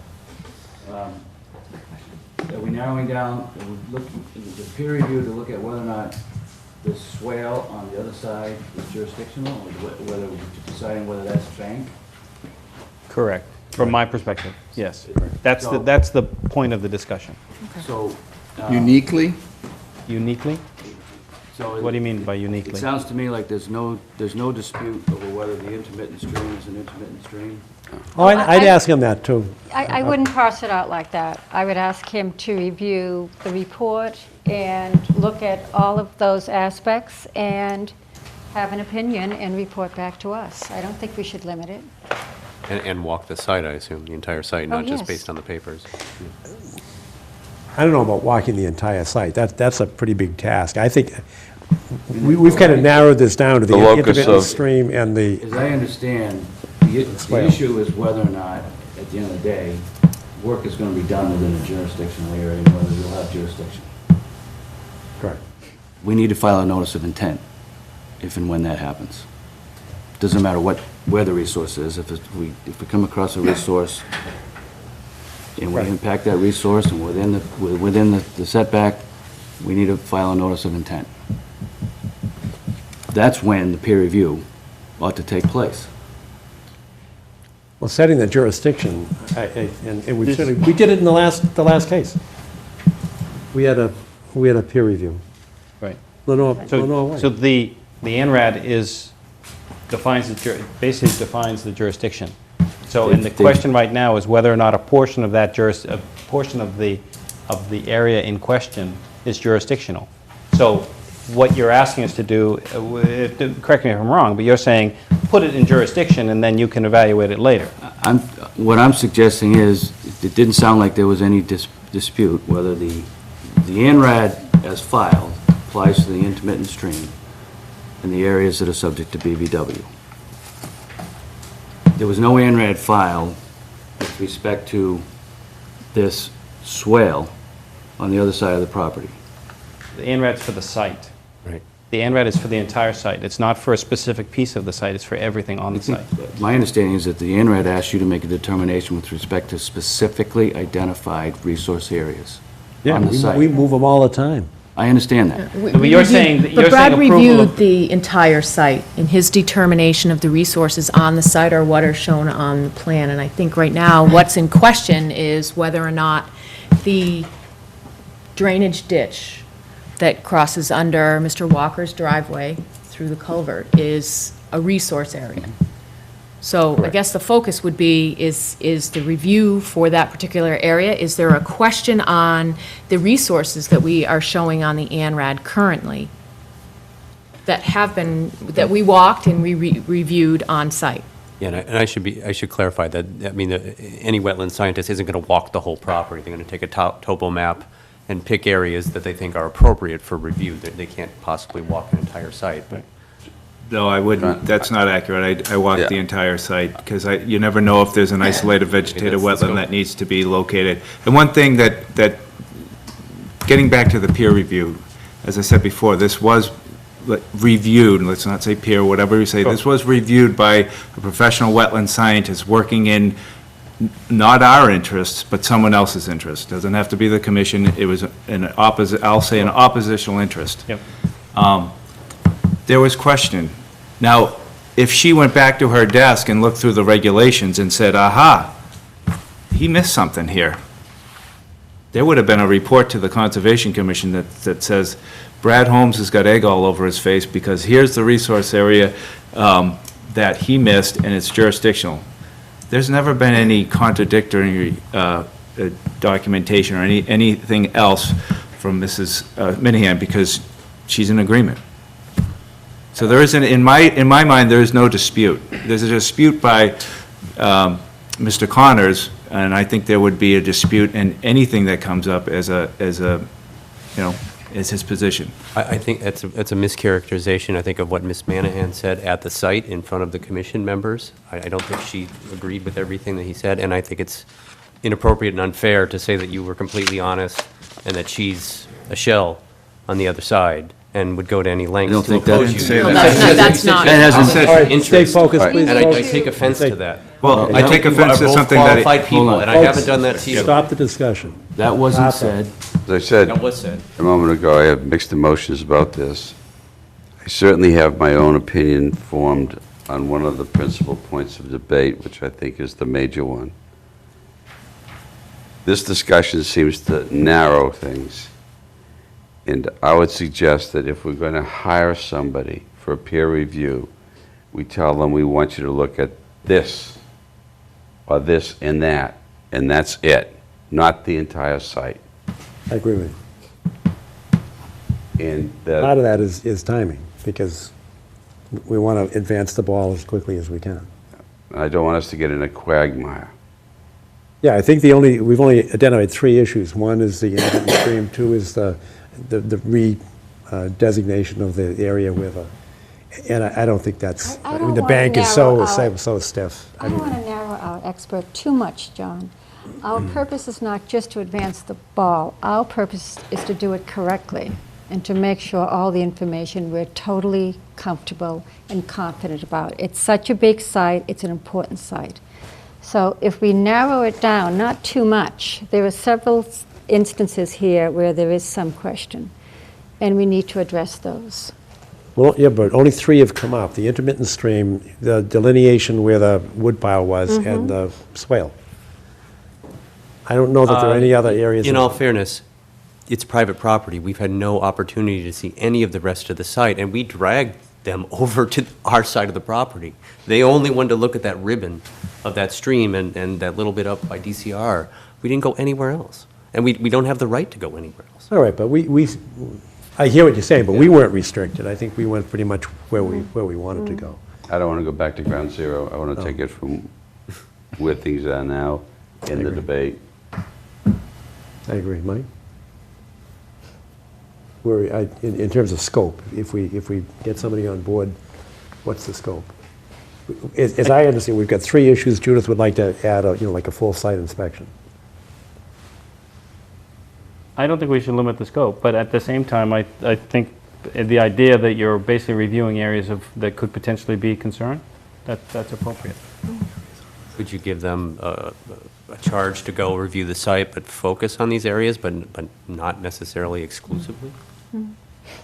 Sure. I mean, I mean, obviously, you have questions about specific items that we... Right.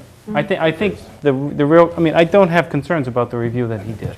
The areas that are of concern are topics that came up during discussion, and from my perspective, the only area of concern that I have is really this area that is the drainage swell. That's really, from my perspective, we resolved all the other issues, but at the same time, the idea of limiting the opportunity of someone to look at something that they think might be an issue, I think that we should put that on somewhere. And if they look at the drawings, they look at a topo map, and they say, well, this might be a concern, they should, from my perspective, they should be able to go look at that and say, no, this is not a concern. But personally, my only area of concern is the definition and the interpretation of the swale. Okay. All right. So, I mean, we've had a full discussion. I don't want to cut it off, but we're beyond. We shouldn't admit this. Yes, yeah. We're all pumped. We're supposed to be an adjournment. There's supposed to be an adjournment. So my suggestion would be to, and you don't have to assent, but assent to the next meeting to allow us an opportunity to get a consultant. And I recognize we don't want to delay it. And I think we can find somebody within a month. Okay, with that in mind, can that decision be made by you on an administrative level to be able to pull the trigger on it and try to have a response by the December? Well, yes and no. I think the decision to get a consultant should be a vote. A vote. Well, no, I agree with By that. motion. But in the terms of selection of that driving it, vote. sure. Sure. I could The do selection of the That would person, speed it up. assuming we get 3, that can be done on an administrative level, and try to put that in a position that they can do the review. Because I think it's a very limited review. And realistically, I think it's a very limited review, and have that in hand by our next meeting. Is that unrealistic? No, I don't think it is. I think it's a good way to go. Okay. Yeah. Is there a motion? Oh, so moved. Is there a second? Second. Yeah. Discussion? All in favor? Yeah. Opposed? Okay. Do we have a consultant? Will, I mean, you have a right not to assent to the continuance. Could we be involved in the review of the consultants so we make sure we don't have a conflict? Oh, definitely, yeah. Well, yeah, we don't have any, you know. We're not hiding anything. Usual suspects. No, just so that, I don't know, maybe she's an ex-wife or a girl, you know what I mean, something like that, so. I don't imagine a conflict, but whatever Yeah. you think is appropriate. Yeah. It's typical that, you When know, will- if you get the three bids that, When will these names be So available? when the 3 bids come in, do send them after you to both of them with their comments? Will you pick? I don't think we'll comment. We'd be interested in following the process just because it's Okay. public. Yeah, the last few times we've done it, I know we sent out requests, and Lenore White responded, Steve Ivers responded. Going way back, we've had BCS was a BSC. consultant for us. I think BSC, Tom Palmer right, gave BSC. us an estimate Tom once. Palmer- Yes, Tom Palmer he gave did. us a, yep. Yeah, So there you go. yeah. I mean, if you want, I mean, both sides could submit names as well, and you could, you know your people, and Yeah, you could take the sure. whole list, and then you'll have a nice long list for next time. So the goal would be to have those all out by the end of the week. But my request is, as long as they're professional wetland scientists that are certified, that would be great. Yeah, all the people we just mentioned, yeah. I don't know If you do have someone, just send me an email and I'll send the proposals. out. Okay. You say you don't know if, I'm not sure off the top of my head, I don't believe that all the names are, but I'd have to check the website. I don't All- think Tom Palmer is. Oh, you don't think he is? I don't think so. He's At any a rate, so wetlands consultant. I don't He know. was he's a- involved in, he was in the town farm. Yeah, He was, Is he a certified? I thought he wetlands- was. I thought it was. that's too. Let's find out. We'll find out. Just go to the Society web, Decision just go to the reached. website. They'll Yeah. tell you. All right, so do you assent to a continuance to, you can have what, the I'll 10th assent or to the a 13th? continuous for this purpose, but I guess since we do not control the process of getting this consultant or peer reviewer or whatever you want to Yes. call them retained, Yes. my request is that, your name was Mike? Michael. Excuse me, Michael. Was that this occurs expeditiously, as you said, by this By week, the next meeting, so yeah. that we can be before this board with the findings of that individual, the selected individual, on the 13th of November. December, December, excuse me. yeah. Yeah, Is that Yeah, that's certainly a goal. I mean, I can't guarantee that they can do that, but But we if assure we don't about pick good up the faith in phone getting it done. tomorrow, it is guaranteed it won't happen. If I what? If don't. if the phone isn't picked up tomorrow and the process Right. not commenced, I will do it I will tomorrow. guarantee, I'm not asking you to do it, you have staff. We wish. I wish. Do it. You know, when you guys ask me to do something, Deb, Brad, and Ned get a call at 8 o'clock the next morning. And I guess if you're going to put me through this process, which I disagree with, and feel is unnecessary, I want the same sort of commitment, you know, to prosecute it in a fair and reasonable and expeditious fashion. You have our commitment to prosecute it in a fair and reasonable and expeditious manner. See you on the 13th. Okay, thanks. we strive to do that in everything we do. You're going to give up your day job. What's that? You're Yeah, going to give up your day job. I know. Okay. Additional business? No. Thank you very much. I don't Is think there we're anything we allowed have to at Thank this you. point. Thank you. Is there anything we have to do? I can't, I don't think we're allowed to after midnight, are we? We Turn the can't clock start back. Did you need to see, you have a I've copy seen of that the letter, done. email it to you. You have too, right? If you just give me some. The That's phone never That's the lies. one. Do you have my email? Only one. Okay, motion to adjourn. Oh, sorry, do I need to record that? Motion to adjourn. So, Say it again. Motion to adjourn. Second. second.